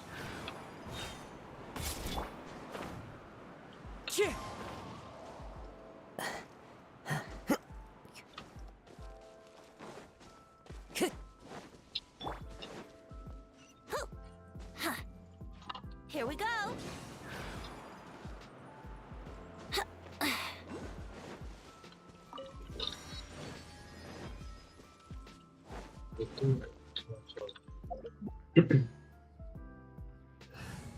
Kalau ini lawannya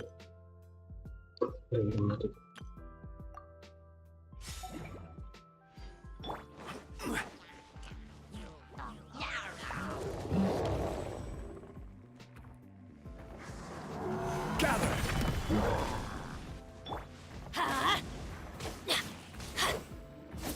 I'm going in. You're toast.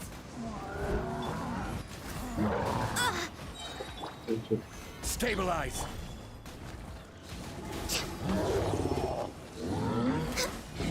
I will have order! Teamwork is dreamwork. Let's nice and spicy. Gather! Born of ice and frost.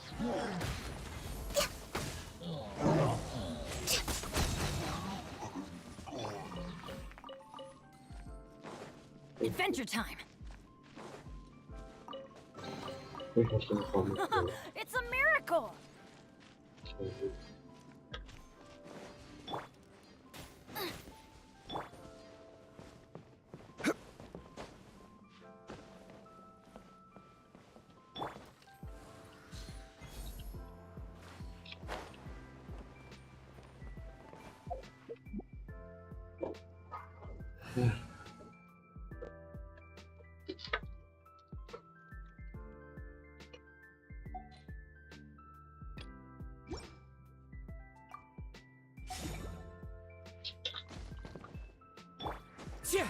Follow the wind. Yahoo! Yeah. Useless.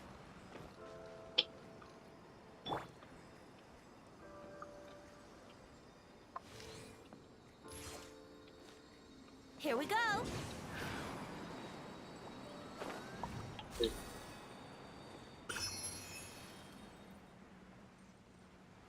ini yang beberapa yang kurang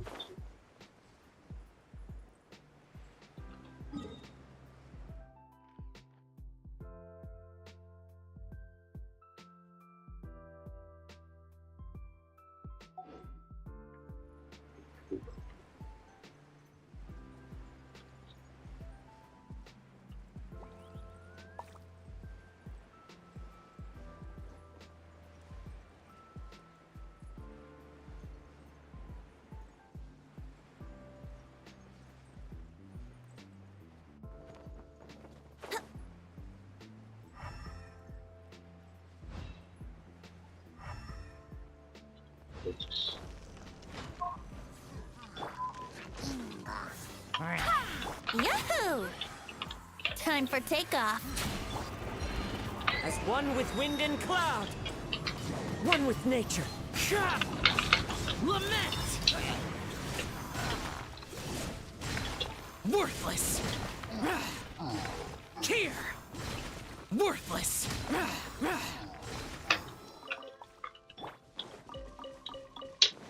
Time to go. A fateful offering.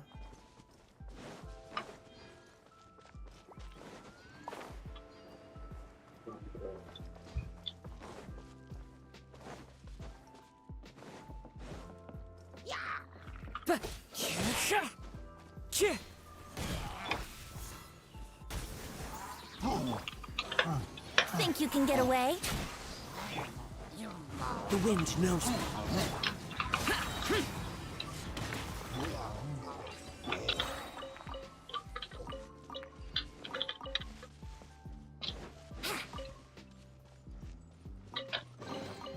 What a find!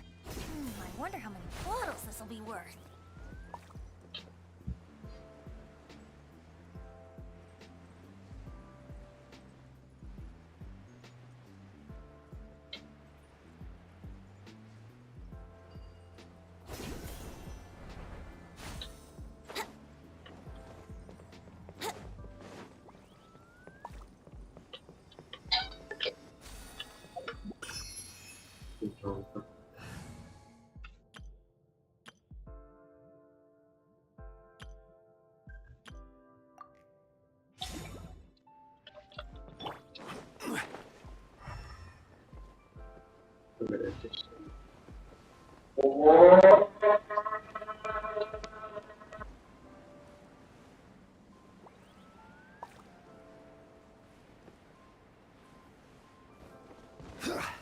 Stabilize! Rain outlines your fate. Rain cutter. Huh? Hup. Ha! Fire hazard.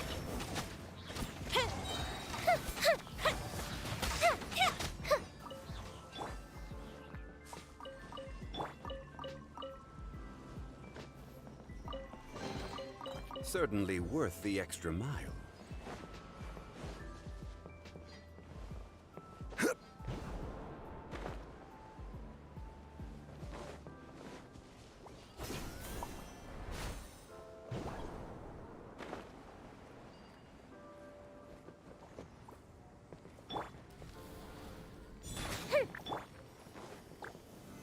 Solidify!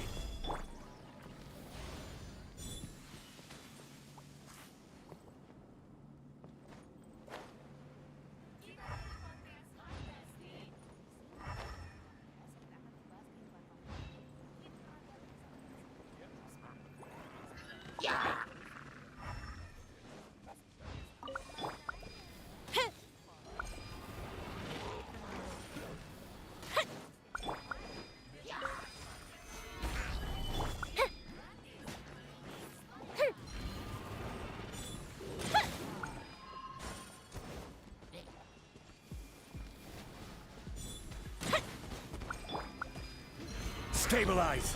Rain outlines your fate. Let me weave you a verse. Huh? Hup. I'm going in! Let's light it up! This is order.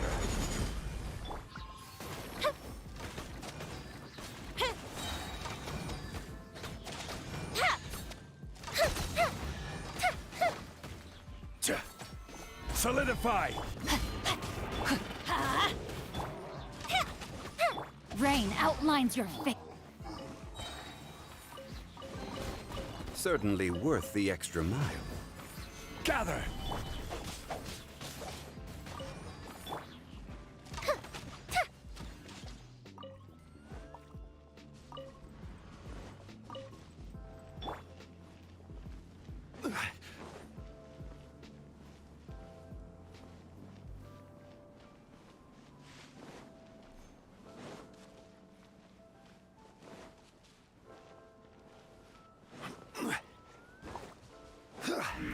Solidify!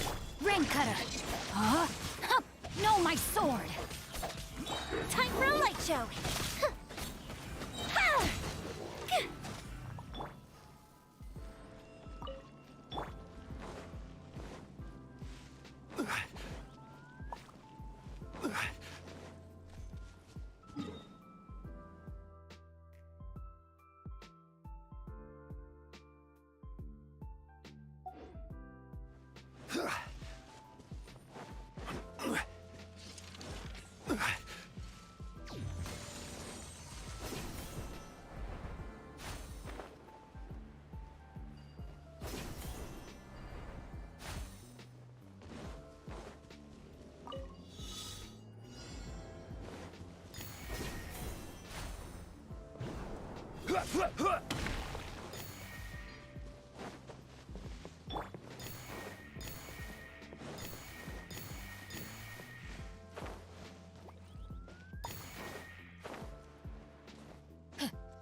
It's a miracle!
It always rains when I go on an adventure. Oh.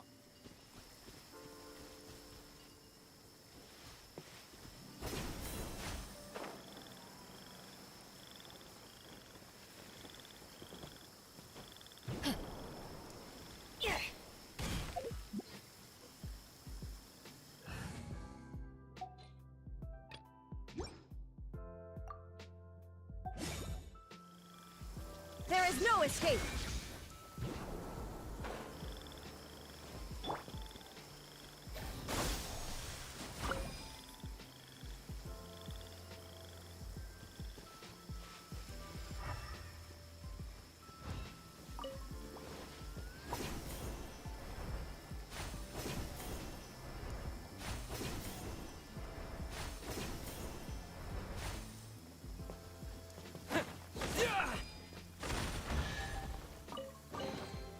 Is this an answer from this world?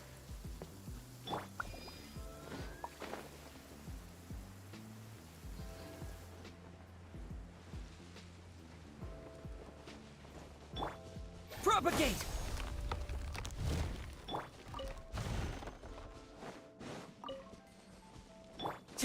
Time to go.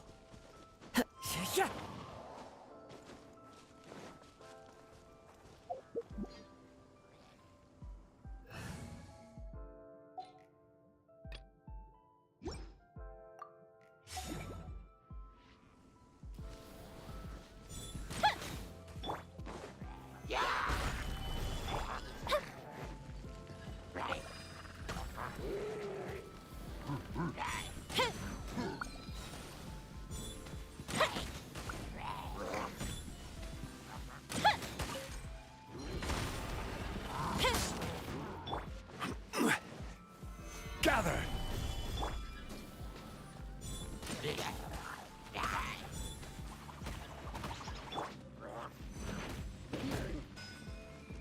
Witness the power of ngga. Rain outlines your fate. No, my soul. Order guide you. Stabilize. Everybody stand back! The fuse is lit!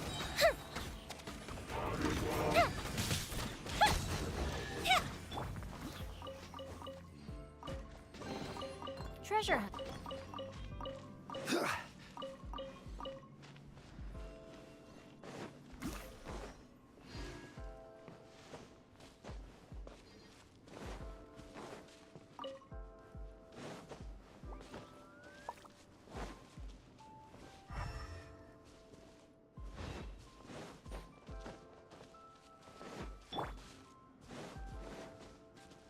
Off we go!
This is order. Gather! Scatter! Inazuma shines eternal!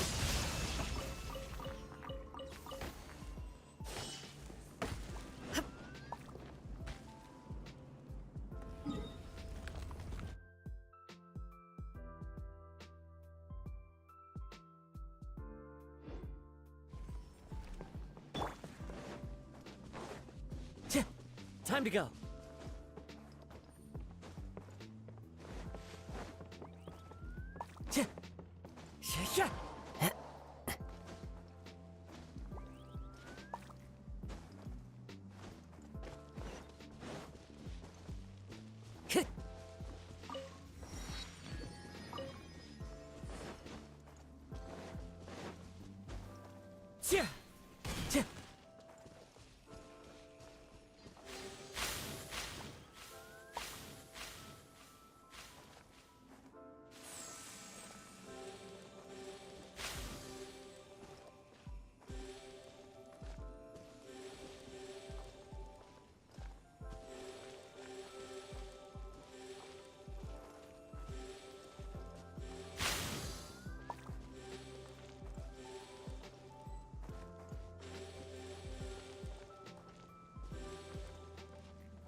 A fateful offering.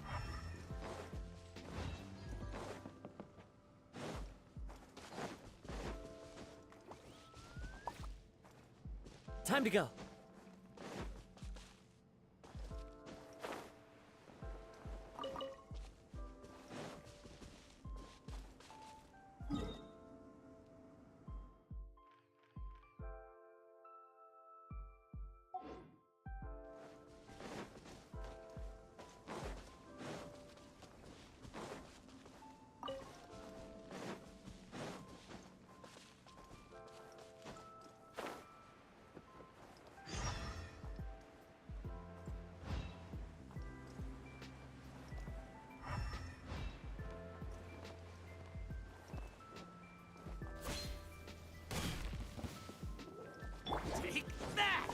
Solidify!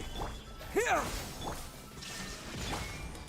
Clouds high, the birds call into the wind.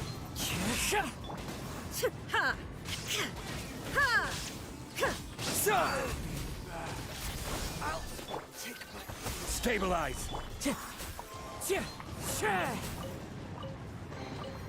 Who says there aren't benefits to a life of wandering?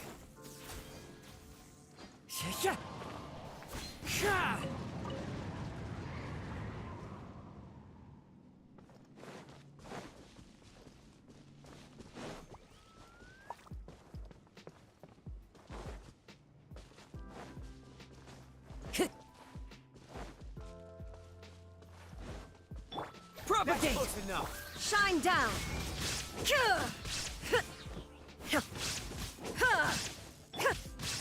Solidify!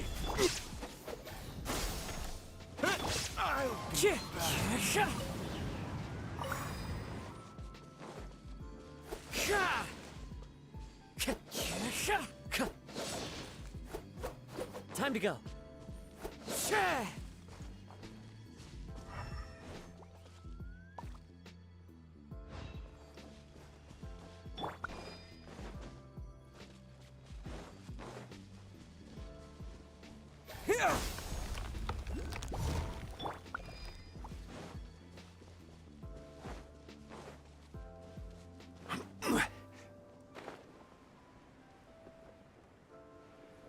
Time to go to work. That's close enough to the slaughter. Stabilize! Propagate! The wind knows me.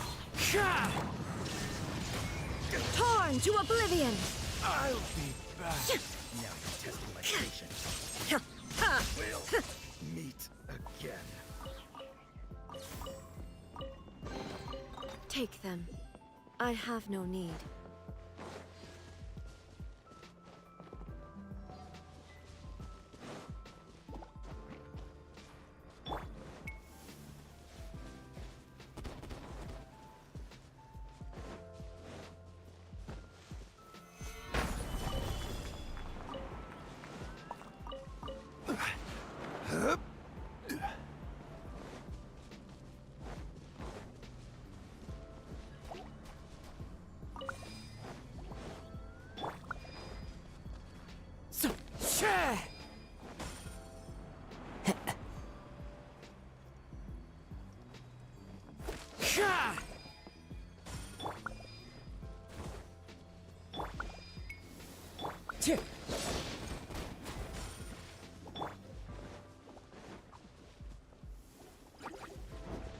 Quake!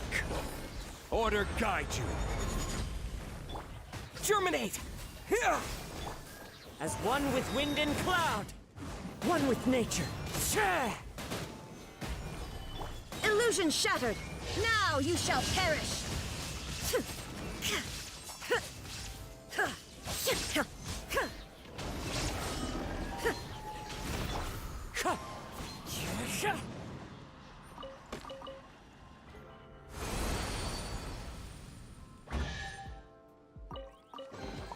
A fateful offering.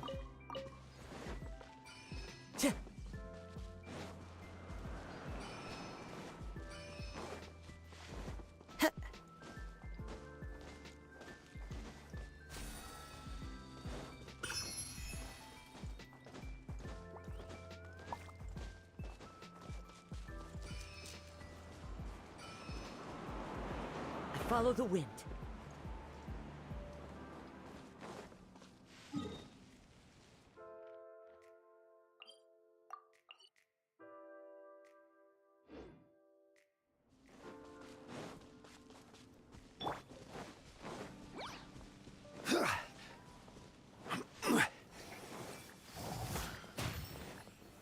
Solidify!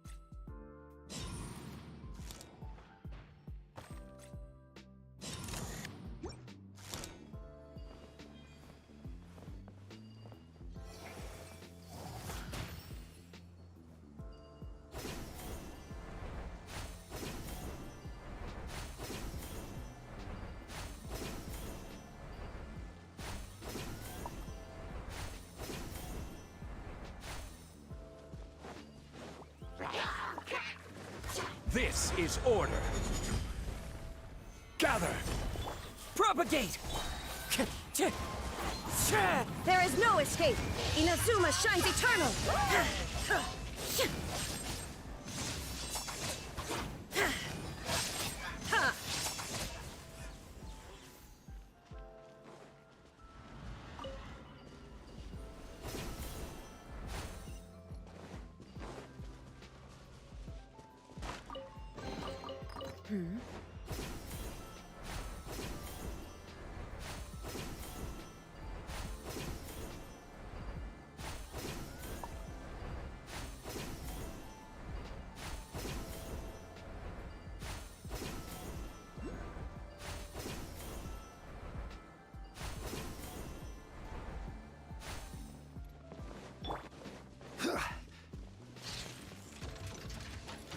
Solidify!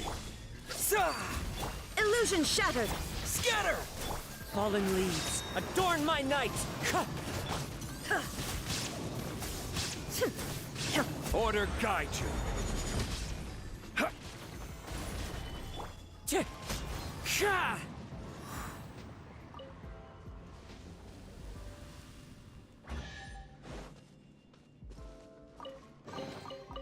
brings a smile to my face.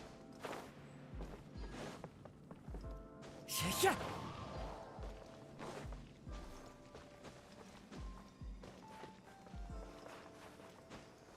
Yeah.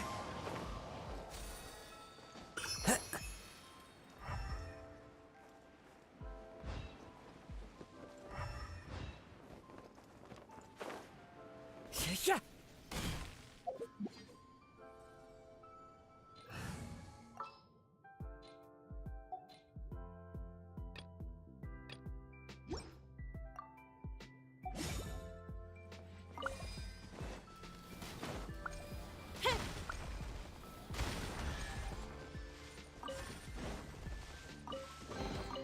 Ooh, will we find any firework materials in here? Up, and away.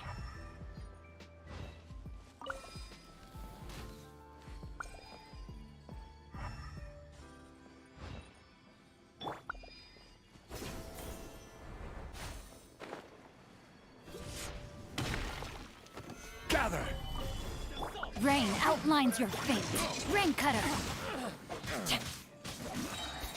I'm going in. Time for a light show.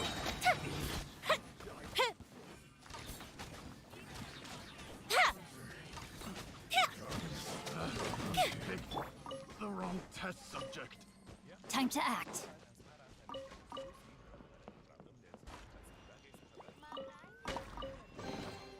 Excellent.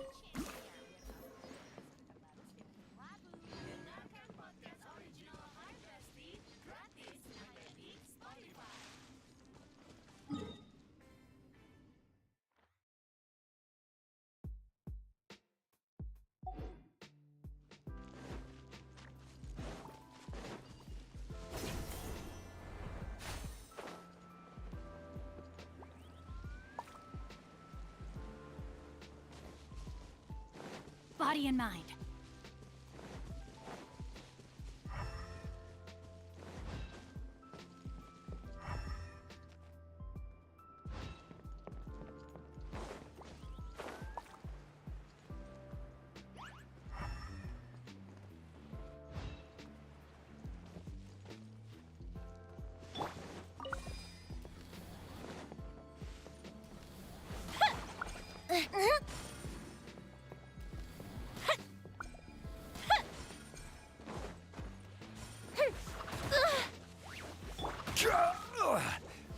Stabilize!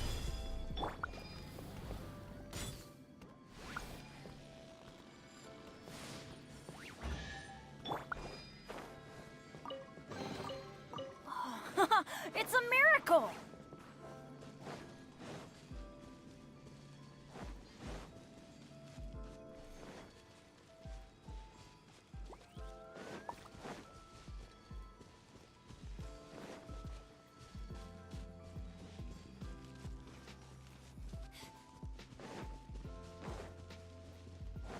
Adventure time!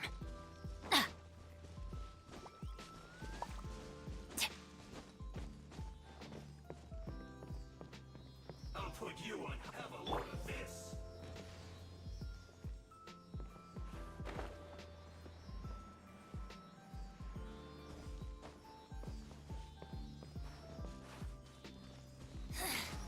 The insolent shall be punished. Where are you?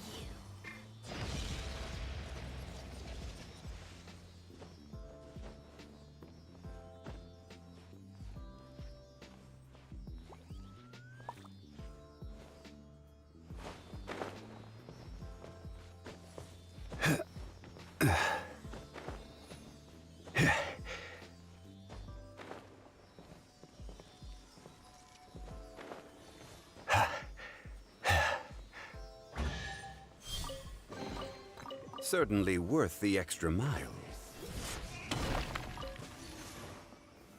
Solidify! No, my sword!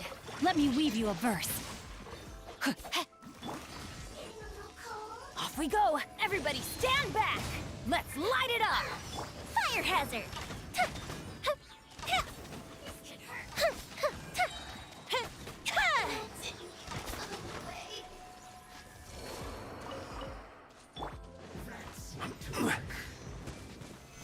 Stabilize! Rain outlines your fate. Know my sword! Huh? The fuse is lit! Some quiet.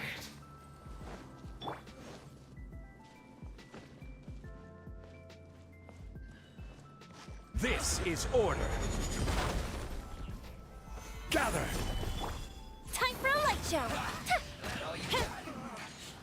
Looks like I went too far.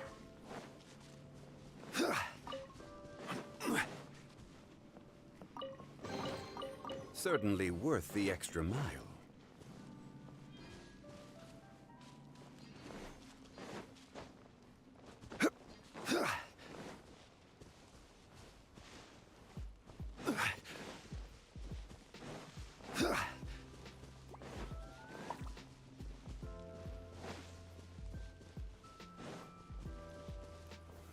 Solidify!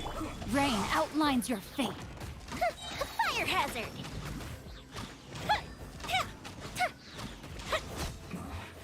This isn't good. Stabilize! Witness the power of Gugwa. An unfortunate fault. Let's light it up! Goodness through.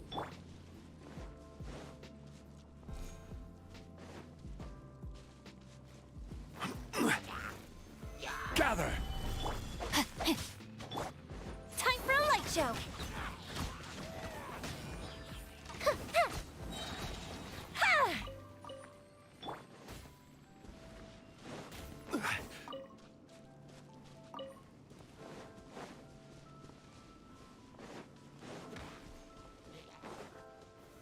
Solidify! Rain cutter. Teamwork is dreamwork.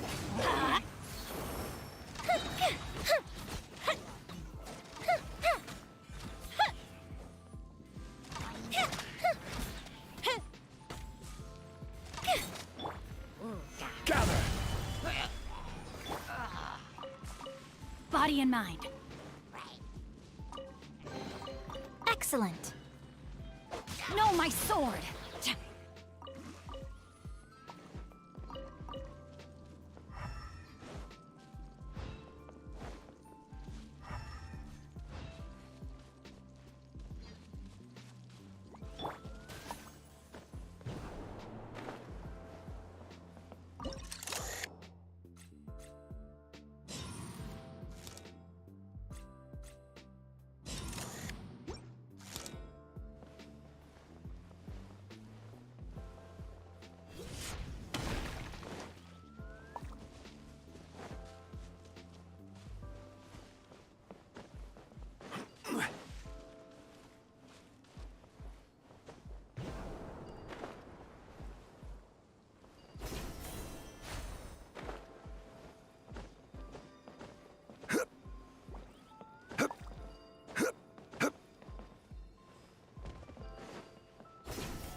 Here!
Time to go.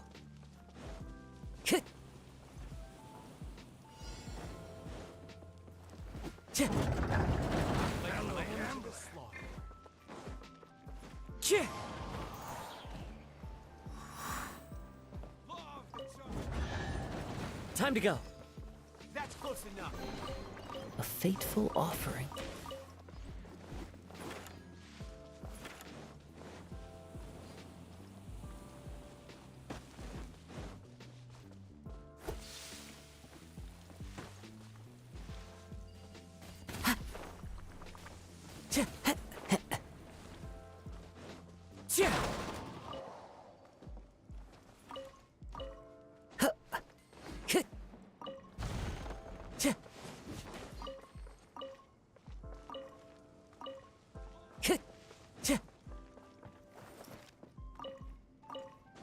A new punching Law of the jungle.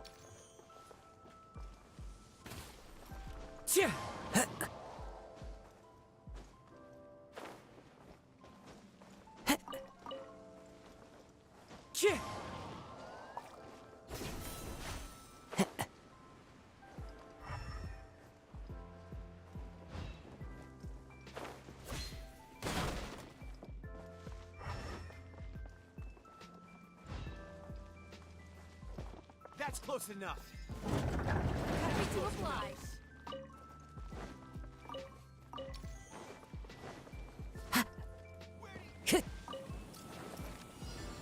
Everybody stand back! Let's... Into the wind. Clouds high. The birds call. Hey-ya!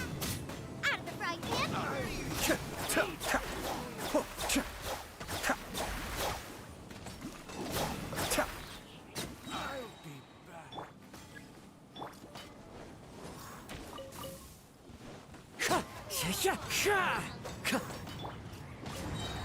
I'm going in! Boba, get them! The depths beckon.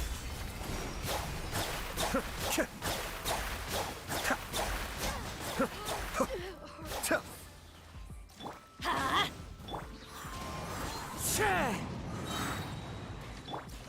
I'll be back.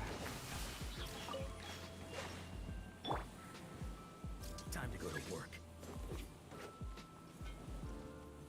Everybody stand back! You're toast! Nice!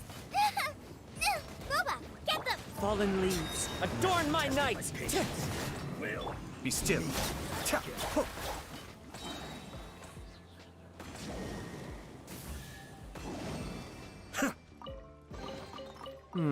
Yes. Very nice.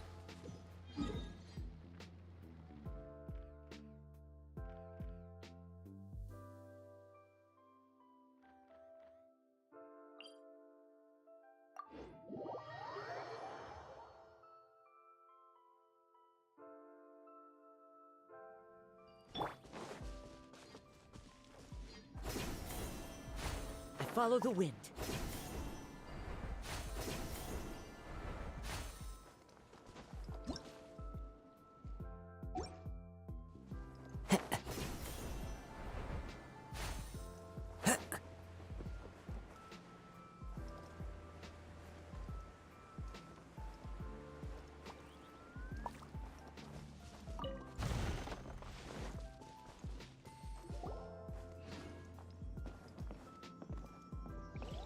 I follow the wind.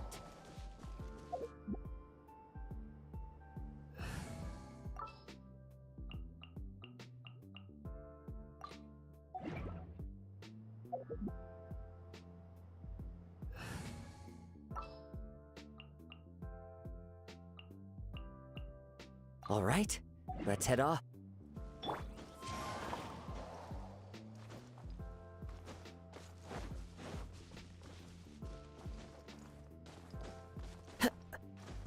Time to go.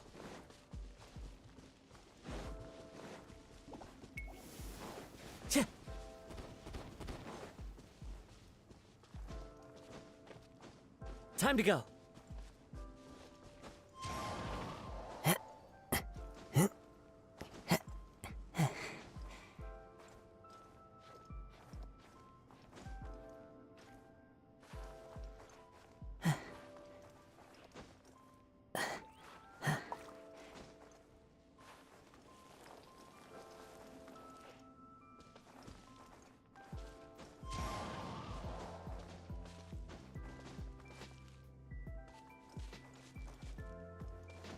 Yeah.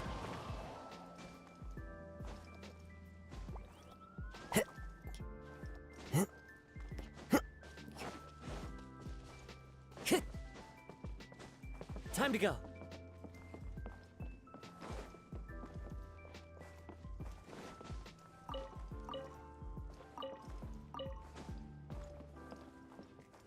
Yeah.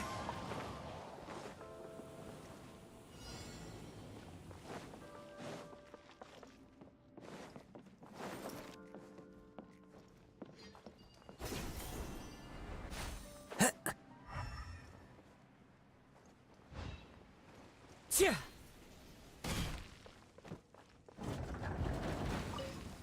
That's close enough. A new Yeah.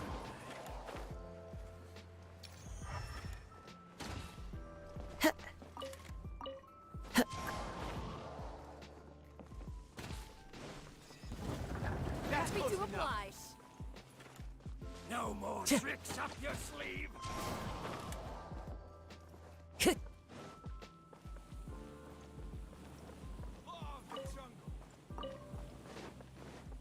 I follow the wind.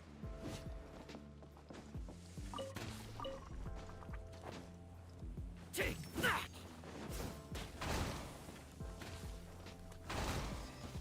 That's close enough.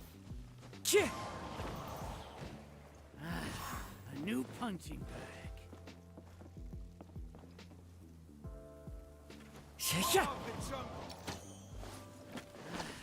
A new Kamisato on. Suiyu. Nice and spicy. That's close Adventure enough. time. Teamwork is dreamwork. Eat this!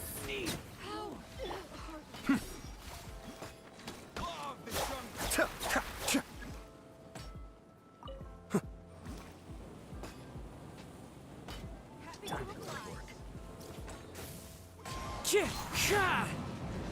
Huh? Off we go. I'm going in. Boba, get them! Clouds high. The birds call. You're toast!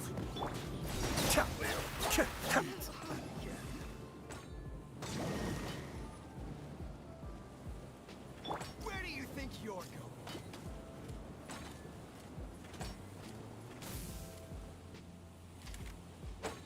Let's light it up.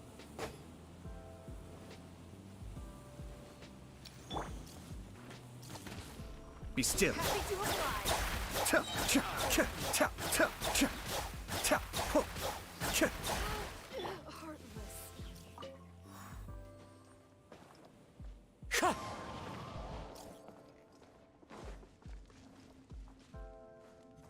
That's close enough. Wind Strider. Cascade.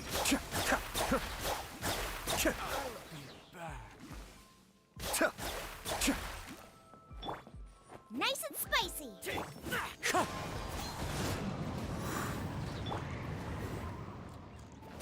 Need.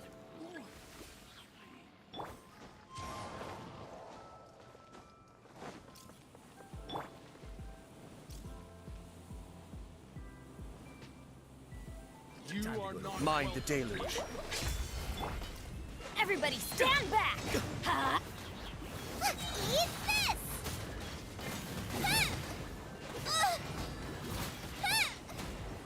Wind Strider.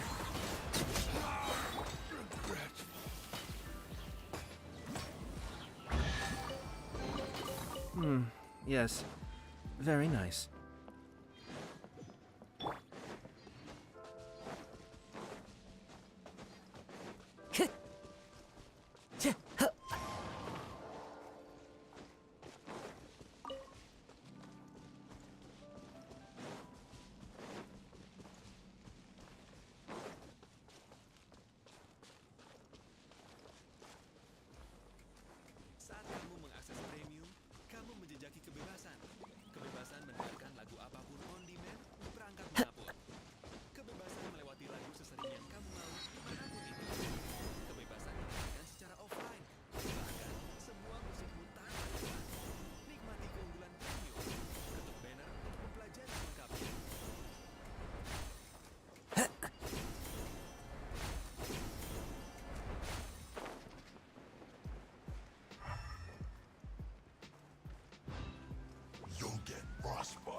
Huh? Out of the frying pan, into the fire! I'm going in! You're toast!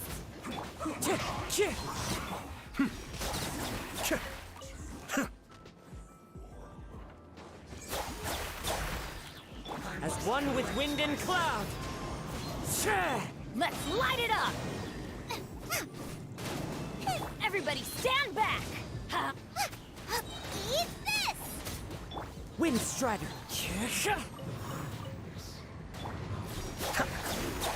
Can't run from death.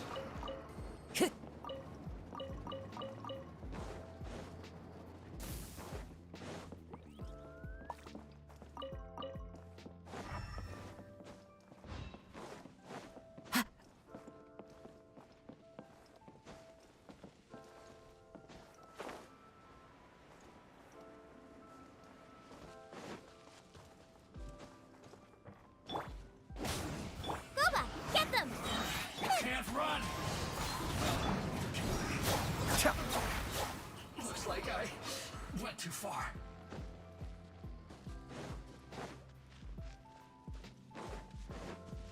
Time to go.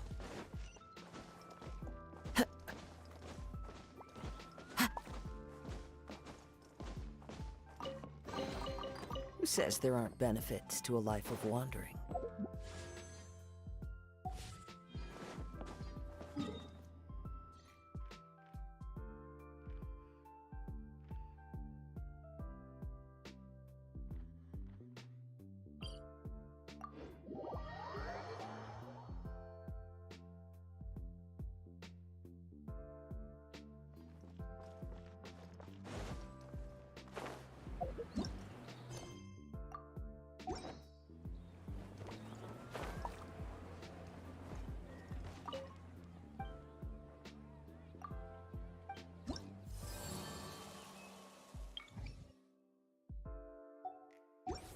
Military supplies for the Alliance must be distributed appropriately.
Kesialan deh. Terus kesialan streaming udah capek.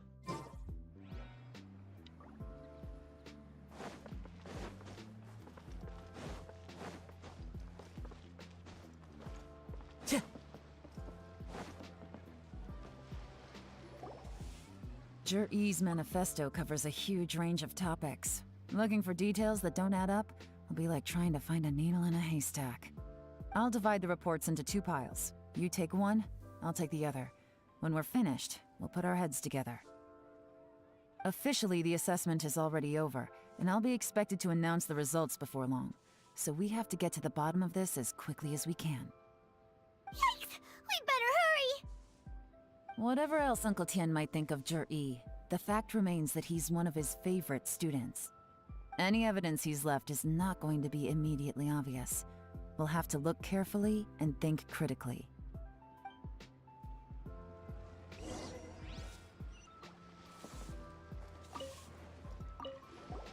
Made any discoveries? Not so far, but we're still looking.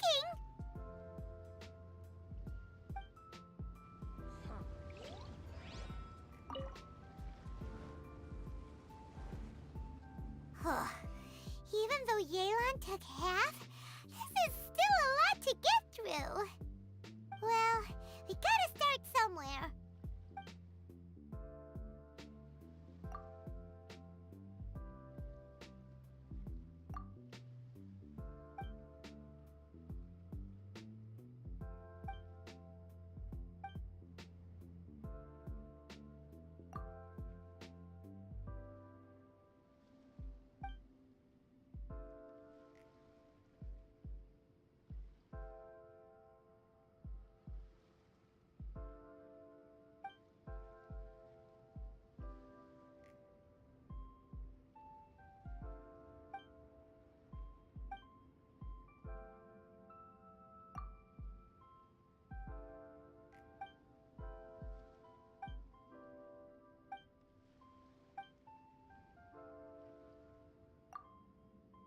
Oh, this reading is giving Paimon a headache. Let's take a break.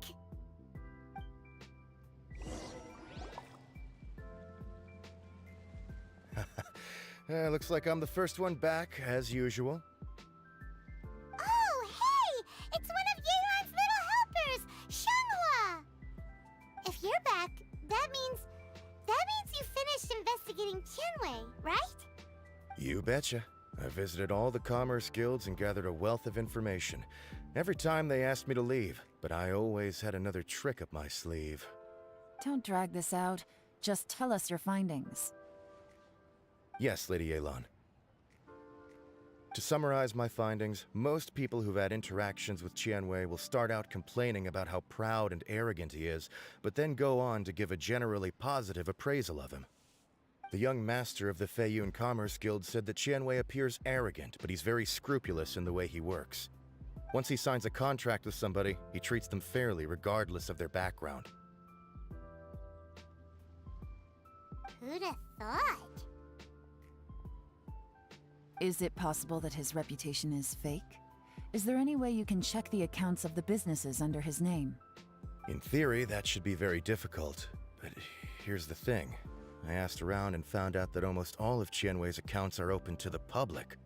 Where he buys from and sells to should be confidential business information, but he doesn't seem interested in protecting it at all. Tianwei often sees business opportunities that others don't, but once he's made enough mora off of it, it's like he gets sick of it and releases all of his trade secrets. It's like he wants people to know that they still can't beat him, even if he shares all of his secrets. The fact that someone like that can still make mora is pretty infuriating when you think about it. What a strange guy. It's like he's not doing business to make mora, but instead... To validate his theories. No wonder his manifesto contains so many insights. It's all the result of his first-hand experimentation. I'm back! Huh? How come you're here? Why do you think? Obviously, because I possess superior skills and am always one step ahead of the competition. Well, when you're the competition, at least. You... whatever. I'm not getting into an argument with you. If I hadn't had something else to take care of on the way, I would have been back long before you. Lady Yelan, I have finished investigating Mingbua. Well, we're all ears. The Ministry of Civil Affairs says that Mingbua struggles to get his words out when he gets nervous, especially when he's chatting with strangers. But after a few days of getting to know him, you can pretty much have a normal conversation with him. On the whole, the feedback from the Ministry of Civil Affairs was very positive. He always considers the things that everyone else overlooks. In your opinion, was the Ministry of Civil Affairs' appraisal of Mingbua at all exaggerated? I don't believe so. Mingbo is someone who has slowly but surely earned the reputation he has today. According to Miss Yu, the ministry often gets Mingbo to take a final look at projects before they're implemented. People feel much more confident in something if it has his stamp of approval. Oh, and also, there was once someone in the ministry who was lying and cheating to try to advance their career. Mingbo gave them the scolding of a lifetime. Apparently, he can be terrifying when he loses his temper. I haven't seen it for myself, though. Whoa, that's hard to imagine. Like I said before, things are not always as they appear. Ah, so that's what you meant by that. Paimon's starting to get it now. Thank you both. You're free to go now.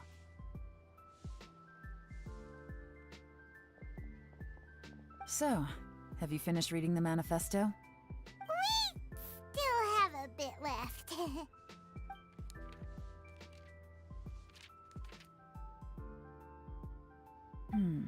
I can't see any immediate problems looking at the individual entries. The only one that strikes me as a little unusual is the Cheongshu Pool redevelopment plan.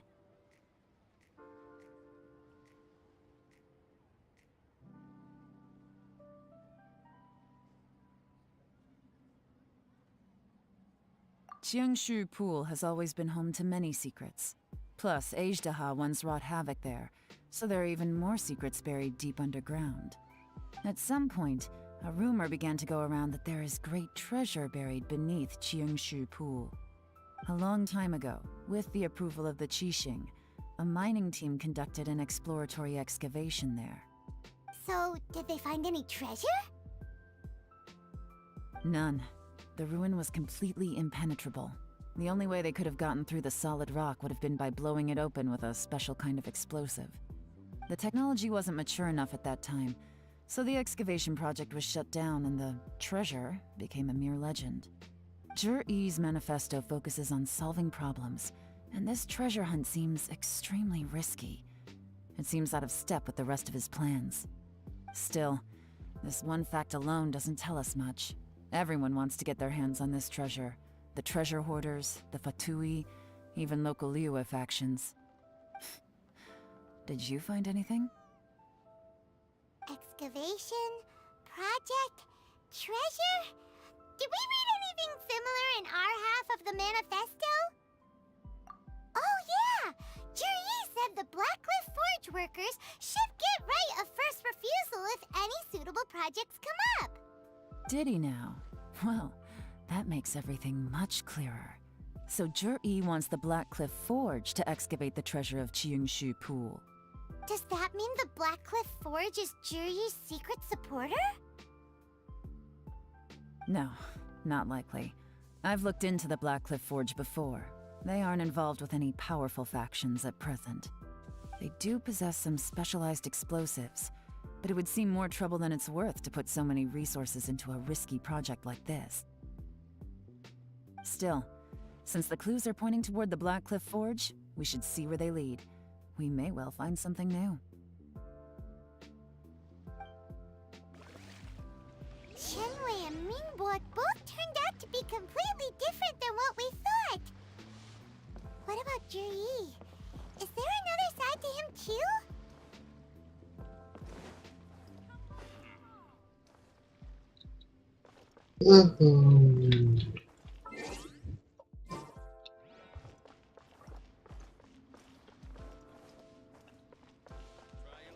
A toast to our success.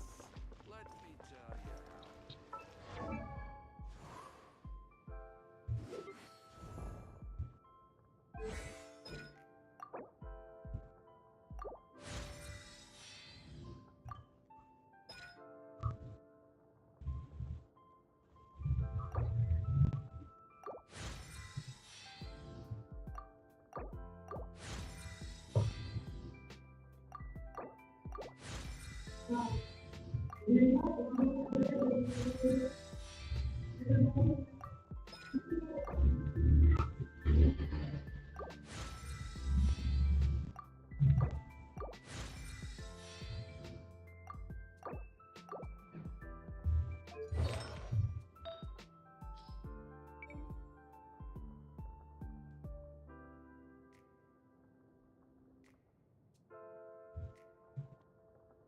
peluk bebas.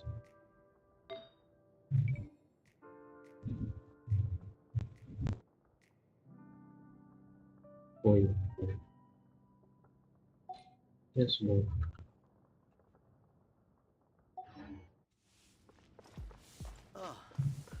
What should I try this time? Lucu.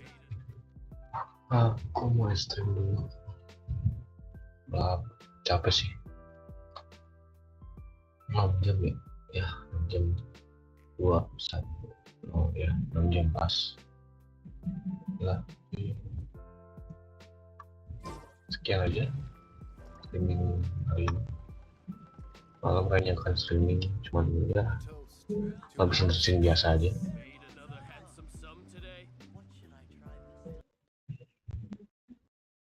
Jangan aja sih. Thank you yang udah nonton, yang udah di ada yang like, dan yang udah like, yang udah makan mau, yang udah mensupply, thank you. Saya see you in the next streaming. Ada.